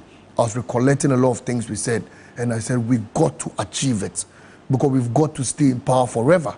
And by staying in power forever, we need to achieve and, I mean, deliver on our mandate. That is my headache, and that is what I'm thinking about. So if I hear people say, after John Mahama, who next? After John Mahama, let's think about John Mahama now. Let's help President Mahama succeed. Let's work for him. Let's work tirelessly for him. Let's stand for him. And if he achieves, if President Mahama achieves, even if we go and bring, excuse me to say, a spoon after President Mahama, the people will vote for the spoon. But if you don't let President Mahama achieve, if you don't support John Mahama to deliver, and then you are thinking of who takes over after John Mahama, or who becomes what in the next national election, or who becomes this, people will call me, Malik, you have to start preparing for this. You have to go here. I said, that is what you are thinking about. That is not what I'm thinking about. I'm thinking of how we can support the old man. I'm thinking of how we can support President succeed and deliver on his mandate. I'm thinking of how we can make Ghanaian youth proud of us. I'm thinking of how Ghanaian youth could get jobs and everybody could be satisfied. That is what I wake up in the morning to think about. Right. Now, going by all that you've enumerated, it means that there's a whole lot of responsibility on your shoulders. Absolutely. To whom much is given, much is expected. And then the young people are counting on you. That's right. Okay. Are you thinking of only success or failures as well? Where success comes, fine. Where failures come, how do you intend managing it? Depends on how the failure looks like. I mean, if... Let's say the promises to young people are not able to be actualized like the intentions were. Why? Why can't they be actualized? What is stopping us? You have gold, you have cocoa, you have oil. Young people say, all we need are jobs. Why can't you give them jobs? Tell me. 1.8 million young people are seated in the house. They say they want jobs. Nursing trainees say posters. You can't post them. What explanation are you going to give to them? So there are some failures that, like what the MPP was doing, they'll come and be explaining Russia and Ukraine. At least Russia and Ukraine will also rest. Because people have been, they name Russia and Ukraine, even the Russia and Ukraine were tied. COVID-19 as an excuse, no. Give them jobs. So give them jobs. The young nurses say, we want to be posted, post them. The young teachers say, we want to be posted, post them. If there's any reason why you cannot post them, it should be because there are not enough hospitals or enough schools. And President Mahama says we'll complete all the abandoned projects and post them. So what excuse do you have? And so I don't know what excuse to what failure you are talking about. But what I know in my mind is that President Mahama would deliver on his mandate. And we all will support him deliver on that mandate because we want to leave a firm legacy. And we think that he should be the best president ever in the history of this country at the end of his tenure. That's what we are supposed to do. And we definitely deliver on that mandate. And you see, Roland, for example, 10% bed tax. The boys say scrap it. If you are unable to scrap it within 4 years, I will personally lead the boys to vote against NDC. Yes. If we don't, again. I am saying that the boys say scrap the 10% bed tax. If we are unable to scrap it, I will lead the boys to vote against NDC. There's no excuse. How are we going to explain to them? So if what the people demanded, if you don't do it, you should come yourself and raise your hands and say, vote me out. As simple as that. That is what we thought the MPP would have done. They should have just come. Look, $1 million per constituency, we couldn't deliver, vote us out. one district, one factory, we couldn't deliver voters out. One district, one warehouse, we couldn't deliver voters out. We thought the NPP was going to do that. They should come and say voters out, because we couldn't deliver. So if 10% bed tax, we couldn't scrap it. We'll come and say we couldn't deliver, we are sorry, voters out. As simple as that. There's no turning back. There's no explanation to this. There's no justification. There's no excuse to it. As simple as that. I have a couple of messages. I'll go through them, and then you respond to them. And then we'll go back to the incidents that have happened. That's right. We'll go to Utu Senyais and all that. Yes. This one is coming from Chairman Francois, who says that it's not only the youth that you appeal to. I'm a great admirer as well. And he's also a middle-aged person. Okay. And then also, we have a lot more people who say that they would want you to contest various positions. You are saying that it is not the time, right? It is not the time. They want you to. It's highly premature ejaculation. Premature ejaculation. Okay. All right. Then I have a couple more. So let me just also go through. This one is coming from Emmanuel. Emmanuel says, please tell Basintale that he has won the soul and mind of many of us. He should keep up the good work. Zero tolerance for mediocrity. And this one also is coming from Oseboatin from Ishai. So he says that, ask Malik this question. All the politicians start this way and then they don't end up fulfilling all the promises. So he said I should ask you, do you know that not all promises are redeemable? Some could be redeemed and not others. Who said that? Oseboatin from Ishaiso. We have 4 years. We judge after 4 years. We have the first 4 years. Ask me the same question after 4 years. All right. But you know that not all manifesto promises are redeemable in 4 years. Ask me this question after 4 years. All right. Okay. So, E-levy is already scrapped. Give it a try and see. Okay. At what point in time do you think that we need to take a quick look at the free SHS in terms of the 120-day implementation promises of, because it's an integral part of the discussion we're having. 100%. Yeah. And so that also brings to bear some of the lies and propaganda that was spread by the MPP. You see, Roland, free SHS, now we'll see whether we'll scrap it or not. Is that not the case? And that is why I say the MPP will stay in opposition forever. The reason why I say that is because you lied to the Ghanaian people that the NDC will scrap free SHS. So at the end of 4 years, if we don't scrap free SHS, it means Ghanaians will know that you are a bunch of liars. You lied to Ghanaians that when the NDC comes, we will scrap a lot of things, and even, you said so many things. Roland, as soon as possible, we've got to delve into the discussion around free SHS. It is bad. It is bizarre. Students going to school in 3 shifts. That's wrong. They serve students with food and you don't even know whether this is food for human beings or, excuse me to say, food for animals. It is wrong. President Mahama says it touches his heart. He bleeds anytime he sees some of these foods. Look, the last time they showed a video of granola soup, I couldn't tell whether it was granola soup or it was kuka soup or it was ayoyo soup. You can't tell what it is. Make something and give to students to eat, all in the name of free SHS. So President Mahama is saying that we'll hold a stakeholder dialogue, we will sit down, we'll look around the table, and we will make free SHS better for all of us. It is sad that our wards go to school to eat, very terrible foods. So President Mahama says we'll decentralize it. Headmasters will now be in charge of the feeding. My mother is a matron. And my mother used to tell me that, look, the best solution is to decentralize the feeding system. Let the headmasters take charge. The headmasters will feed them properly. At the time we were in senior high school, headmasters were in charge. We used to eat well. I remember I used not to miss dining hall because, Roland, when you go to dining hall, the food you see there, you will be pleased. These days, ask the students the food they eat in the dining halls. It's terrible. All because the headmaster sits down and people bring him what he should use to cook for the students. Whether it's enough or not, nobody cares. And it's been wrong in our institutions. And so we decentralize it. People will get good food again. The 3-shift system will be squashed. all the students will go to school at once, and free SHS will be made better for all Ghanaian people to enjoy. So that after 4 years, Ghanaians will just see that Bawumia and Nana Addo were terrible liars. Napo was a terrible liar when he said free SHS was going to be scrapped by the NDC. Everybody will see, everybody will know in the face of it. And all headmasters will be called, CHAS will be called. We discuss with them on the way forward, and they will take pragmatic steps in addressing all these issues. Once that is done, I think that we'll be on the same page and the country will move in the right direction. The restoration of the teacher trainee and nursing trainee allowance is also one that we are going to discuss around. It's something President Mahama says he will never scrap.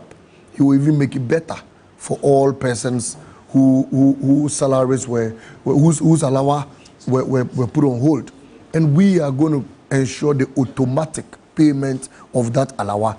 And to add on to it, once you complete school, you'd be directly posted to go and start work. I think if these things are done, everybody would appreciate this country. Look, nobody expects government to go beyond the roof to do so much. Nobody. But they should do the little things. But do the little things. Do the basic things. Meet us halfway. Let us feel we have a government ahead of us. Let us feel there's someone in charge. We don't want to wake up in the morning and today dollar is 18 cedi. Tomorrow dollar is 20. Tomorrow next dollar is 16. Everybody knows you're not in charge. But if you wake up and there can be a stable dollar for businessmen to draw their budgets with that dollar, they know that for this year, the dollar will run at this. I think everybody will be able to balance its weight and will be able to work properly. In 1 week, at a point in time, the dollar skyrocketed from 12 cedi to 16 cedi. How do you come into terms with that? How do you reconcile your accounts? That was terrible for us. And that is why John Mahama says he will ensure that we have a very stable economy, we have a stable dollar, so I could plan, you could plan, and everybody could plan. I mean, his things. We're on the messages, and so that's why I'm asking. This one is coming from Chairman Kwesi Taylor, who says that I'm proud of this young man, well outspoken. He's made the youth of this country very proud. I call him the youth president. He said he call you that. Have you heard that also? Yeah, okay. My wife says she's going to sit. But I don't think we can have two presidents. Okay, then Chairman Kwesi Taylor also says lawyer Maurice Ampao should have by now moved to Togo. Did he say he'll go out of this country? Is that an insert where he said he'll go out of this country? Or you didn't monitor? Lawyer Maurice Ampao needs to account. Julius Agawa said, let me use this opportunity to congratulate my party and salute the Basentale boy. That's Julius Agawa Tahiru. All right. So we have many other messages. And we also have landlord Borga D line. I saw two blind men fighting today, and I said I support the one with knife. Both of them ran away. Did you say that? No, I didn't say that. I saw. He's only quoting something. Okay. Not mine quotes. Okay, so I have more of the messages in here, but Kafu Yaudo says, look at this. Let them stop lying. Or is there a different tax? E-levy is not taxed. Okay, has not been scrapped. So. Kafu Yaudo giving me. Who said it to be scrapped? It has been scrapped. I think there was some. Somebody commented. Yes. Okay. Okay, this one is coming from Mandy. He says, tell Malik Basintali that I admire his charisma. He should keep it up. I would want to marry him. Are you do you intend marrying soon? You see, do you intend marrying soon? It's a question. All this, I want to marry him soon. I want to do this soon. I want to Are you married? That. I watch.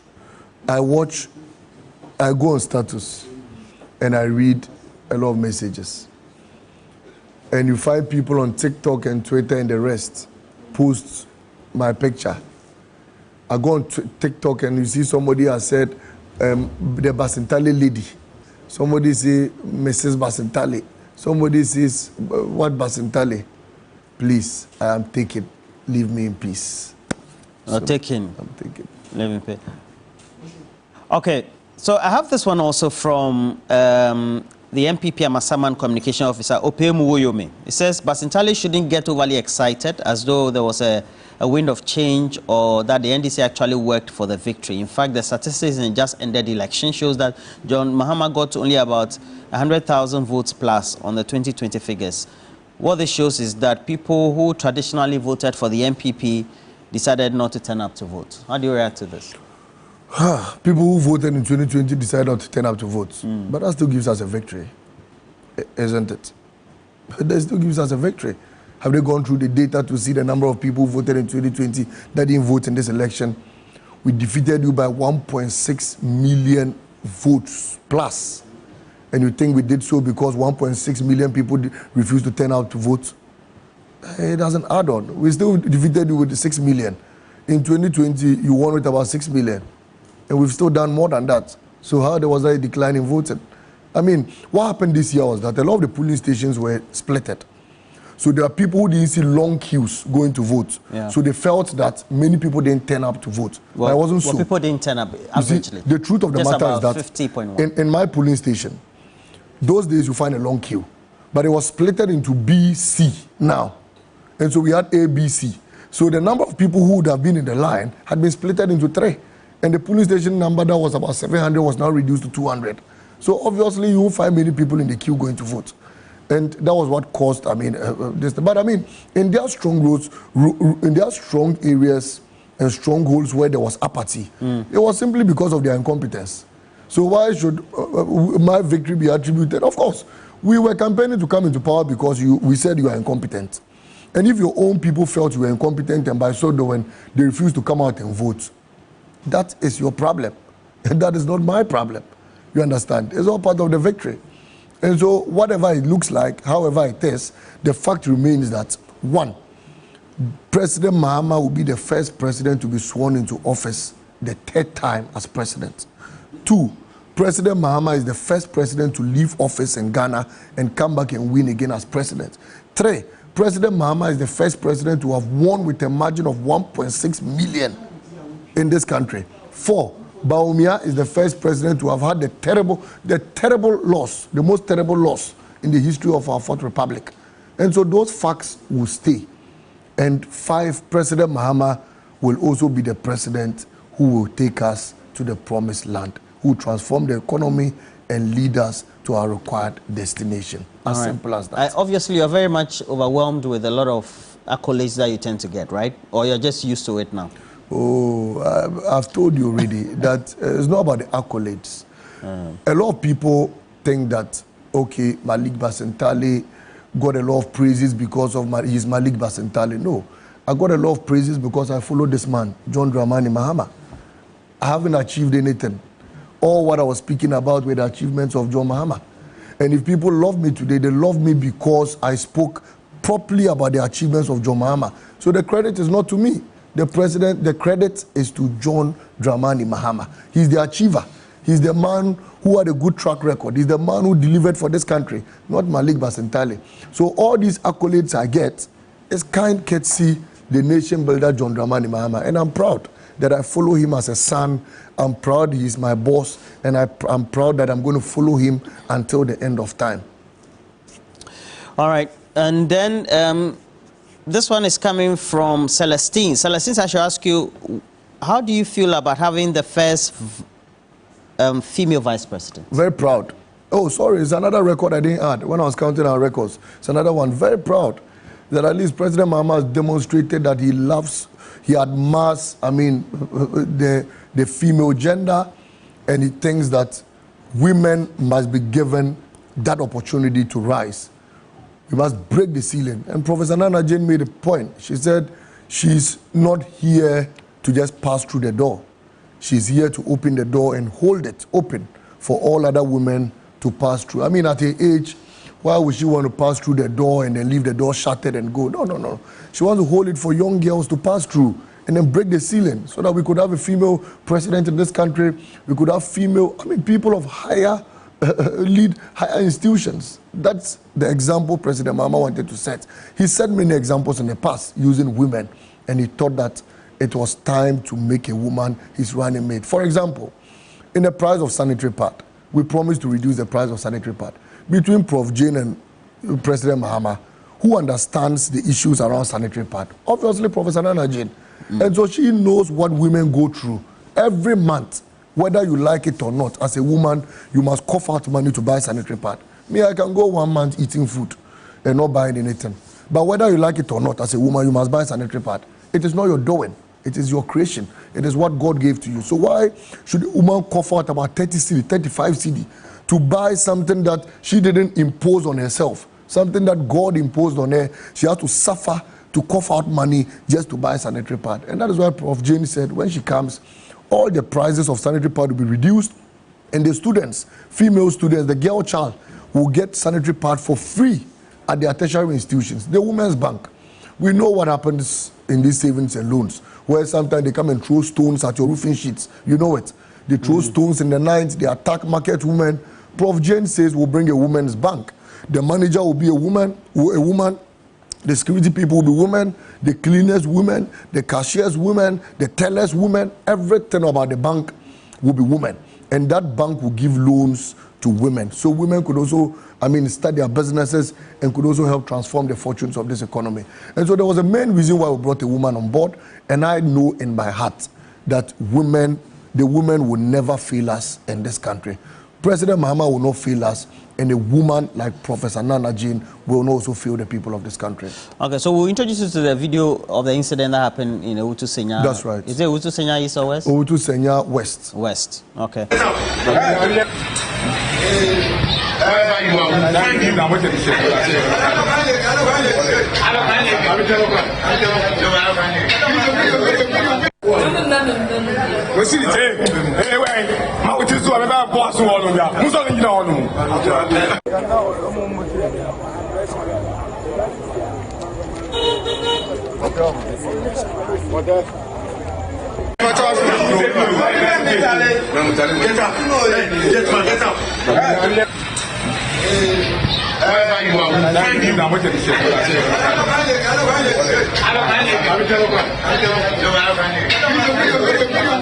Yesterday, we were having a meeting with the police commander, and somebody called me from Small London, where the Agenda 111 is being built.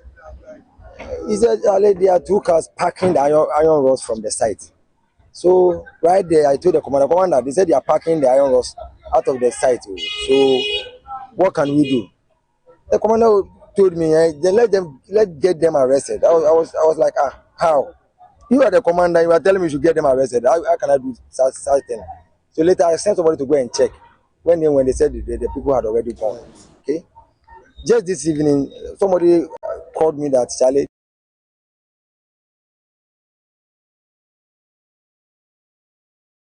there's another truck parking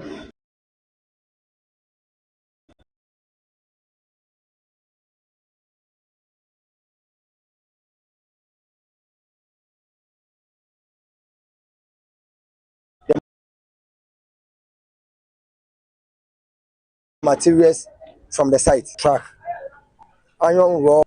I said, no, we should make sure they bring them to the police station. So they brought them to the police station. You see, that is the main reason why we went to lock the assembly stores last Sunday. Because we have 1,000 bags of fertilizers in that store. And if care is not taken, these people will steal them. Because I have videos of some of the MPP constituency executives looting those fertilizers. And then some of your media guys are misreporting, telling us we have gone to lock assembly office and all that. It is not true. We are doing this to protect the interests of the constituency. We are not doing this for NDC. We are not doing this for John Mahama or Gisela. We are doing this for Mother Ghana. So these people you've arrested today, have they admitted to the fact that they were actually stealing the material? No, we are trying to question them as to who sent them. They are not ready to tell who sent them. Okay. Yeah, so they said they have called the contractor to come. So we are here waiting for the contractor to come to see whether it is the contractor who asked them to come and pack our taxpayers, things bought with our taxpayers' money. I also called the police commander, and he said it is not right for the contractor to send the items from here to Tema. And you see, when they were selling this, and they were attributing them to NDC. X. But Malik, this is the issue. And the question I asked was, why do we have young people of the NDC going there? So in this instant case? So clearly, this is a clear demonstration that a lot of the thugs who are storming offices and attacking offices are MPP persons. This is a clear example. The guy speaking is the communication officer of the NDC in the Owutu Senya West. He's called Cassius.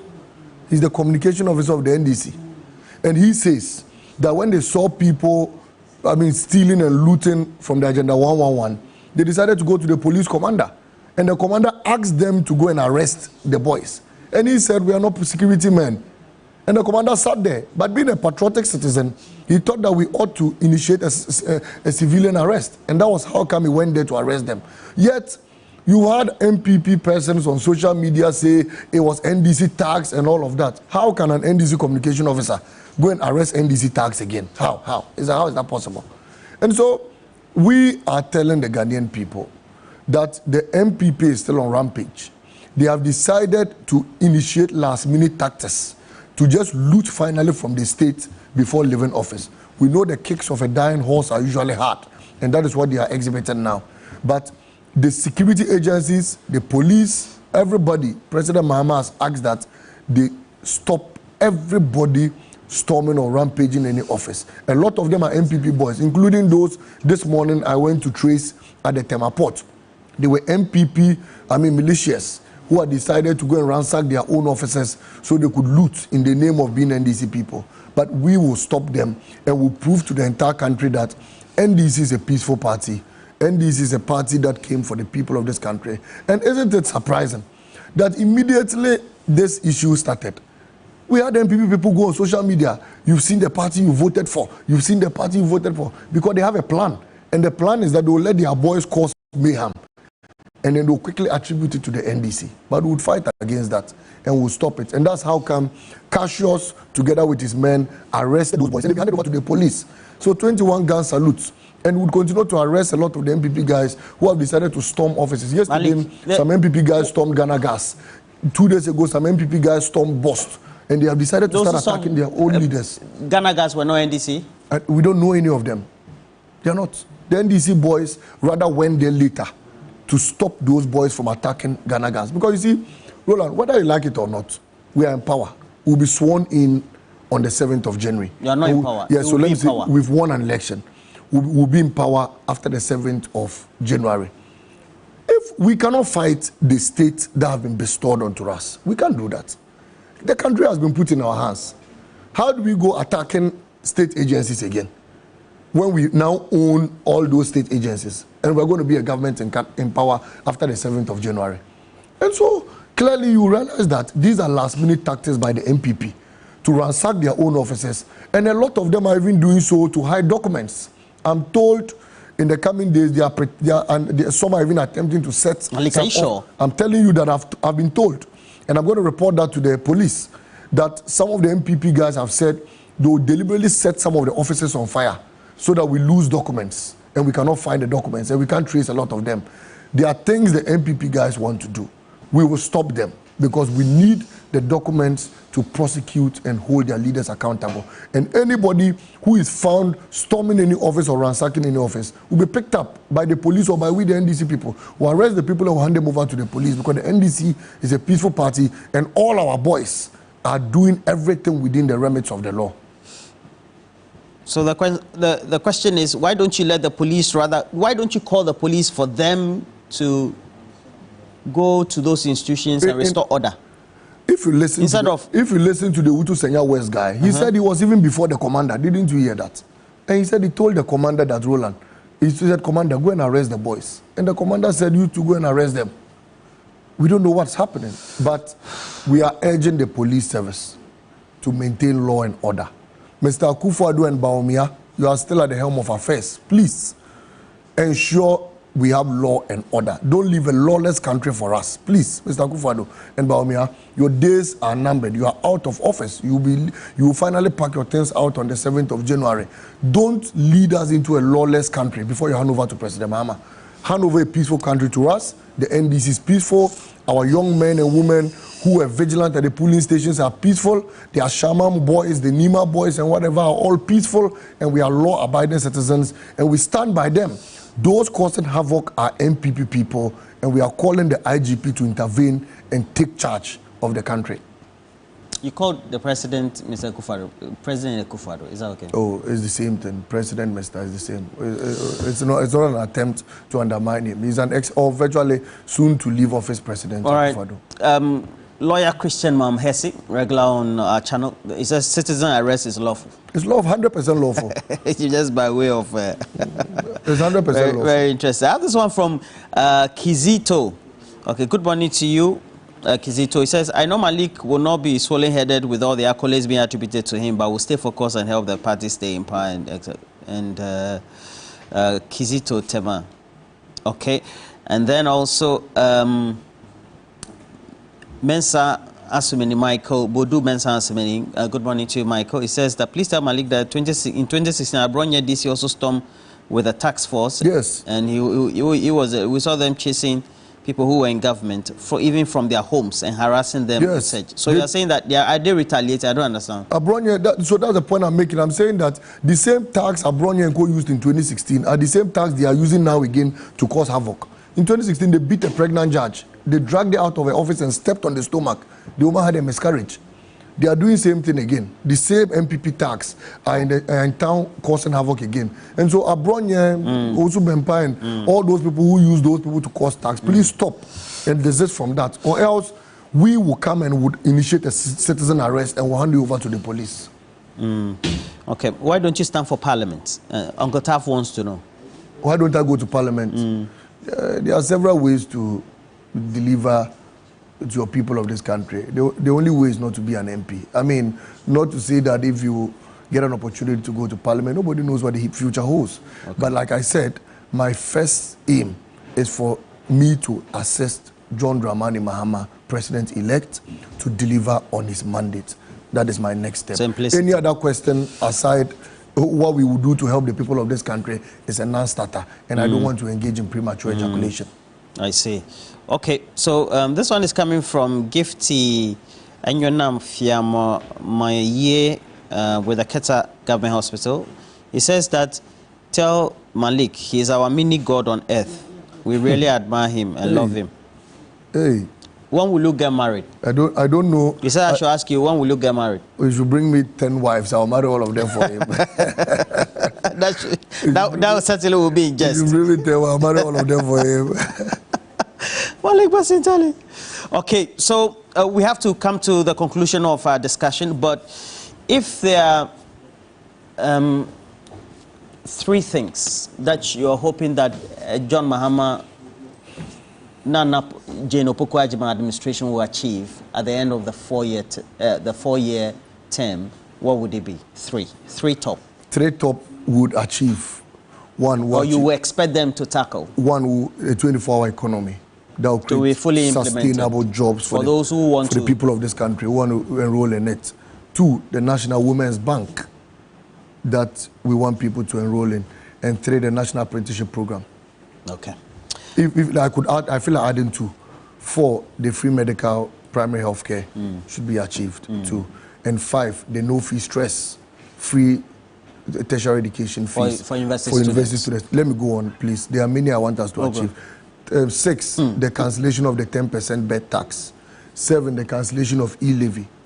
8, the institution of a pension scheme for GPRTU drivers. 9, the creation of a mining refinery in mining communities. 10, the creation of a cocoa refinery in cocoa growing communities. 11, the completion of all abandoned hospitals. 12, the completion of abandoned e-blocks. 13, completion of all roads, abandoned roads. 14, creating an airstrip in Yendi and ensuring that we give the people of Damango and Yendi water. Should I continue? I have a lot to go. I would have just all in 4 years. All in 4 years. Okay, great. We will do it. We'll see how that goes. Power of God. We will do it. 15 to appoint 16 ministers. 16 to run the leanest government. Of course, that's to appoint 16 ministers. 17, the 120-day social contract. That is to appoint all his cabinet ministers within 120 days. 18 is to ensure that 1 million people are trained in the coders program. So we could get a lot of people in IT. 19, I can go on and on. The promise in 19 is to regularize Okada in this country. 20 is to ensure that all government workers could get a free loan to take a car or to get a free housing scheme where government workers will build houses for you and will be deducting from your salary. 21 is to ensure that your pensions, you can take it after half month. Malik. I can go on and Elliot on. When you have a nation builder as a president, you don't struggle to bring out policies of his. But ask the MPP, MPP their policy. Those say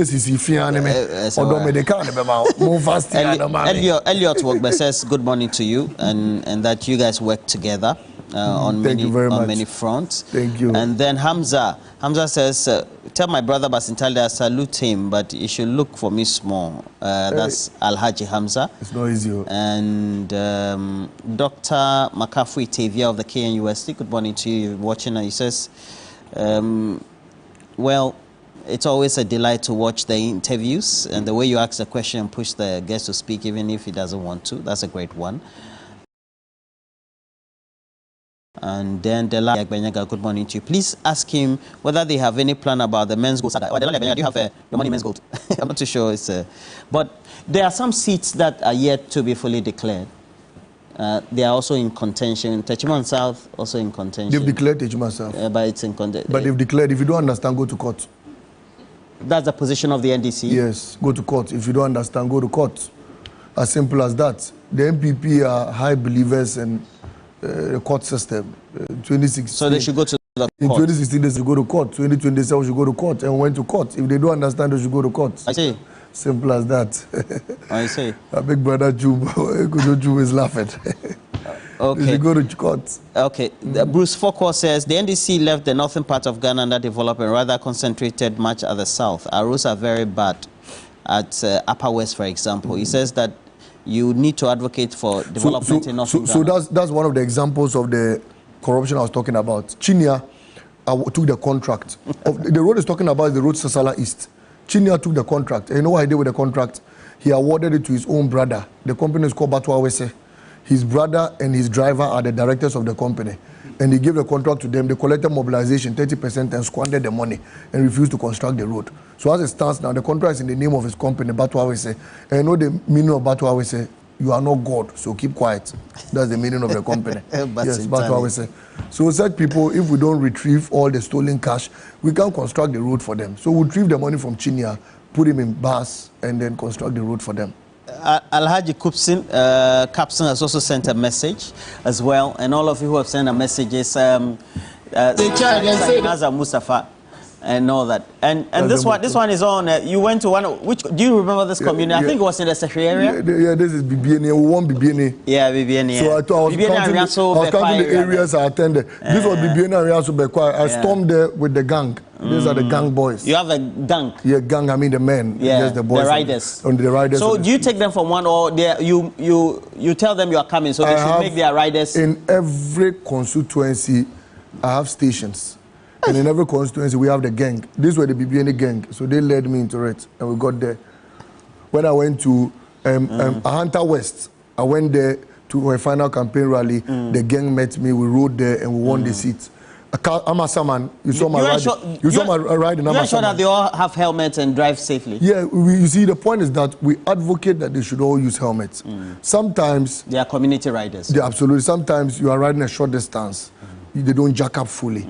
But in the future, we would ensure that everybody should use a helmet. And would it become a mainstay of your campaign activities? Yeah, we could find a way through the national road safety to go around again. And in regularizing Okada, definitely the road safety will be in charge. I see. And then we'll go around and educate them. Dr. Carl Domino, who is in Charlotte, United States of America. North Carolina is right here in Ghana. Came to monitor and watch things. The election says that you're a very interesting man, and says something I can say. Tell Malik say he up. And then Lawrence Adoboy also says, I sincerely commend all of you right here at TV3 for the start of the 24-hour 3-shift, please. This one, it's an election program. We already do 24 hours. Don't follow Malik.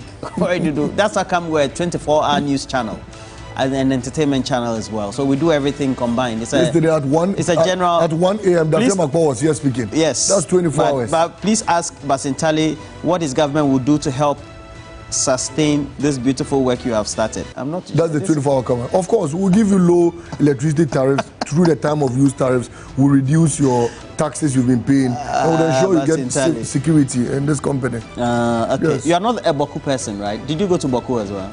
No. I campaigned in Boku. Yes, I went to. So this is what happened during the heat of the wars when bullets were flying. A lot of people were scared to go there, but I went there. I visited Zebela. We won Zebela. I visited Binduri. We collected Binduri back. I went to Tempani. We won Tempani. I went to Garu. We won Garu. As late as 8 p.m. we were campaigning in Garu when bullets were flying. But we won the places by the grace of God. I went to Navrongo. We won Navrongo. I went to Paga, Chana Paga. We retained Chana Paga. Bolga East, Bolga Central. We retained all of them. Agalges Place, Bulusa North. We retained it. George Adongo says that, do you know that it is against the law to be dressing like a soldier when you're not? Why did you dress in in a military fatigue the other day. Do you have people in your church who wear the military regalia as ushers? No. I mean, churches have them. We call them. I don't. There are some of God have a I don't name for go them. to Salvation. Salvation Army. I don't. But I don't go to. I don't. Yes, but even the Assemblies of God, we have this. The guilt and all. Yes, they are the ushers. Yes, I've forgotten how they call them. They usher people. No, but the Rangers. But you're very a political good. figure. You shouldn't be. So I'm saying that the Rangers. It's against the law. Hold on, the Rangers dress that way. Malik, it's against the law. What's against the law? You shouldn't dress in military fatigues. What is termed as military fatigue? The green color means military. It's a military. Do you know my party is a green party? Do you know that? You're this guy. Okay, so we have Ruben. Ruben says, tell Malik to invest the same energy on the government to deliver their promises because 100%. we are counting on him. 100%. And then 100%. Mama Wu also says, please, how far about the Efutu constituency chairman has it been found?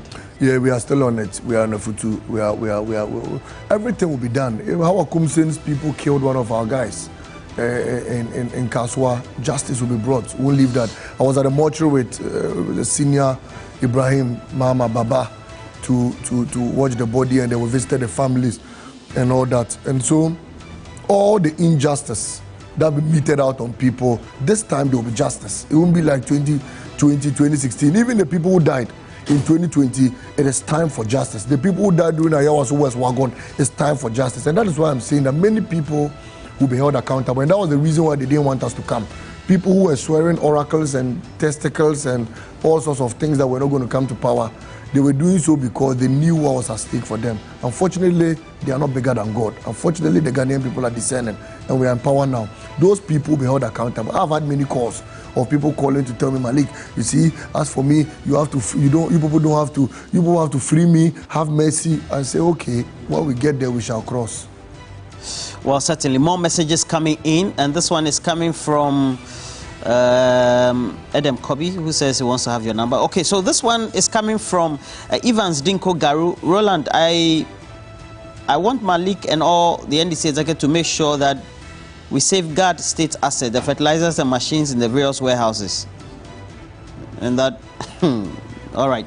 Thank you very much for passing through the studios this morning. Roland, thank you very much for having me. It's time to get to work. After 7th of January, we'll delve into action. And we're going to take off at flights. Yesterday, I was with the nation builder and the president-elect, John Dramani Mahama, and all he said was, Malik, fasten your seatbelts. Let everyone fasten his seatbelts. We're going to take off in 4 flights. Ghana will never be the same again. Ghana will be transformed. Ghana would be lightened up. Ghana will be beautiful. Ghana will be proud of our country, Ghana. And all the youth of this country, everyone in the diaspora, many people will come back home because the Ghana they always wanted is here. And together, we will build the Ghana we want. And so fasten your seatbelt from the 7th of January when President Mahama is sworn in, together with his landslide 2/3 parliamentarians, mark my words, will transform this country. And in 4 years' time, Ghanaians will pass a verdict, and that verdict will be for the NDC to stay in power forever. Sheikh Abubakar Ali Napari, good morning to you, the president and founder for the Salt and Life Foundations. Tell him that from Sheikh Napari, special greetings. He carries a lot of positive energy. I can feel it in the spirit realm. Hey. Spiritually. Thank you very much. Bye-bye. Thank you very much. Thank you very much. Thank you very much.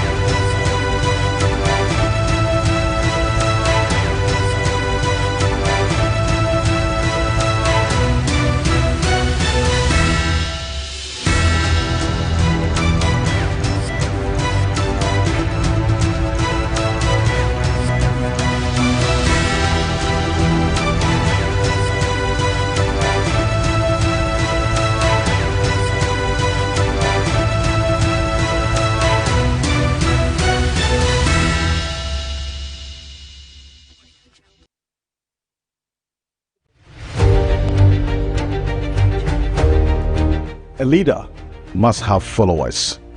The only thing that makes a leader who he is the people he's leading. A leader without followers is really no leader. And so as we go into this election, before, during, and after this crucial 2024 presidential and parliamentary elections. As we talk about development, there cannot be development without peace. So, while we seek to develop this country, we must also apply our mind to the need to uphold peace in every way possible, while the continuous ask for a free, fair, and transparent election. My name is Alfred Okanse.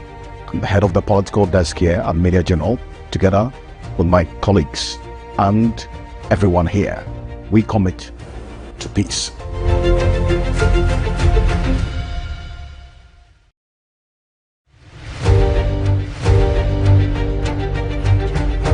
Yo, what's up, Ghana? What's up, where I go by the name Stone Boy, and all I want to say is that come the elections on December the 7th, make sure that you go with a peaceful heart, with a grateful heart, that you are alive and living, and everything is going to be all right. You don't need to fight nobody from any other political. Just stay true to yourself, go in there, go vote, and go home, wait for results, and be happy. It's Christmas, you know, so we can't jinx it up. God bless you, stay safe, one love, Stone Boy. Beep.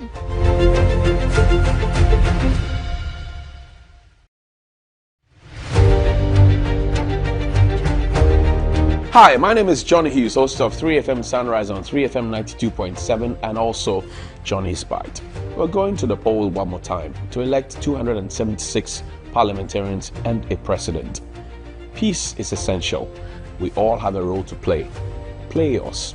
Let me play mine. And let's have peace. One Ghana.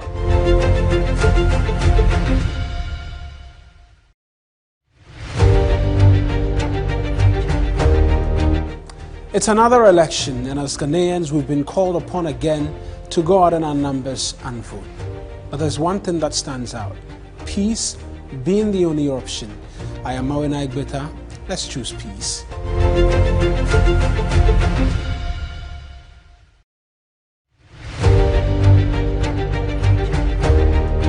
We've waited 4 years for this, and now that time has come once again. 7th December 2024, another time to elect possibly a new government. Just go to the polling stations, vote, and then leave peacefully. What I would like to advise is no violence, so that we maintain the peace here in Ghana and we have a peaceful and successful election.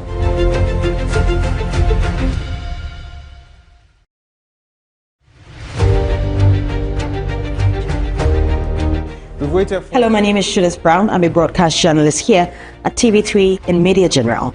The election is here and is our mandate to maintain peace and stability. Remember that peace does not only start with our political parties. Peace starts with you and me. Let's stay safe, because there's life after elections.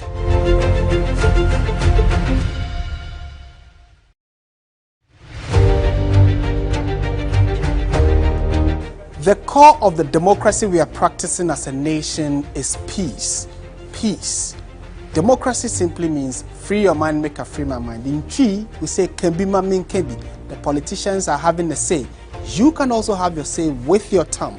Go out on December 7th, vote, go home, watch TV3 as we bring you extensive coverage of the elections. I am Martin Esedudate, and I stand for peace.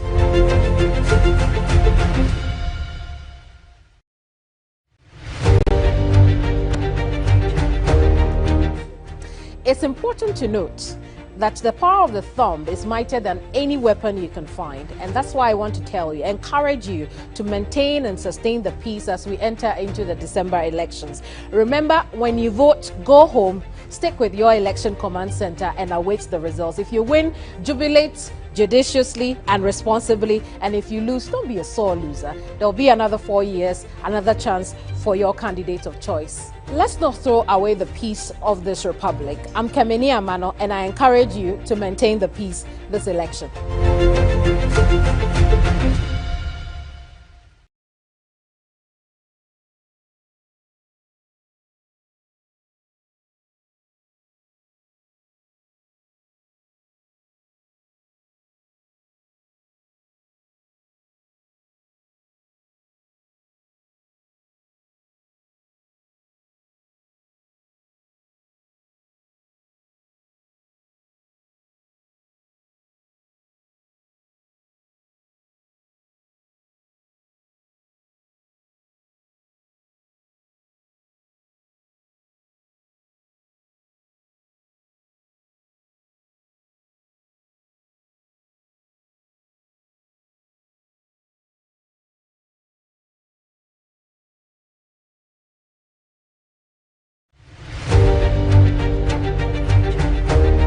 My name is Pakwisi Asari.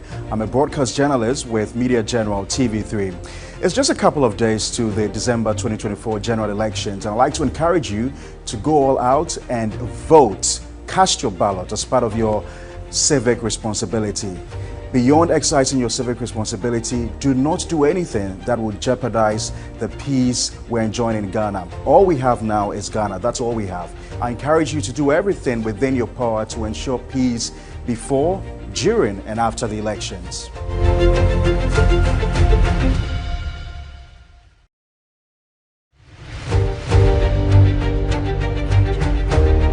Hi, I am Cookie, co-host of TV3 New Day. In just a few days, Ghana approaches this critical decision moment. It is imperative to remember that peace is the bedrock of our democracy and national progress. It's not supposed to be a battleground or a battlefield, but a reflection of our collective voice. Hello, my name is Roland now, to Walker. our leaders, this to our election candidates, season, and to the entire citizenry, I pray and hope that we all choose words that inspire and not incite. Let's deal with each other in a very civil manner. Let's also choose words that build and do not break. There's only one Ghana, and our Ghana is bigger than the 2024 elections.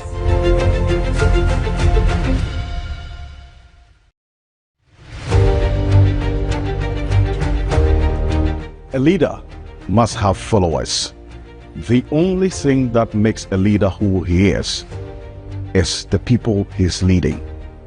A leader without followers is really no leader. And so as we go into this election, before, during, and after this crucial 2024 presidential and parliamentary elections, as we talk about development, there cannot be development without peace. So, while we seek to develop this country, we must also apply our minds to the need to uphold peace in every way possible, while the continuous ask for a free, fair, and transparent election. My name is Alfred Okanse.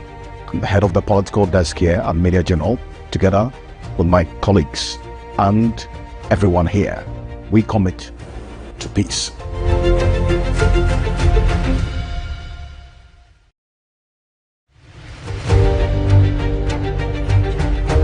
Yo, what's up, Ghana? What's up, where I go by the name Stone Boy, and all I want to say is that come the elections on December the 7th, make sure that you go with a peaceful heart, with a grateful heart, that you are alive and living and everything is going to be all right. You don't need to fight nobody from any other political party. Just stay true to yourself, go in there, go vote, and go home, wait for results, and be happy. It's Christmas, you know, so we can't jinx it up.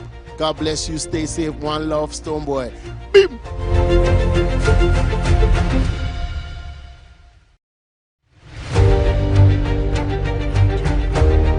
Hi, my name is Johnny Hughes, host of 3FM Sunrise on 3FM 92.7 and also Johnny's Bite. We're going to the poll one more time to elect 276 parliamentarians and a president. Peace is essential. We all have a role to play. Play yours, let me play mine, and let's have peace. One Ghana.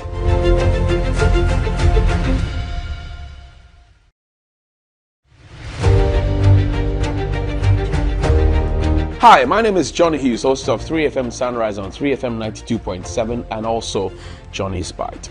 We're going to the poll one more time to elect 276 parliamentarians and a president. Peace is essential.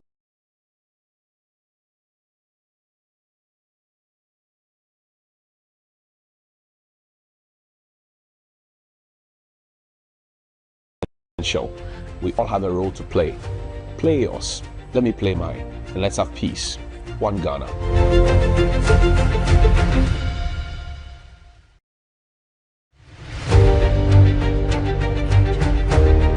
Hi, my name is Johnny Hughes, host of 3FM Sunrise on 3FM 92.7 and also Johnny's Bite. We're going to the poll one more time to elect 276 parliamentarians and a president. Peace is essential. We all have a role to play. Play yours, let me play mine, and let's have peace. One Ghana.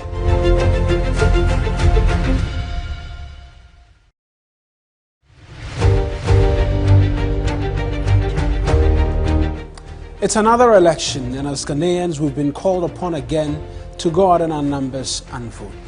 But there's one thing that stands out: peace being the only option. I am Mawena Igbeta. Let's choose peace.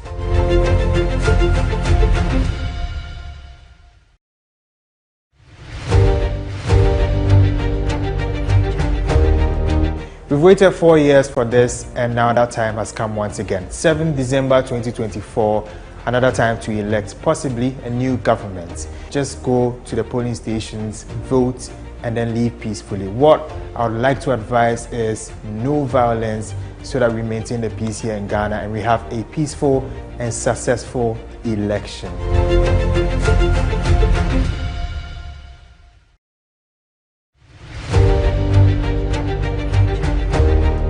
Hello, my name is Shudis Brown. I'm a broadcast journalist here at TV3 in Media General.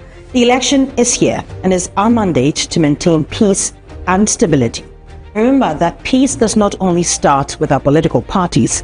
Peace starts with you and me. Let's stay safe, because there's life after elections.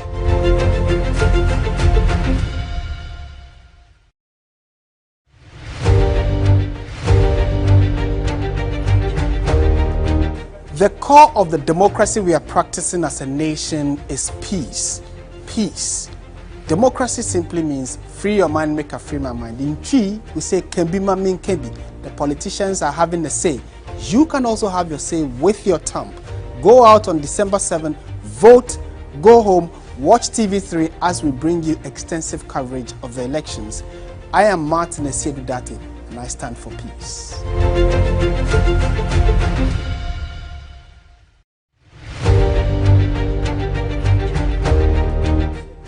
It's important to note that the power of the thumb is mightier than any weapon you can find. And that's why I want to tell you, encourage you to maintain and sustain the peace as we enter into the December elections. Remember, when you vote, go home, stick with your election command center and await the results. If you win, jubilate judiciously and responsibly. And if you lose, don't be a sore loser. There'll be another 4 years, another chance for your candidate of choice. Let's not throw away the peace of this republic. I'm Kemeni Amano, and I encourage you to maintain the peace this election.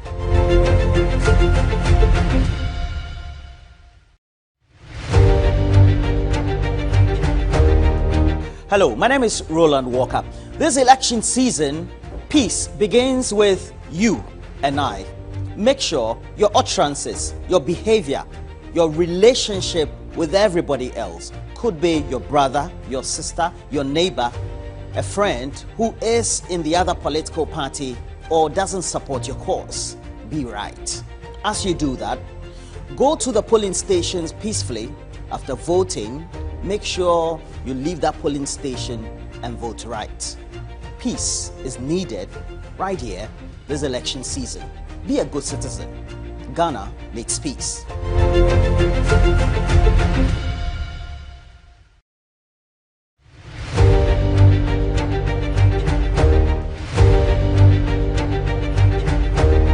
My name is Pakwisi Asari. I'm a broadcast journalist with Media General TV3.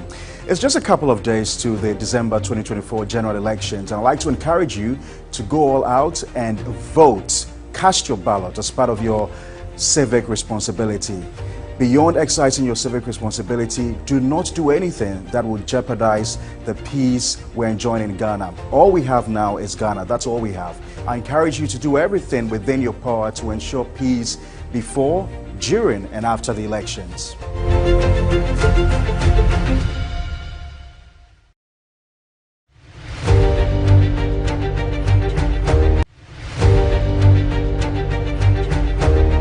Hi, I am Cookie, co-host of TV3 New Day. In just a few days, Ghana approaches this critical decision moment. It is imperative to remember that peace is the bedrock of our democracy and national progress. It's not supposed to be a battleground or a battlefield, but a reflection of our collective voice. Now, to our leaders, to our candidates, and to the entire citizenry, I pray and hope that we all choose words that inspire and not incite. Let's deal with each other in a very civil manner. Let's also choose words that build and do not break. There's only one Ghana, and our Ghana is bigger than the 2024 elections.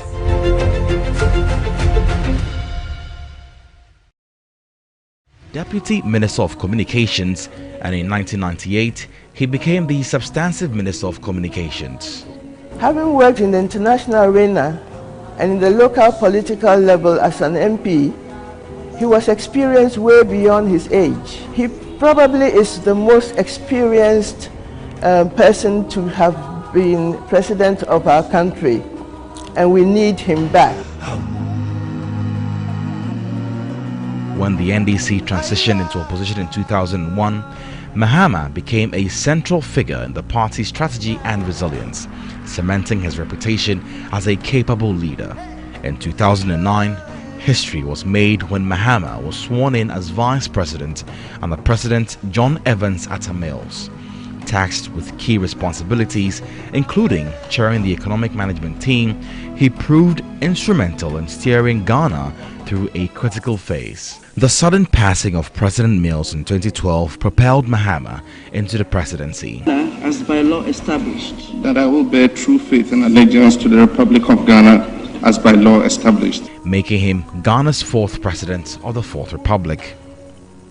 As president, Mahama prioritized transformative initiatives that reshaped Ghana's landscape.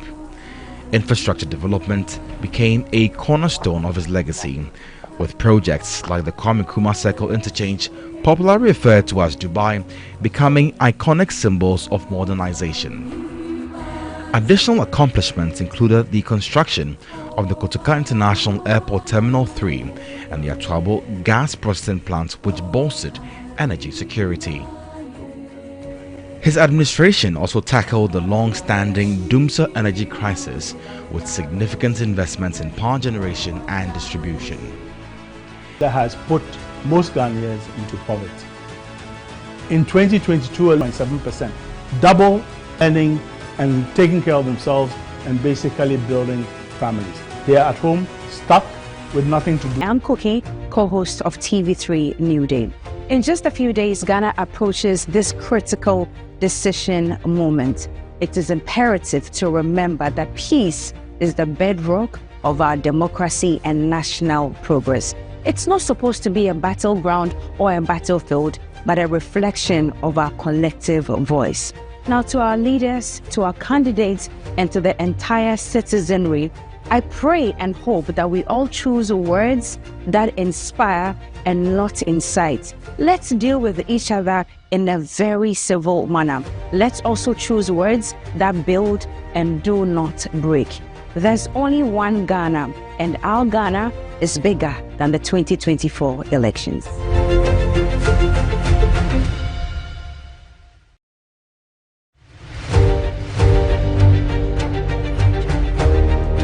A leader must have followers. The only thing that makes a leader who he is the people he's leading. A leader without followers is really no leader.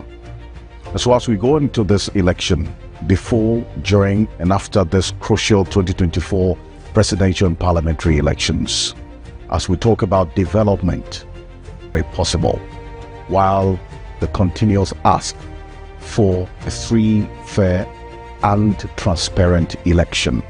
My name is Alfred Okanse. I'm the head of the political desk here at Media General. Together with my colleagues and everyone here, we commit to peace.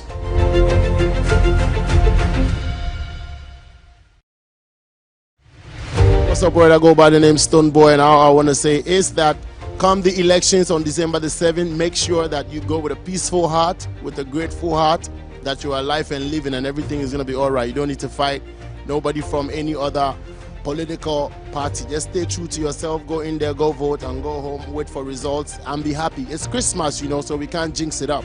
God bless you, stay safe, one love, Stone Boy. Beep.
Ghana Decides 2024, your election command center. We know that the transitional team are sitting, and it will mean that will be from the governing parties and then also the government as well, and then the president-elect's team led or co-chaired by former Chief of Staff Julius Deborah. But we have to go to Belinda Jabako, who is with the latest issues and then the latest information on Techiman South. We know that the parliamentary results haven't been fully certified by the Electoral Commission, are in controversy, so we want to get the details when it comes to that. Now, Belinda, what can you tell us regarding this? The Electoral Commission, have they declared this? Why is this in tango or in limbo on the other hand? Right, so the EC, I tried contacting the EC boss for the region, and he tells me that with the level of tension,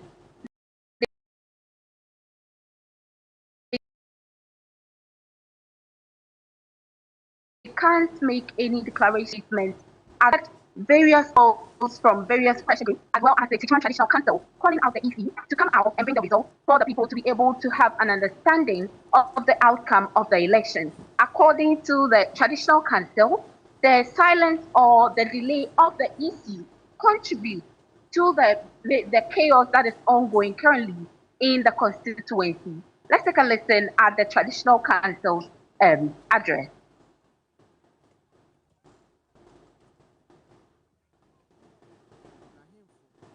Na dikrofo nyina se obia entena faako yen sori na yen visit baby yeto aba no se be ya abato no ebe ya asomdue ebe boko enti memendana no pa nananom nyina esori baby obia betumi akobia okoho kohwe enwunu dwo ya ante basabasa bia no obia kodai kwasi ana no anopa basabasa bi akoso ewo coalition center na ewo regional police headquarters ho divisional police headquarters ho enti nana no nyina yeto aso ekoi na nokwasem ni se de yekohunu ye no na yakomatuo pa yekoduru ehwa pa de ehunu ye ne se divisional command ho office ho no main gate kese no iron gate no omobu afaso manipa awura mu na ballot papers no ya scatter ni nyina ye hye no so entimi ni nyina entimi anhye na police ni ba ko edi anim edi ewura police station ho ye kosoro ba fam na de ehunu ye ne se de dikan nkonwa ahoro na wo nyina no mase no ebio baabia na yisifo no de aye omo coalition center no atuatifo ebo modni wura ho essay wo mu mfidie ni wo mu nkonwa ne wo mu bibia ho bia no wo mu sei no ye hwe ho aye san besi fam no de ehunu ye ne se etuo de tuo ene bobbo glasses no bi mu ebobo ye uhu se tuo na no ewo ho na no free ho apɛ ne call regional police commander no ho ye ko chia no se de ya behunu ni na ekoba ne sen no nso wo be kirem se ane OTB ebi kura si nanim be nenso na IGP aka kire omu se ebasa ma omu ntwituo ebi se omu twituo a nka de na ebesi ne nye ebi se na nipa be se 500 a dodo no ahyehye NDC for t-shirts ena betwa ahia ho pa ye bedi se agu kasem no yan twi wo mo na emra ni wo mu ni de esi 2020 no ye mpese ebeba bio se obi ebedi bone bekum nipa abama nipa. And certainly, Belinda, the chiefs, just by way of the summary, have been saying that there had been a dispute, bone of contention, where we had the collation, so to speak. They had seen that there was distraction, etc. that also means that they will call for some level of truce on the subject. But the Electoral Commission, what are they telling you? Why do they have that dispute? Why are they unable to call finally the result for Techiman South? Right, so I've been speaking to the regional boss of the EC, and he tells me that with the level of tensions in the constituency, it's not advisable for them to come out to say anything right now. They are waiting for the levels of tension to calm down. Comment on what next to do as their next of action. So we are yet to find out what their next line of action will be. But aside the traditional council, we've also had the Dagaba youth of Techiman also calling for calm. According to them, unity and peace is the backbone of Ghana. They are therefore calling for various stakeholders to intervene for peace to prevail. Now, just by way of recall, what really transpired to the point where the Electoral Commission is not able to call this election? What happened to and led to this dispute that we're seeing? Right. So on Saturday during the collation, we had some youth or some supporters of one party trooping into the strong room to destroy the coalition materials of the EP. They went as far as shooting guns. There were gunshots. They destroyed. The pink sheet was taken away, as well as the coalition papers were burnt at the premise of the Divisional Police Command of the Techiman constituency. And so, due to coalition papers or the ballot papers, the EC is unable to collate, or they had to halt the collation process. And until now, they are unable to come out with who has won the elections. But at the heat of the moment, we had the youth with the pressure, they at the gunpoint, instructing the EC boss who was in charge of the coalition to declare the NDC's candidate as the winner for the elections. So as it stands now, it's only the NDC's candidates who have been declared as the winner for the Techiman South constituency. But that was through pressure. So legally, we do not know the next step the EC is yet to take. I've been trying to speak to the EC board, and he thinks it's not the right time to speak to the media for now, or to address the media for now. But they've given the EC 24-hour ultimatum. And so we are waiting. Maybe by the end of today, we'll hear from the EC. Okay, who is giving the EC the 24? Is it the youth group or the chief? We have a pressure group, that is the concerned views of Techiman South. They had a press conference yesterday, giving the EC 24-hour ultimatum to come out with the results of the elections. If the EC is unable to come out with the results, they are going to petition and demonstrate in the streets to show their concern for the happenings in the constituency. We also had the Dagaba youth of Techiman also calling for calm and calling for stakeholders and the EC to have the right thing done for peace to remain in the constituency. Knowing that this incident happened at the collation center ultimately for the constituency, it means that all the parties, their assigns or the party agents should be in a position to say that they have the pink sheets from all the polling stations, don't they? Well, the pink sheets were bent at the moment. During the heat of the moment, the supporters bent all the pink sheets. So as of now, they do not have the pink sheet. Sheets, some were bent or all were bent? Pardon? You know that for certain, that some of the pink sheets were bent or all the pink sheets were bent? Okay, so some were bent. I don't know if all were bent, but what I saw, yes. Yeah. What I saw, some of the pink sheets were bent. But according to the MP, incumbent MP, he had his own coalition, and he says, according to his own coalition, he has erupted the winner of the election. I don't know what his bases are for saying this, but he held a press conference and said he is leading in the election, according to his own coalition. So we are still waiting for the EC to come out with the next line of action, so we'll know what to do next. Okay. Well, we'll try and get in touch with Martin Ejekosa, the incumbent, as well as the parliamentary candidate for the MPP in this as well. Have you been able to get in touch with the NDC candidate? Yes, I have been able to communicate with a communications person. They are yet to get back to me on when exactly to get in touch with him. So they told me to hold on. So I'm on standby. Whatever they say, I'll surely get it across to you.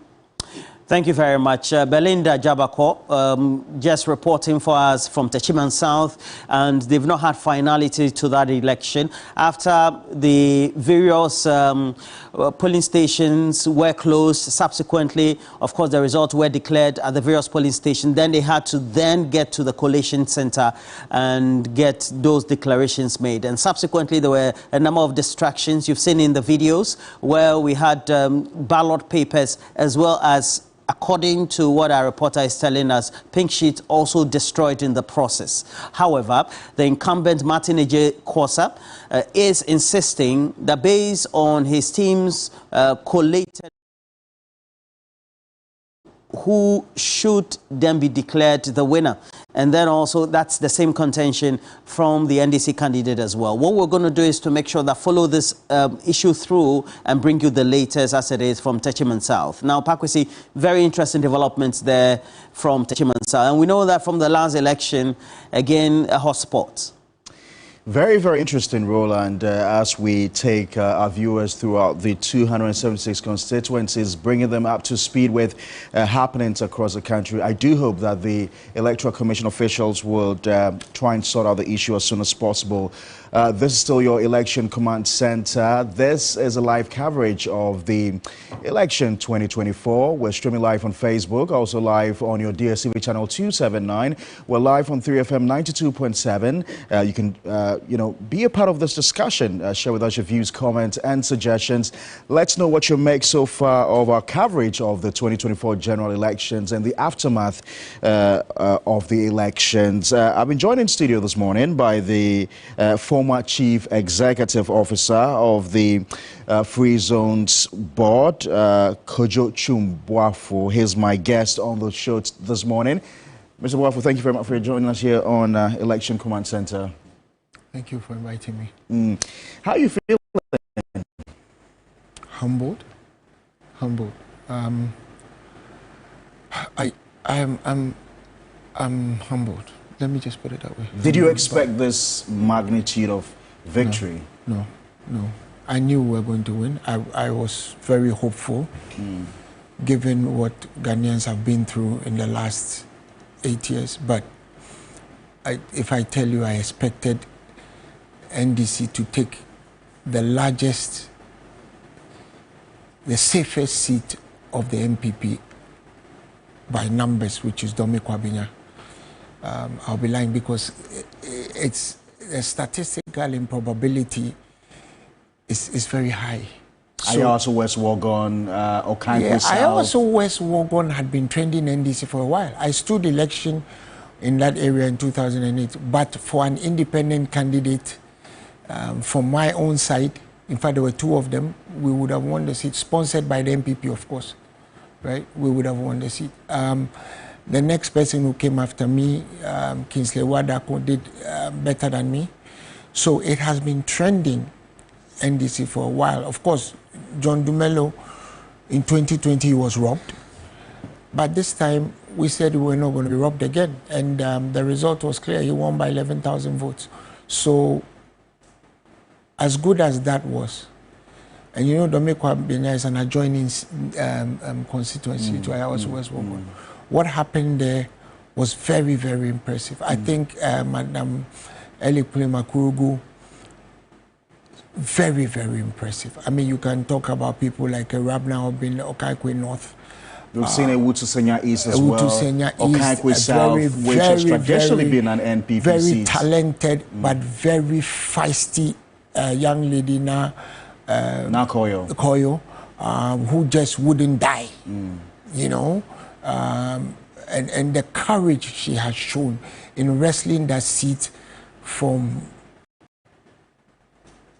Hakumsin is amazing, at the cost of her personal safety, at the cost of some of the lives of her friends, at the cost of her being a nursing mother thrown into prison, into cells, for something that should never have happened. I just doff my hat to them. Areas like Second D, like Kwesi Mintin. Yeah, like,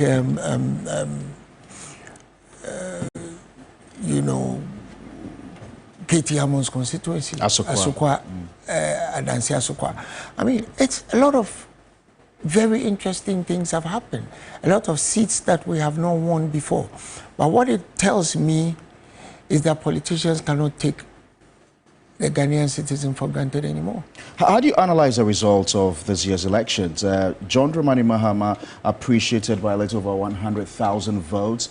He had about 6.3 in 2020 and came down to about 6.2 this year.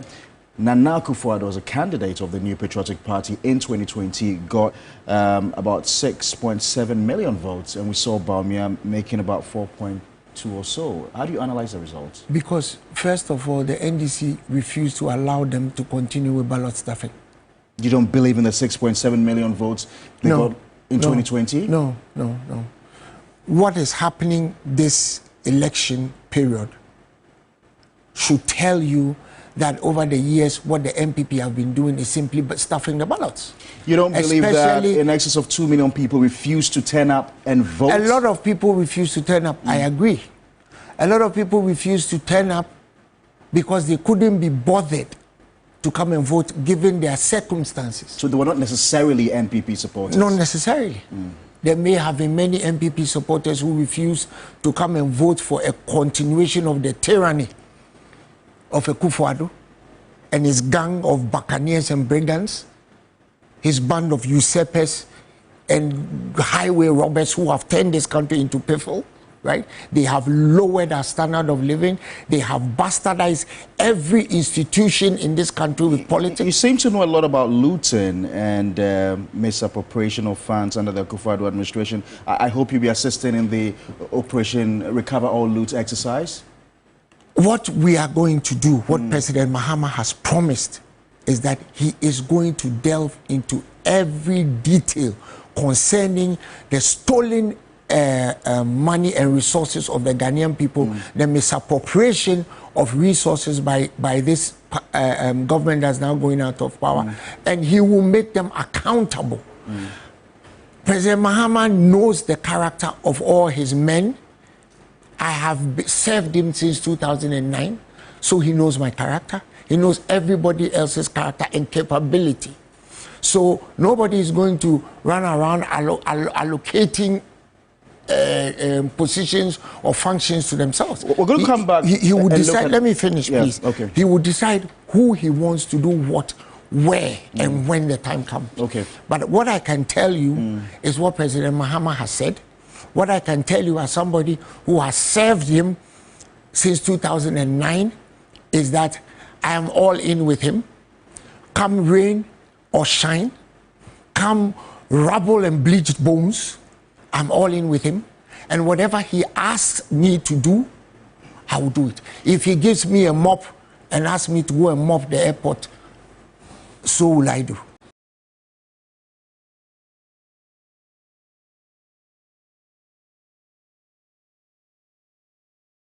We'll come back to exactly what you expect from John Dramani Mahama in his first 120 days. But let's finish with the analysis of the 2024 results. You're making some analysis of what you think that may have accounted for your victory. What accounted for our victory is economy. That's it. Economy. Economy, jobs, corruption, education, the gaslighting that was going on in this country by the government.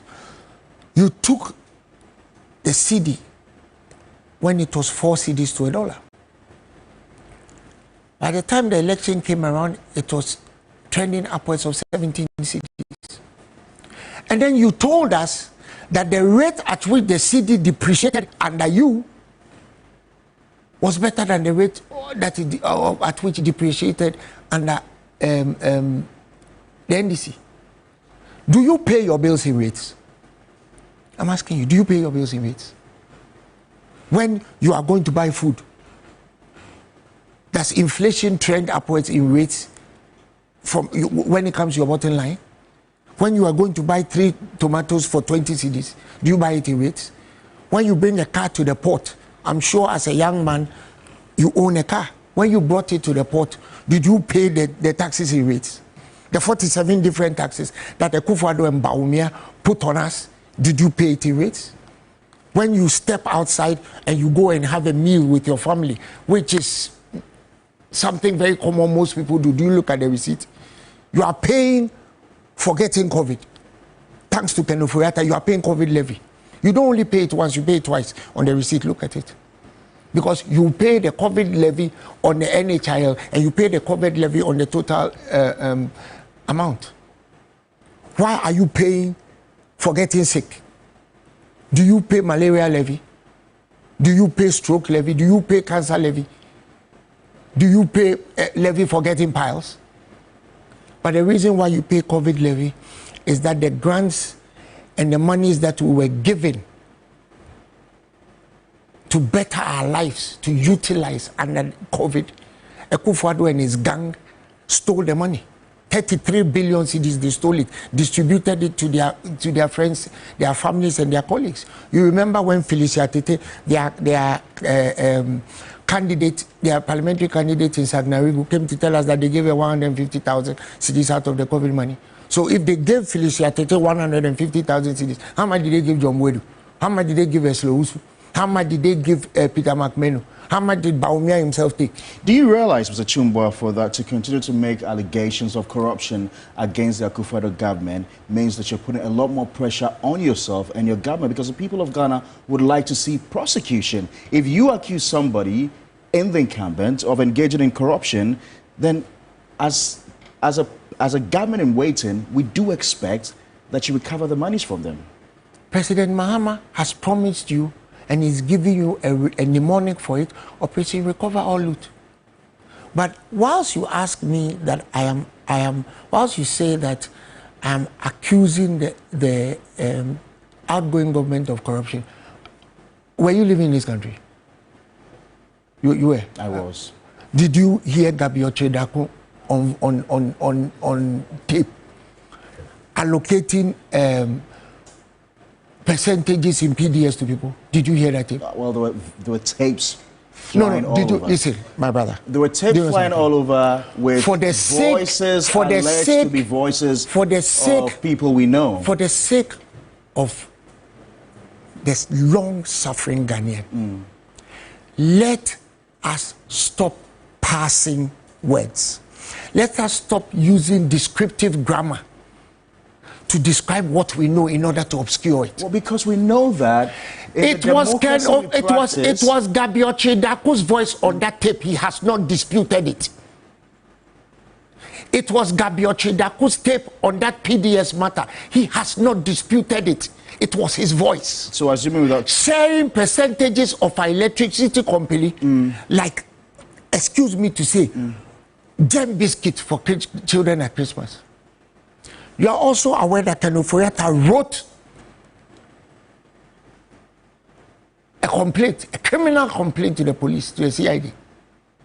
Up to today, has it been investigated? On the PDS matter? Yes. Why hasn't it been investigated? Why did we lose $179 million of aid coming from the American government? Because of what they were doing. Up to today, you are also aware that Electricity Corporation is the biggest asset we have in this country, worth close to 25 billion cedis and counting. They handed over the ECG to the quote-unquote PDS. For over 6 months, they were collecting revenues. Where's the money? You see, These are the salient questions that I expect the press to be asking Akufo-Addo and his gang of buccaneers. Because this is buccaneering. A roast by any other name is still a roast. And those people are the flower. For 6 months, our electricity corporation was called PDS. They changed the assets of electricity corporation. You saw the rebranded vehicles. You saw the rebranded offices. They were collecting revenue. Electricity corporation collects about 67 million cedis worth of revenue. So you do the maths. Every day, you do the maths. But you do know PDS is in court against the government. You do know that, don't you? They have collected the revenue. Where is the revenue? Because in this case, it was the workers of ECG who refused to allow that to go on. So once again, like I tell you, the Ghanaian citizen, the ordinary workers of this country, will not be taken for granted by governments anymore. That's why I told you I am humbled. Because the people of Ghana have shown us, those of us who dabble in politics, that you will not come in, we will not vote for you, you will not tell us that what we have seen is not what we are seeing. You will not play sleight of hand politics. You will not do Professor Diago politics, where Diago and his wife Naana and their dwarf are running around playing sleight of hand. Beyond the victory that you chalk nationally, the green that we're seeing cut across the entire 16 regions of the country, we see the NDC also sweeping the Chamber of Parliament with almost 2/3 or a little over 2/3 of the numbers there. You must feel some sympathy for the New Patriotic Party. No, I don't feel sympathy. Are you that mean? I am not mean. I'm just telling you that diplomacy is not my strong suit. So I will not sit here and pretend like I feel sorry for them. As a victim of what they put, one of the victims of what they put many people through. I'm a victim of DDEP. I'm a civil engineer. Graduated 31 years, going on 32 years ago. For 8 years I haven't worked. I left free zones in disgrace, despite what I did there. What do you mean by disgrace? I went to Yoko 34 times. For over 2 years, I was harassed, harangued, right? My name was on immigration shortlist not to be allowed out of the country. Every time I needed to travel, I had to seek permission. I hadn't been charged with anything. They delved into everything I had done at free zones, including building a wall at the Tema enclave. The free zones headquarters that you see, that lovely building, right, is one of my legacies. In conjunction with the ministers I was working with, the Honorable Hannah Tete and the Honorable Haruna Idusu, who allowed us to work and leave a better legacy than we came to meet. And yet I was pilloried by this government because my crime was that I was speaking against Akufo-Addo in the preamble to the election. But whatever I said about Akufo-Addo, was I wrong or was I right or was I wrong? Well, the good people of Ghana will determine that. They've determined it. You think so? Yeah. That's a verdict. After 8 years, this is the You verdict. don't consider it a verdict on Bawumia, but rather on Akufo-Addo? Akufo-Addo and Bawumia, they are twins of deception. They are tied at the hip. Tied at the hip? Yes. Dr. Bawumia is the most deceptive vice president this country has ever seen. Right? Was it not Bawumia who told... Be fair to the vice president. I am not... I didn't come here to be fair. I came here to be honest. Dr. Bawumia told us that if the fundamentals are weak, the exchange rate would expose you. When it was true then. It is true now. When the exchange rate exposed him, what did he say? He said it is true that if the exchange rate would, if the financials are weak, if the fundamentals are weak, the exchange rate will expose you. But it doesn't necessarily mean that if the financials are weak, the exchange rate will expose you because it's exposing me. Right? He didn't say that. Those are your words. I'm paraphrasing him. You don't need to. I am. I will. You see, the internet doesn't lie. Right? The internet, it doesn't lie. Social media doesn't lie. So the things that they said they were going to do, Dr. Baumia was the one who said that they were going to give every constituency in this country $1 million. Where's the money? Where's the money? Over 8 years, he owes every constituency in this country $1 million. Multiply 276 by 8. And you tell me, where's the money? I saw the emotions with which you spoke about how you were treated post the free I wasn't the only one. I wasn't the only one. Incidentally, is this going to be a personal vendetta? No. Nobody's no. Listen, because I see a certain level of pay them back. I can almost feel it in your voice. Account for your tenure. They did pay them back. We are asking them to account for your tenure. That's all. So if you pass the test, that's okay. In the 8 years that I was at Free Zones, when I was being persecuted, I produced all the audits, government audits for my 8-year tenure. Not a single management letter. But this is not about me. I'm just telling you my experience. Many people suffered worse than me. Some people went to jail for what they had in How many people went to jail? Tell me. Oh, the NCA, 4. There are others. I don't want to remind anybody of their pain. You're a journalist, you should know. The persecution. Look at what they did to the majority leader, Dr. Atufossil. What was Dr. Atufossil's crime? Simply because he had refused to allow the NDC to become part of the e-levy. And judging from what the e-levy has brought Ghanaians, he was right.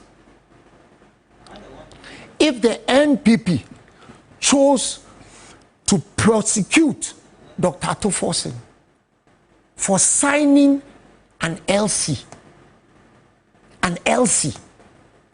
over ambulances. He's not above the law. No.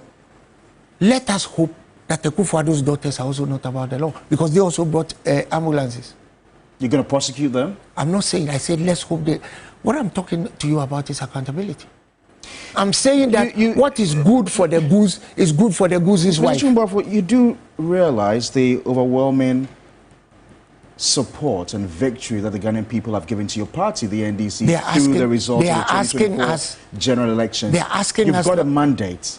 You say that the people of Ghana voted primarily on the economy. Yes. It means that you do not have much of a honeymoon. Now, if you're going to spend all your time prosecuting... I didn't say that. If you're going to spend all your time... Those are your words. Well, if you're going to spend... You can, a government can work... I have heard members of your party saying that they're going to ensure that the NPP are held accountable. My brother. My question to you is... In our campaign. My question to you is, Mr. Chumbafo, if you're going to spend most of your time going after the NPP people, you'd have little time to run the economy. Who said we are going to spend most of our time going after the NPP? What are you going to do? Do you think that the Ghanaian people, right, voted for the NDC to come into power and say, we are only going to do economy? That is, I'm going along with your logic. Right. We are only going to spend time on the economy, so we are not going to recover the loot. The people who are stealing the money, the Ghanaian people's money, they can keep it. Whilst we so you do believe that majority of Ghanaians, based on this vote, want you to go and recover every single money that's been stolen? Ghanaians voted for us for a plethora of things. I believe strongly that one of them is that they want the outgoing government to account for every cent that they have taken from them. Let me ask you a question. We spent $250 million putting up a headquarters for Bank of Ghana. You know that, right? No, I do know that. So, doing the maths. We spent $58 million on the Brown Hole, the National Cathedral. That one, yeah. We spent $250 million on All Africa Games. We spent 12 million cedis on the Palugu Dam, $2 million on the Sky Trade. I'm talking about all this, and then I'm telling you that, have you traveled the road between Accra and Kumasi? By road? Have you gone there by road? 4 years ago. Okay. What was it like? Didn't look good. Okay. Have you traveled the road between Accra and Cape Coast? I have. How long do you spend at Kaswa and Budubura? Oh, it's a very long one. Okay. If we use this money to do the Accra Cape Coast road, and use this money to do the Accra Kumasi road, and use the money to do the Kumasi Sunyani Takrady road, wouldn't we have been better off as a nation? During the All Africa Games, $14 million of that money was given to one of the president's henchmen's wife to cook for the athletes. I don't want to mention his name. No, I asked that question because you and I do acknowledge the slow nature of our judicial process, and so it could take years for people to be prosecuted. No. Are you going to establish any special tribunals or courts to handle these issues? I will leave that to the incoming Attorney General, who will know better than I do what they need to do and how they need to deal with people who have committed crimes against the people of this country. Mr. Chumbafo, what are you going to do? When I say by saying you, I mean your party. What are you going to do with over 180 seats in Parliament? Tell me. We are going to make sure that we do right by the Ghanaian people. We will not use that supermajority capriciously. We will not use it. Like I said, everybody who is a political watcher, political activist, must understand that the people of this country will not be taken for granted anymore. So if you have been voted into power in the manner in which we have been voted into power, ours is to go and better the lives of the Ghanaian people. You will do right by the people. It is one of the reasons why... Does that include becoming a rubber stamp of the executive? No, they shouldn't. I'm not a parliamentarian, but they shouldn't. Because it is rubber stamp that has cost the MPP where they were. Case in point.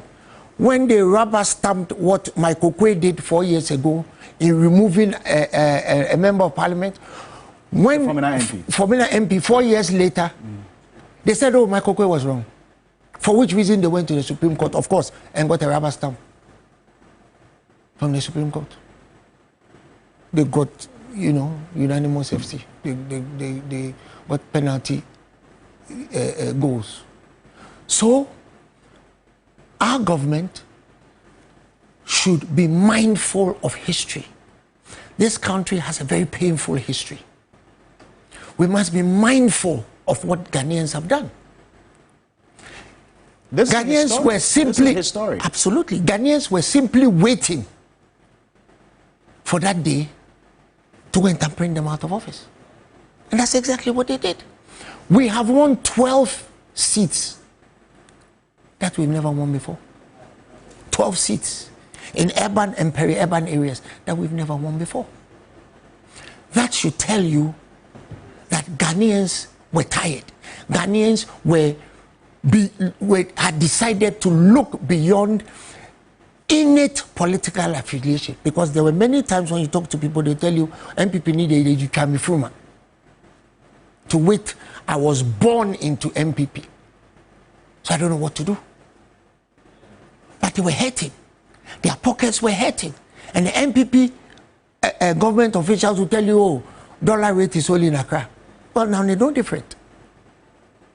Because if you had any sense in your head, you would have known that this country has a basic form of trickle-down economics that percolates to the lowest level, because we are an import-driven economy. I mean, I was telling somebody that, when you analyze the results of this election, it almost seems like a three-line whip, where everybody across the country was asked to vote in a particular way. You poison our rivers with galamsey, right?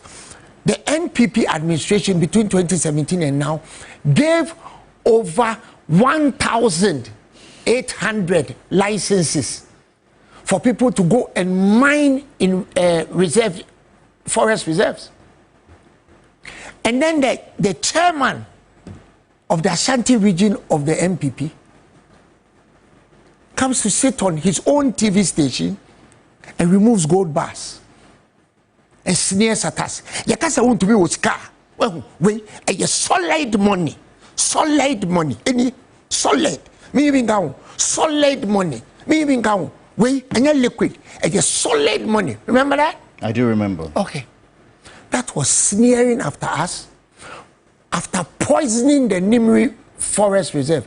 And you know, the Barikesi Dam in Kumasi takes, the intake is the River Tano. The Nimri Forest Reserve is the source of the River Tano. You do that, then you come and sit on your radio and TV station and sneer at us that you have gone and poisoned the river, you've gone and put mercury in the drinking water for the citizens of Kumasi to drink, and you come to show us your gold bars because you have money. What the people of Ghana have told him what they're going to do. He threatened to deal with Kofi Boache. Where is he now? He's a coward. He's run away. Where's he going to be now? Why isn't he talking? Where's Abronye? Why aren't they talking? They've run away like cowards. But you must condemn in no uncertain terms the vandalism that we've witnessed across the country, which has been linked to, you know, hoodlums within your party. My brother, when you are telling a story, tell the story from its beginning. You guys conducted an interview of Freddie Blee in 2016, justifying why MPP members were invading government installations. Yeah, that's a TV3 interview Alfred Nyama conducted. Thank you. Which is trending all over social media right now. Thank you.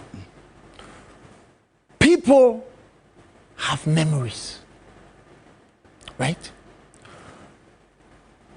Yesterday, I was on your network at Ghana Gas. I risked my life to go to Ghana Gas to help the police quell what was going on. You see, when the MPP set bad precedents, when the chairman of the MPP justifies young people, their supporters, looting and seizing, Abronye, after the MPP won election in 2016, was at the head of gangs seizing people's cars. But we've got to bring an end to this. Master, Nyabotemami. That is why President Mahama has said that whatever they are going to, President Mahama is not president yet.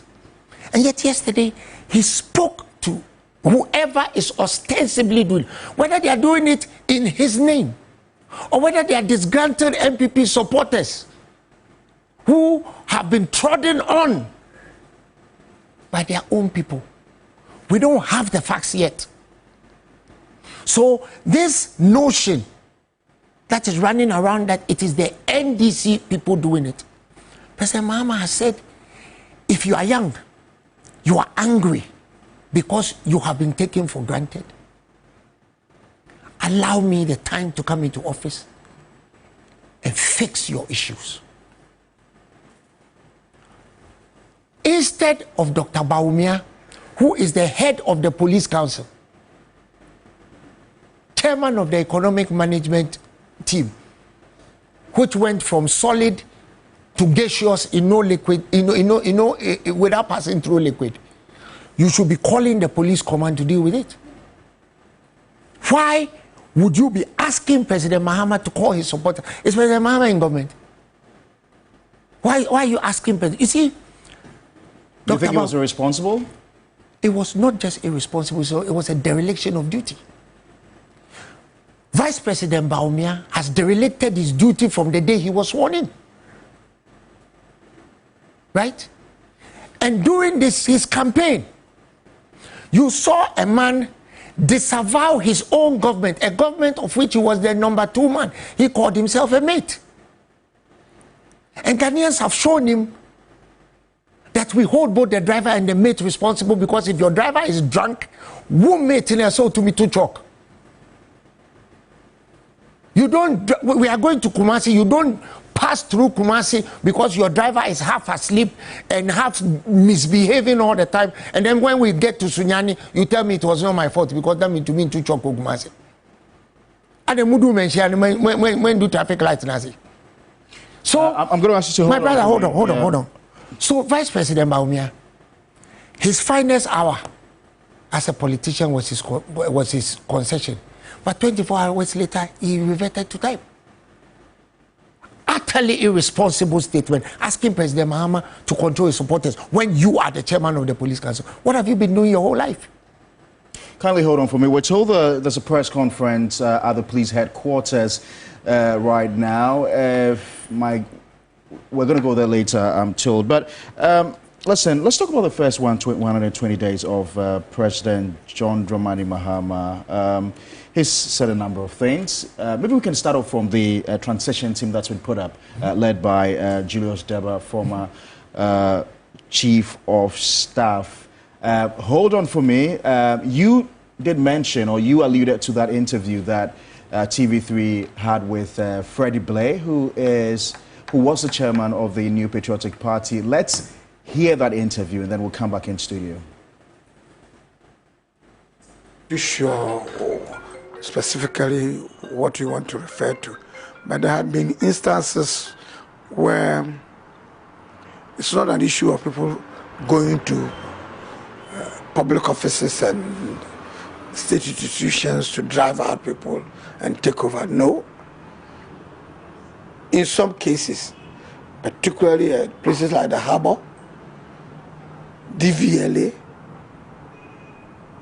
Peduasi Lodge, polling booths and so forth, you know, in some cases the people have to go there to protect state property, to ensure that looting stops.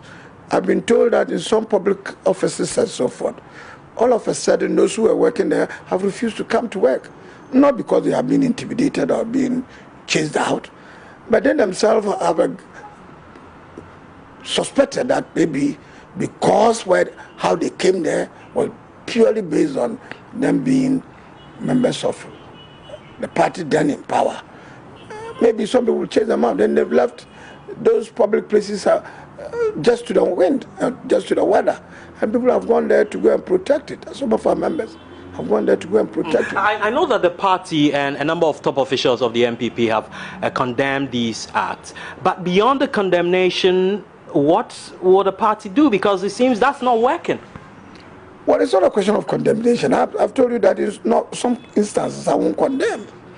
If they were there to protect property, assets. How do they protect property? They are not security officials. Look, at the Harbour, people are stealing cars. People are carrying away items that should attract duties and so forth. Containers being taken away without going through the right processes and so forth.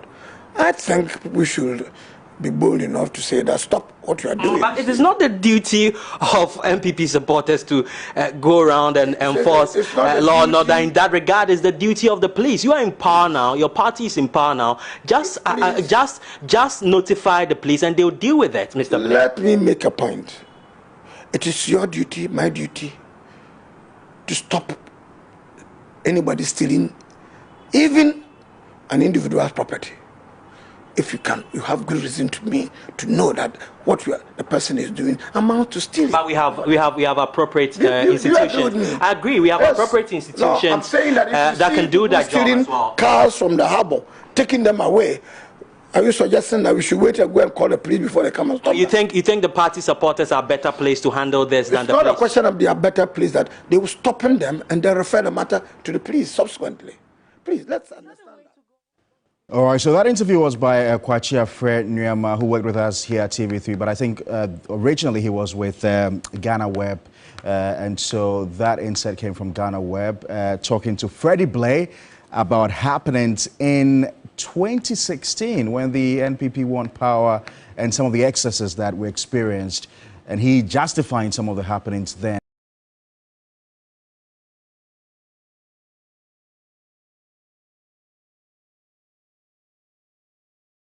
And Mr. Chumba earlier alluded to that. Is your point well grounded? Obviously. And then this is Freddie Blake, the chairman of the party. But interestingly, at that time, did you hear Ekufuor speak?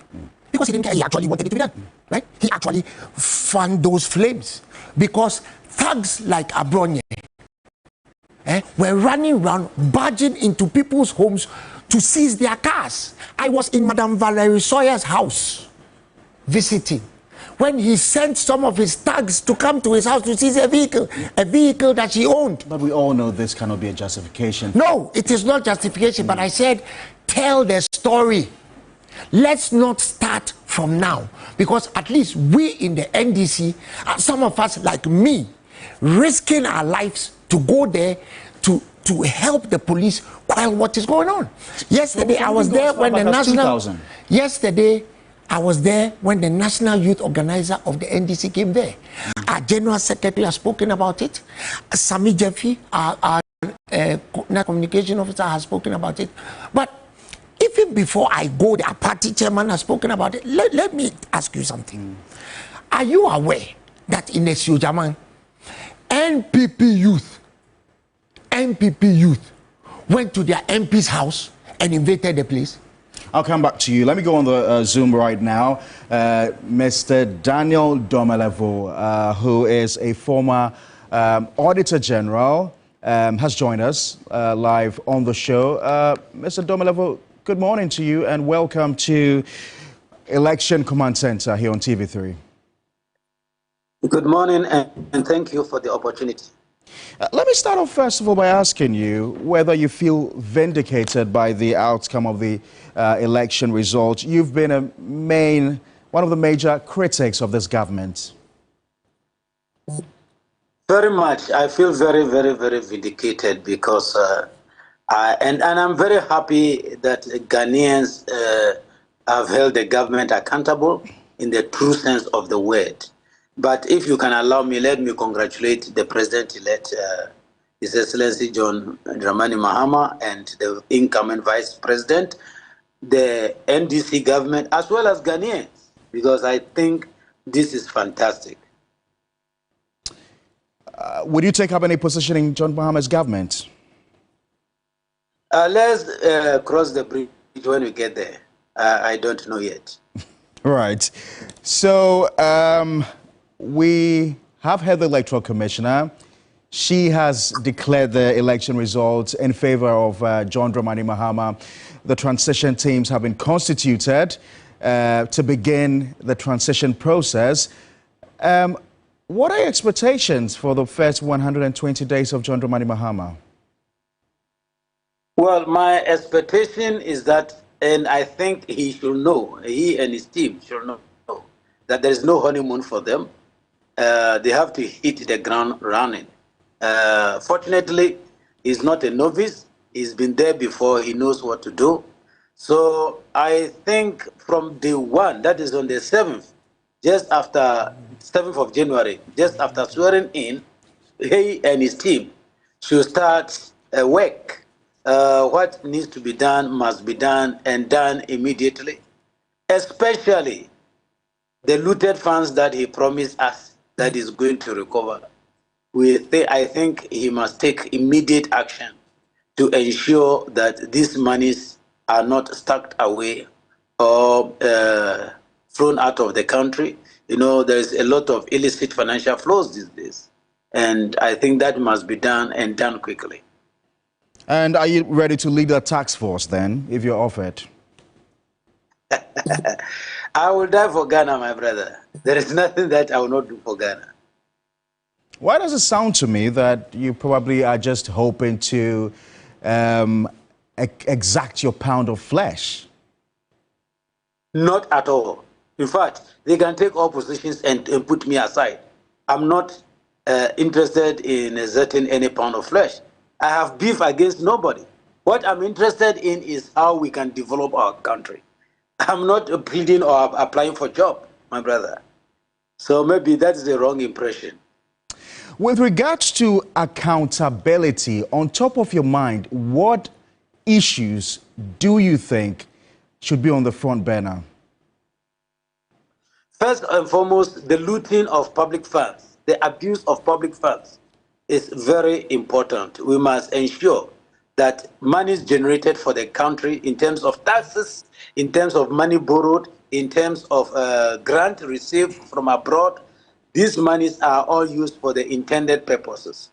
So all the fruitless and wasteful spending, I think, must be brought to book, especially issues like we are all aware, the cathedral, the amount spent on digging the hole, about 12 million spent on Polygu Dam, where we are told by the Auditor General there is no evidence of work done, the Accra Sky Train, and several others. I think those ones are low-hanging fruits. They must be quickly harvested. And then individuals who have actually abused their office and looting public funds, violating procurement rules or buying things that are not even needed, etc. I think all these must be checked. I mean, listening to Kojo Chumbwa, for listening to yourself and some elements within the NDC, aren't you putting fear and trepidation in the officials of the NPP? Aren't you going to make it difficult for them to freely and openly help in this, transition process? You need them to be fully cooperative. The point is that no single person should ever dream or think of occupying public office and not be held accountable. From the president down to the least in the government, they know that they are accountable for the resources entrusted into their care and the use of them. So I don't think we are putting any fear and panic in them. This is something that they know. Maybe we may be only reminding them. I'm sure you're one of those who will be, throwing a caution out there to the NDC about this 2/3 majority they seem to have gotten in Parliament. That is almost an overwhelming, support in Parliament.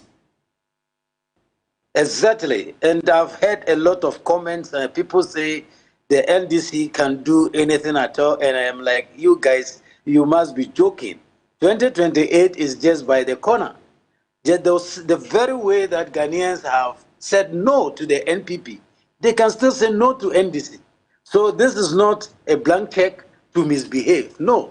I think we must reciprocate this good gesture from Ghanaians by rather putting in place good governance, accountability, and ensuring that public office is used to serve the interest of the public. And Kojo Chumbwa has just said right here this moment that he doesn't expect this NDC parliament with their overwhelming majority to be a rubber stamp of the executive. So do I, because they do that at the peril of them losing 2028. If they become a rubber stamp, they've forgotten the terms that picked MPP out. Those terms are there, and they can also equally be voted out. Ghanaians I don't think Ghanaians gave them this mandate to just go and be a rubber stamp.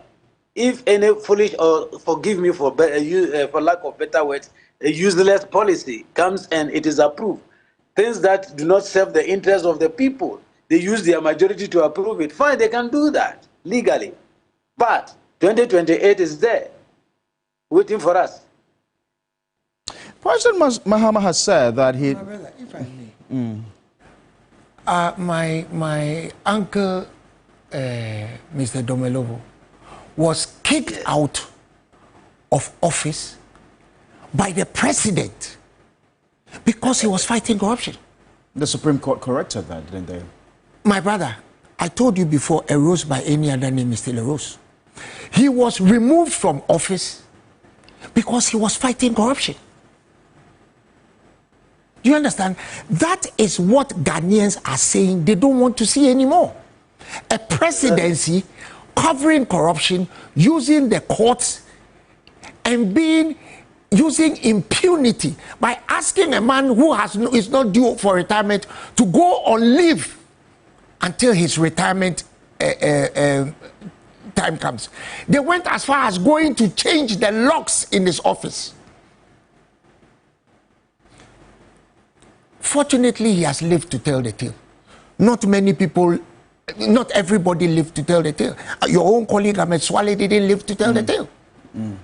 So what he's saying and what I am saying, what Ghanaians are saying is that they want accountability.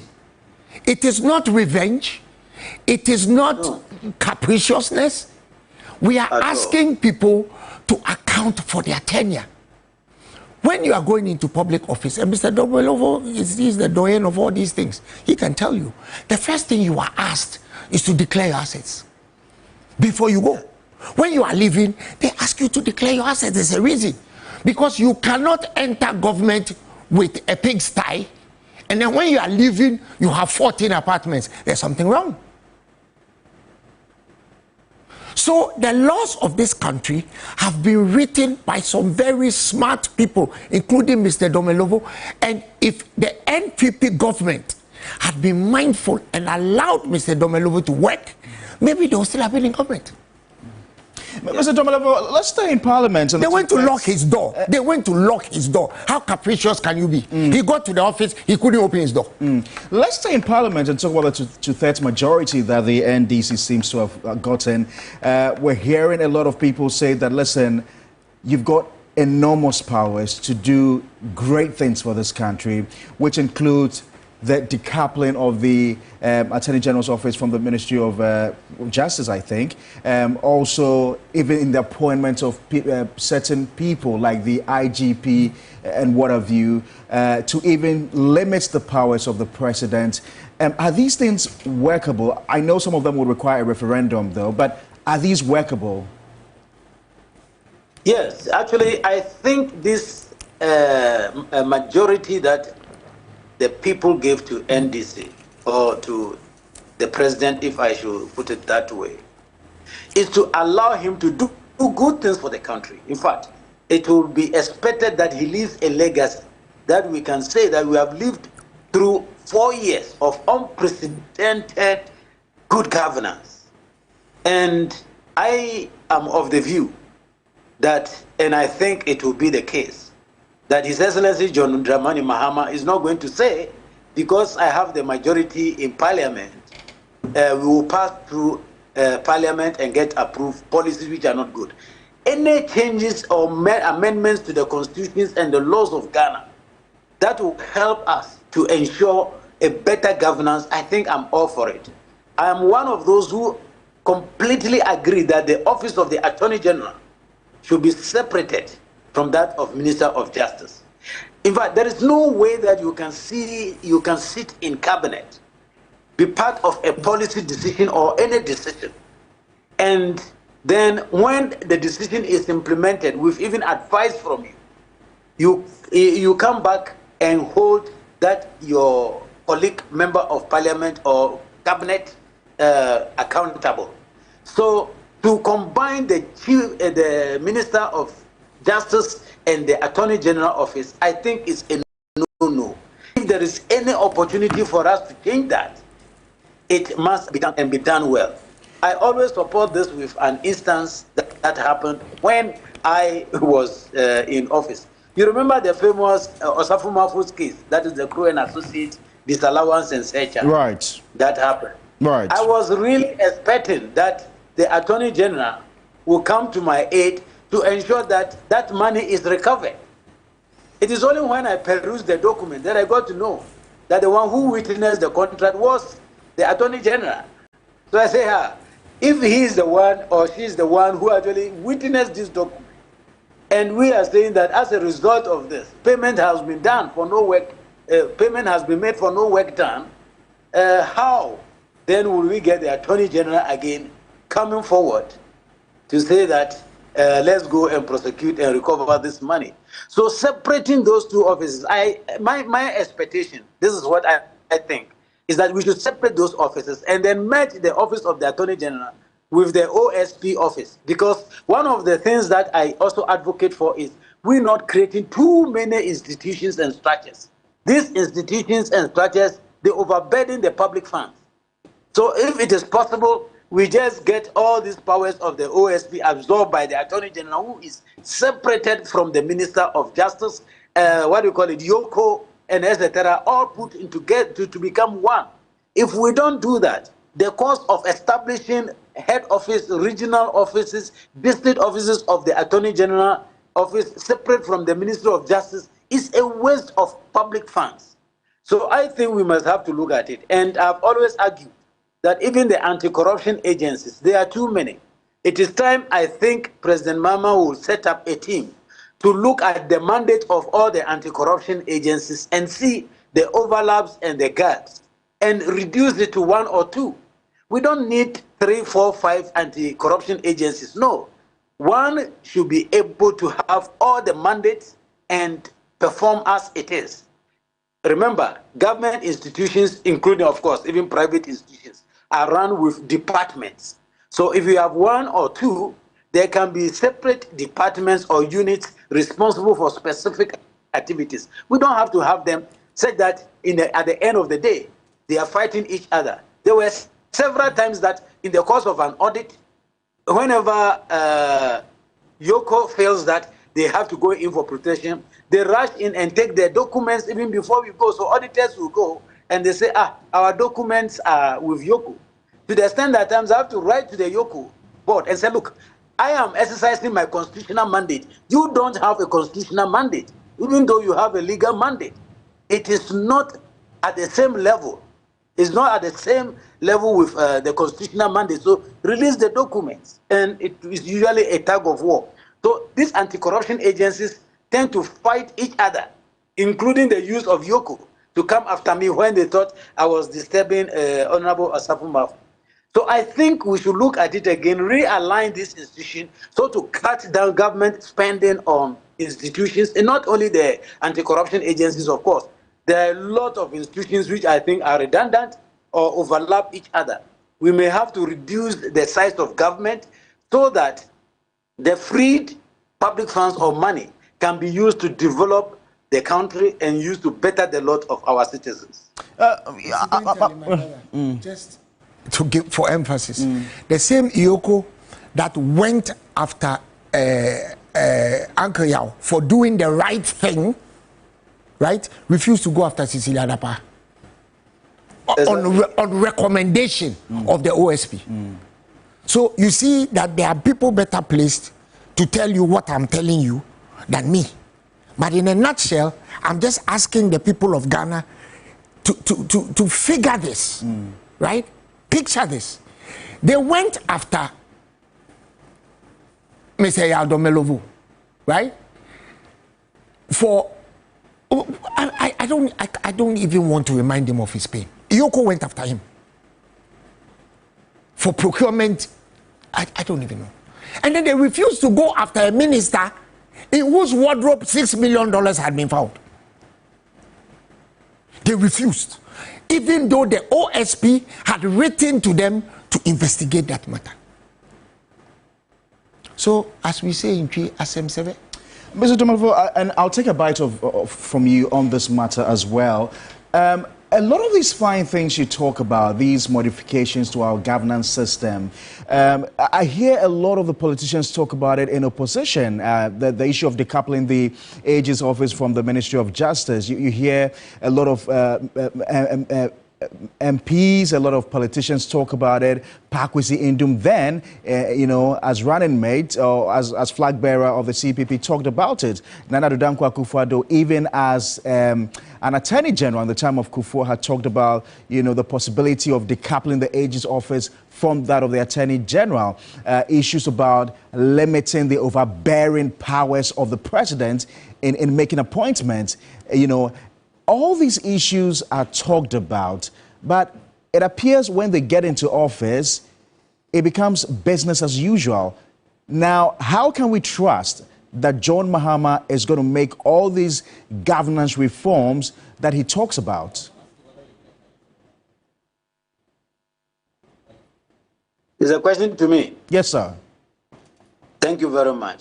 Let me say that it is true that if we look at history or if we go back into governance in the country, you may not believe or trust anyone. And I remember in my personal or my own case, when I was appointed as Auditor General, and I said I was going to hold people accountable irrespective of levels and status, many didn't believe me. Actually, there are some friends of yours in the media who years down the line said, oh, said, you know, when you appeared in our studio and you said, if anybody spends wrongly, you come after him. We didn't believe you. You know, we were going to go after the small ants and small boys and girls. But we thought there's no way you have the gut to go after the bigger ones. So that history many times make people think that, as they say in Twi, but it's not true. There are a few exceptions. And of course, as for the situation we find ourselves now, I don't think that status quo will hold anymore, because NDC does that and they risk being in government for only one term. And I believe that the same Ghanaians who gave them this overwhelming victory will hold them accountable. And I'm sure they are very much aware of this. So it should not be a business as usual. How I wish I was the president-elect and I have only one term to go. Because at the end of the day, I was not going to go and plead for anything. So I will make sure I hit everywhere that needs to be hit, or straighten all the rules that must be straightened. But isn't it shocking also? Isn't it shocking also that, Mr. Chumba, for that, this was one of the main things that Dr. Bawumia campaigned on. He told the people of Ghana that, listen, John Mahama has just 4 years. He will not come back and account to you. I will come back to you, you know, in 2028 and plead for your vote. So vote for me. Is he not the vice president? Ghana still rejected him. Is he not the vice president? Has he accounted for his 8 years of mismanaging the economy? Has he accounted for the 8 years of lies and deceit, the capriciousness with which they ran this country? Incidentally, the funny thing is that, you see, be careful what you wish for in life, because you may just get it. When they removed Mr. Yadomelovo, the person that they thought they had appointed is worse than him when it comes to letting people account. Have you seen some of his audit reports? Have you seen some of Johnson Ekuamo's audit reports? They are worse than what Mr. Yadomelovo would have written. Maybe he would have, if he'd be more lenient, because some of Mr. Ekuamo's audits are just a bomb. Remember what he did, what he wrote about the Public Procurement Authority and what they were doing there? So let us be careful. What Mr. Yadomelovo is saying is that 4 years is not far away. The people of Ghana expect something from the NDC government. Thankfully, President Mahama has been there before. So he will deliver what he has promised. Because Ghanaians take note of everything you promise. That is what they are telling the MPP government today. You promised us accountability, you didn't do it. Remember, the president promised us that if you want to be a business person, don't come into his government, because in his government you cannot make money. What he was trying to tell us was that he was going to appoint 65 of his friends and family to run the government and run it down. The president's finance minister was his first cousin. His executive secretary was his first cousin. His, I mean, even, excuse me to say, women he had children with got appointments. Right?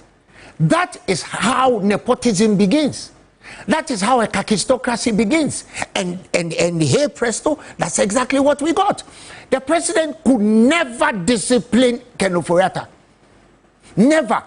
For the first time in our lives in this country, 47 MPs of a ruling government demanded a meeting with the president and said, sack your cousin now because you are ruining the government. You know what he did? He rather went after them individually to make sure that they lost primaries. Those who didn't lose primaries, he put independent candidates against them so that they could lose their seats. That is how the president responded to corruption. A deputy minister, Pius Hajide, his own boss, the minister, accused him of visa racketeering. The president came up and said, there is a police investigation. He sacked the minister, right? He sacked the minister. said there's a police investigation. A day before he was supposed to go to the Volta region on a tour, he cleared Pius Ajide and said the report had exonerated him. As we speak today, where is that police report? Years on, Pius Ajide goes and says on the video that you've all seen, say, "Muntu mami, because me win election now. Me family san she me dem from mama megune to kwai, mo be ko America, mo be ko Australia." The same thing that Isaac Esiama accused him of doing. But they voted against him, didn't they? Exactly my point. So Ghanaians are not stupid. So when we come to power, we will find out what Pius Ajide did or didn't do, because we want that police report, if it exists. Mr. Domelevo, it almost seems as though there was a concerted effort by a lot of you who manned the anti-corruption or anti-graft agencies. And I'd like to read to you what Mr. Martin Amidu put out in a press statement, I think a day or two before the elections. In fact, he followed up with a video release on social media. And this is what he said, and I quote, "John Dramani Mahama is not a saint, but he's nobody's poodle. He has the experience as a former president to audit the mess of the Nana Akufo-Addo Bawumia government. I have had problems with John Dramani Mahama in the past, which are documented on my website. The constitutional situation on our hands, however, demands pragmatism to ensure probity and accountability after an 8-year tenure of government. We need a candidate who can command a sizable parliamentary representation to actualize an audit of the previous government. John Dramani Mahama, whose audit Nana Addo Dankwa Akufo-Addo fears, ought to be the best bet for the integrity of the 1992 Constitution in our present circumstances. The 1992 Constitution does not enshrine dynasty or inheritance by chronism. That is why the electorate should aim for a change in government on December 7, 2024 to defend and preserve the Constitution of our Fourth Republic. Ghana must always come first." Martin A.B.K. Amidu, 3rd December 2024. It almost seems as though what he wished for, he got it. And I think that was all of us, our prayers, actually. And it is very interesting when at times people speak without thinking that people can see or read through the lines. When you are saying that someone, for instance, or His Excellency John Dramani Mahama has only 4 years, first and foremost, nobody is ever appointed into office for 8 years. So all presidents are elected for only 4 years. And didn't other presidents have the same situation or the same opportunity whereby they were going to seek renewal of their mandate, but they messed up? Did Nana Addo not have 4 years at the end of 2020? And did he not mess up? Yes. And it is only in Ghana where a vice president, no person not less than the vice president, will say that I have no mandate, but takes all credit for things that are funded from the same budget. And where the things fail, he say, no, I am just listen. But let's put that behind us. The good thing is that the Ghanaian has spoken. The people of Ghana have spoken. And they have given mandate to His Excellency John Dramani Mahama. I hope and pray that he doesn't do anything that will make Ghanaians send them back into opposition. Because I am very sure that the confidence reposed in them by Ghanaians, if abused, will be met with a worse situation than what we saw on this 7th December election. And I have never seen patriotism in Ghana like this 7th December election. On that very day, at around 12 o'clock, I was at the airport. Just after voting, I was traveling. And I saw a lot of Ghanaians. And I'm like, hey, my friend, you didn't vote. All of them. Immediately you say you didn't vote, you show your finger to you. So almost all the people who were traveling outside the country made sure they voted before traveling. So you ask, what made you just to rush to the poll and vote before you said we want change? And I think nobody has had this better than His Excellency John Dramani Mahama. And he better performs, else he's sending his party out of government. And I think he would not like to do that. Thank you. I mean, one of the things Martin Amidi talked about or asked for was a candidate who can command a sizable parliamentary representation to actualize an audit of the previous government. And he got that. But I don't think we all anticipated that. 2/3 majority? Well, I was actually also praying fervently for majority in parliament, but 2/3, or even seems it's more than 2/3. Yeah. I don't know. Definitely, if Nanado and his team will do some introspection, they will realize that they have offended Ghanaians. Because I can't phantom a situation where Ghanaians gave him a good margin in 2016. And after the term, the second term of his office, humiliated him this way. It tells a story. You don't need a court to pronounce on this. You don't need a soothsayer or a prophet to tell you this. You may have to review it yourself and ask, what did we do? And I'm happy I hear some of the MPP communicators nailing it, that the leadership was not the best. Even when they drew attention themselves to say, no, things are not going well. You remember on one of the TV programs, I was pushed and asked if I wanted changes or people should be removed.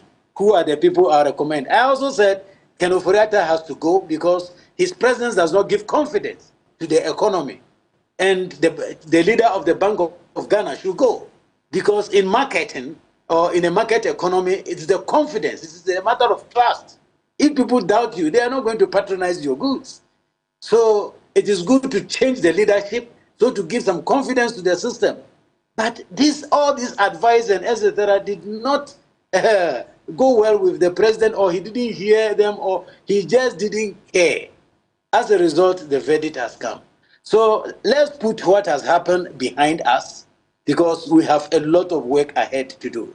Let us all contribute as Ghanaians to ensure that we help the new administration to govern the country and govern it well. Right. I'll come back to you. Right. I'll come back to you. Not out of fear or favor, no, but doing the right thing. Right. I'll come back to you. Mr. Chumbafo, why on earth would Martin Amidu describe Dr. Bawumia as a poodle of Akufo-Addo and not trust that he will be able to, audit, You see, when people like Dr. Bawumia and Mr. Yadomelovo and others talk, people like me don't need to say anything. Because as for me, everybody knows where I have stood on Akufo-Addo since time immemorial. But you should hear the people who have worked with him. Mr. Martin Amidu described Akufo-Addo as the mother serpent of corruption. This is a man that Akufo-Addo himself had carried and made the first OSP. When he was working, he frustrated him. Martin Amidu has put all the things that when the president himself asked the OSP to be corrupt. Mr. Yadomelovo is citing the same thing. Across board, talk to people they have worked with, and they will tell you that the Akufo-Addo himself was at the helm of the corruption. And that is the reason why, if you try to fight it, they came after you and victimized you personally. So, if you want to talk about people like Ken Ofori-Atta, you have to have a special show. Clear the room and dedicate 24 hours to Ken Ofori-Atta. Oh, come of it. Come of it, Mr. Chumbafo. This is a finance minister. Come of it. Hold on. This is a finance minister. And there's an auditor here. You tell you. This is a finance minister who owned an investment bank.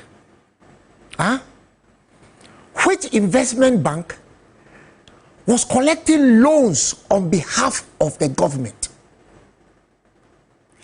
and taking commissions.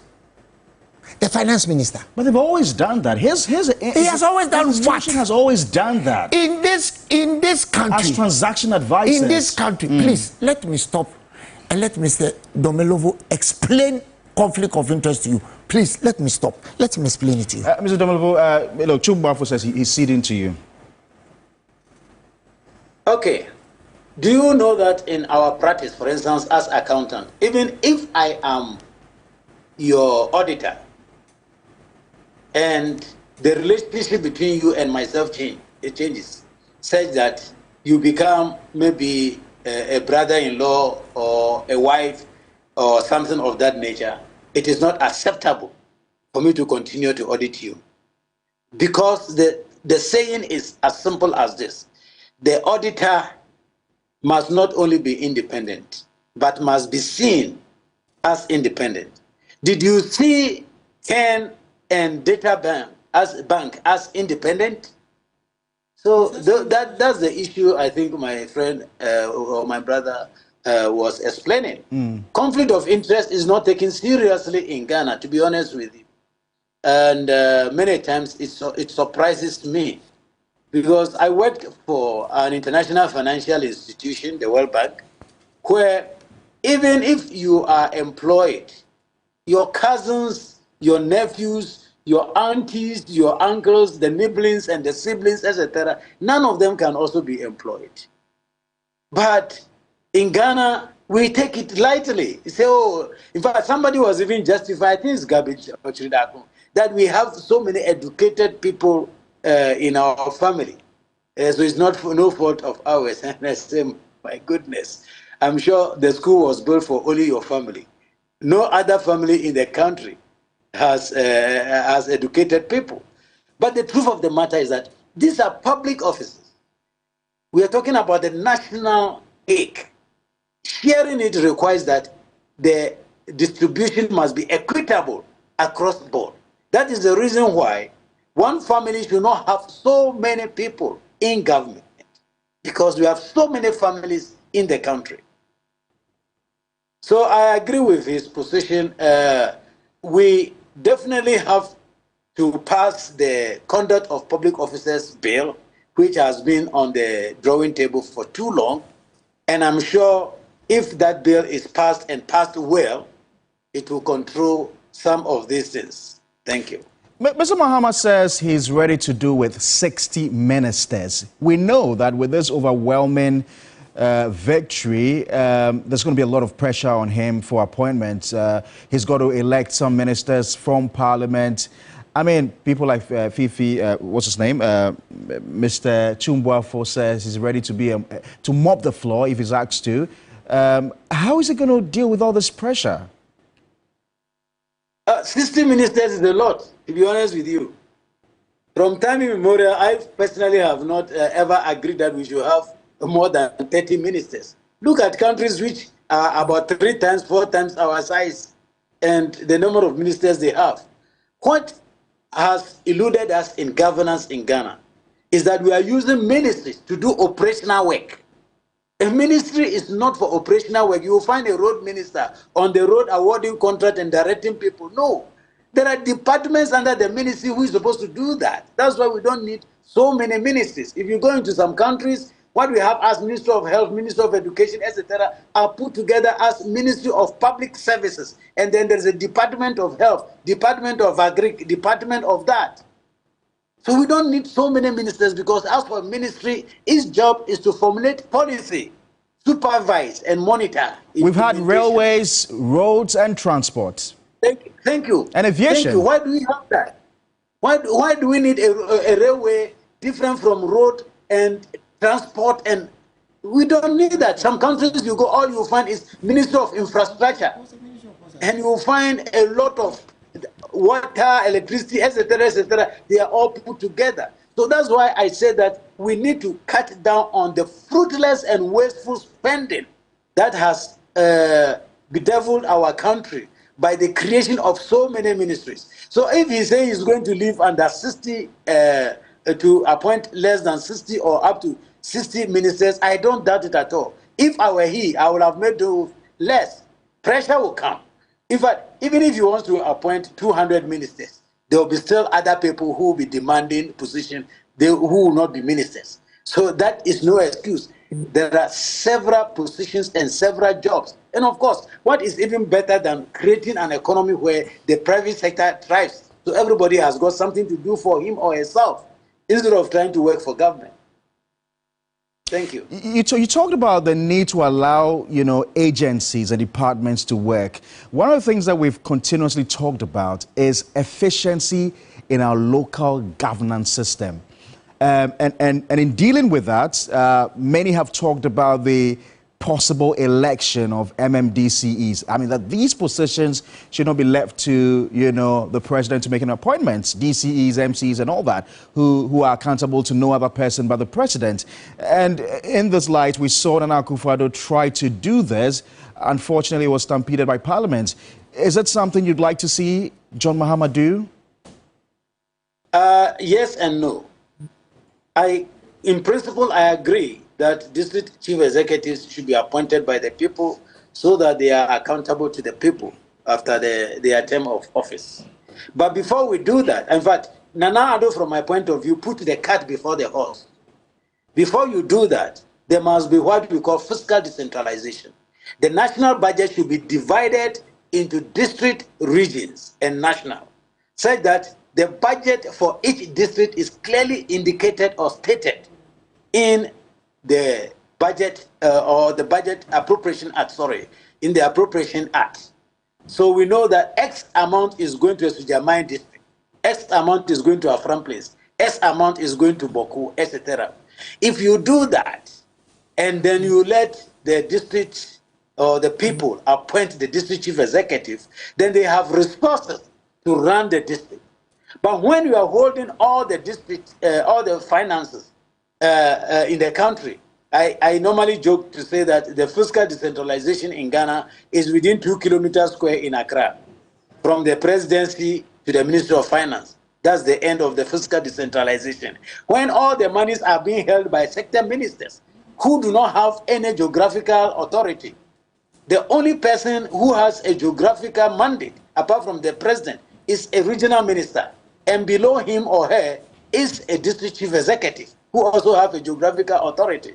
These are the people to whom the money should be allocated. If our budget, what they refer to as composite budgeting, if our budget was supposed to be a composite budget, where we can have a regional budget, a district budget, encompassing the health, education, agri, etc., all in there, then the total resource envelope appropriated by law to the district is clear. Then you let the people appoint who should manage their money for them. But until we do that, I think Nana Addo was putting the cart before the horse. And when it failed, I jubilated, actually. I was very happy. Because, it was a trap. Given the current situation, if you appoint a district chief executive, the central government can decide to deny you any resource. But they can just run your budget to zero, give you nothing. Remember, you know that even District Assembly Common Fund is administered in Accra. It is almost all consumed from the center, not at the district level. So they will use that to remove you from office, because your people will say, well, if we continue keeping you in office, you will not bring us anything. So then they will get a party person who will contest the election to win so that they can give the resources. It will be a means by which a political party can capture the districts, which I think should not be the case. So if we actually do the fiscal decentralization with what we refer to as the composite budgeting, we can see in the national budget, each district's budget, how much is going there for human resource, how much is going there for roads, how much is going there for health, how much is going for this one. And this is under the care of the district chief executive, who is supervised by the regional minister. You will see that if this is done, then it makes sense that we can reduce the sector ministries to a very small number, because they will not be involved in operational work. They will not be there awarding contracts. No, that is none of their business. Thank you. Mr. Domelevo, I've got to say a big thank you to you. We do appreciate your time here on Election Command Center, and I'm sure we will talk to you in the coming days. Do have a great day. Thank you very much. It's a pleasure. Mr. Umofo, I'd like to take a wrap-up comment on this. You see, just before when I was talking about having to get a whole day to discuss Kenofureta, right? I talked to you about his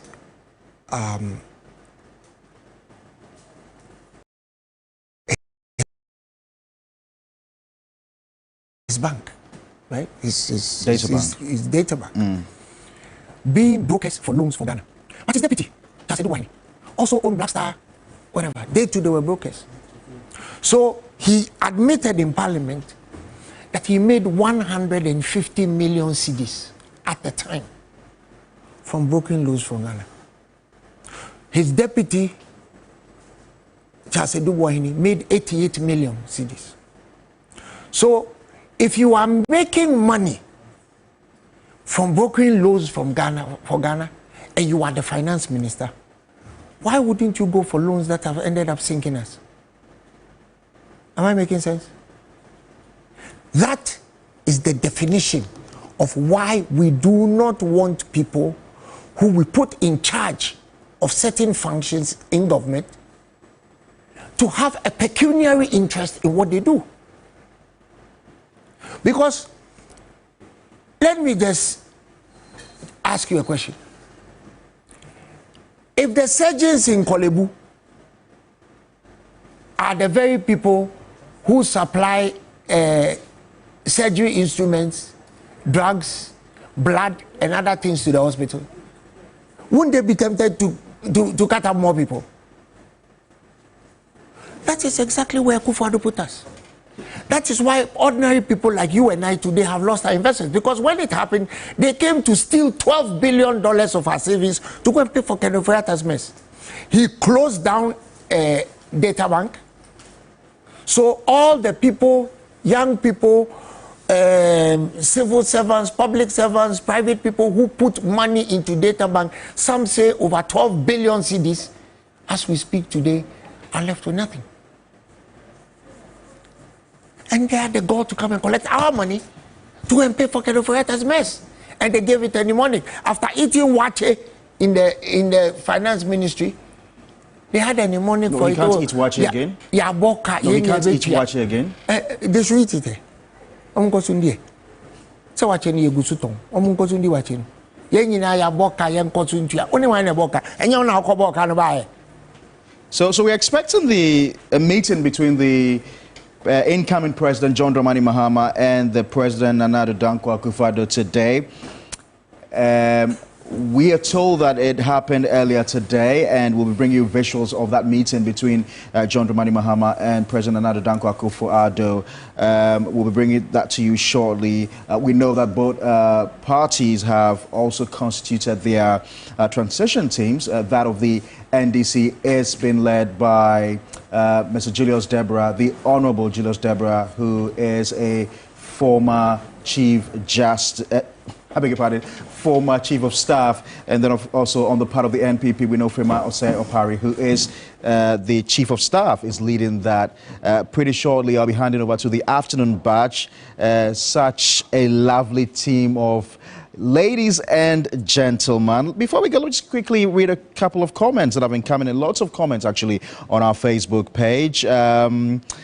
So interesting ones coming in. A lot of them giving thumbs up to Mr. Domelavo for a lot of things he said today, and also Mr. Chumbuafo. Most of them agree with what you've said. This one says, I think Mr. Domelavo can be brought back to serve under His Excellency John Dramani Mahama. I did ask him that question. He says, time will tell. Someone says, if Akufo-Addo and his looters are not arrested and prosecuted in the first year, demonstrations will begin in the second year. And finally, this one from Siki says, that's a brilliant idea from Domelavo. I think this will enhance development and accountability. The national budget should be decentralized. Mr. Chumbuafo, thank you very much for your time. It was a pleasure having you in studio. We appreciate your coming. Hello, Bella. Hello. Let me say hello to Accra. Hello, Bella. Hello, Beatrice. Hello, Mawena. Hello, Bella. Hello, Mawena. Hello, Beatrice. I can't wait to hand over to you guys. Mawena, you've done a yeoman's job.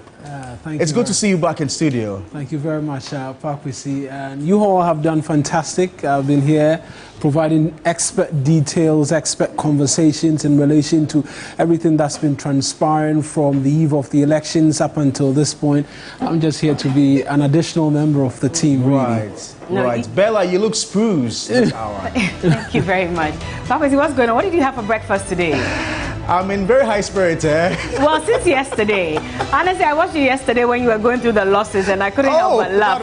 I thought that was very hilarious, no, but this was a very good conversation. You know, a cup of warm lemon and ginger, you know, spice in the morning, so it keeps me very active. Thank you for letting out your secret. We're all going to try it and see if that will get us all spruced up in the mornings as well. But thank you so much for a great job done. Right. And hello, fellow Akura. It's good to see you, No, you guys should stop this. You guys should stop this. Stop this Accra thing. Stop it. Haters gone hate, potatoes gone potato.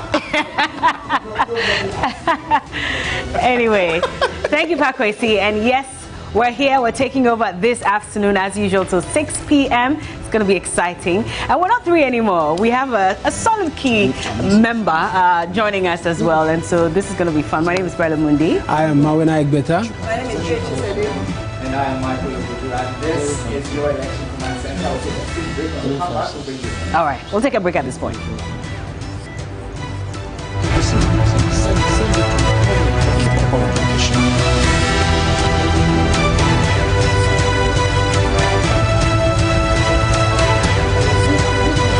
Yeah, it's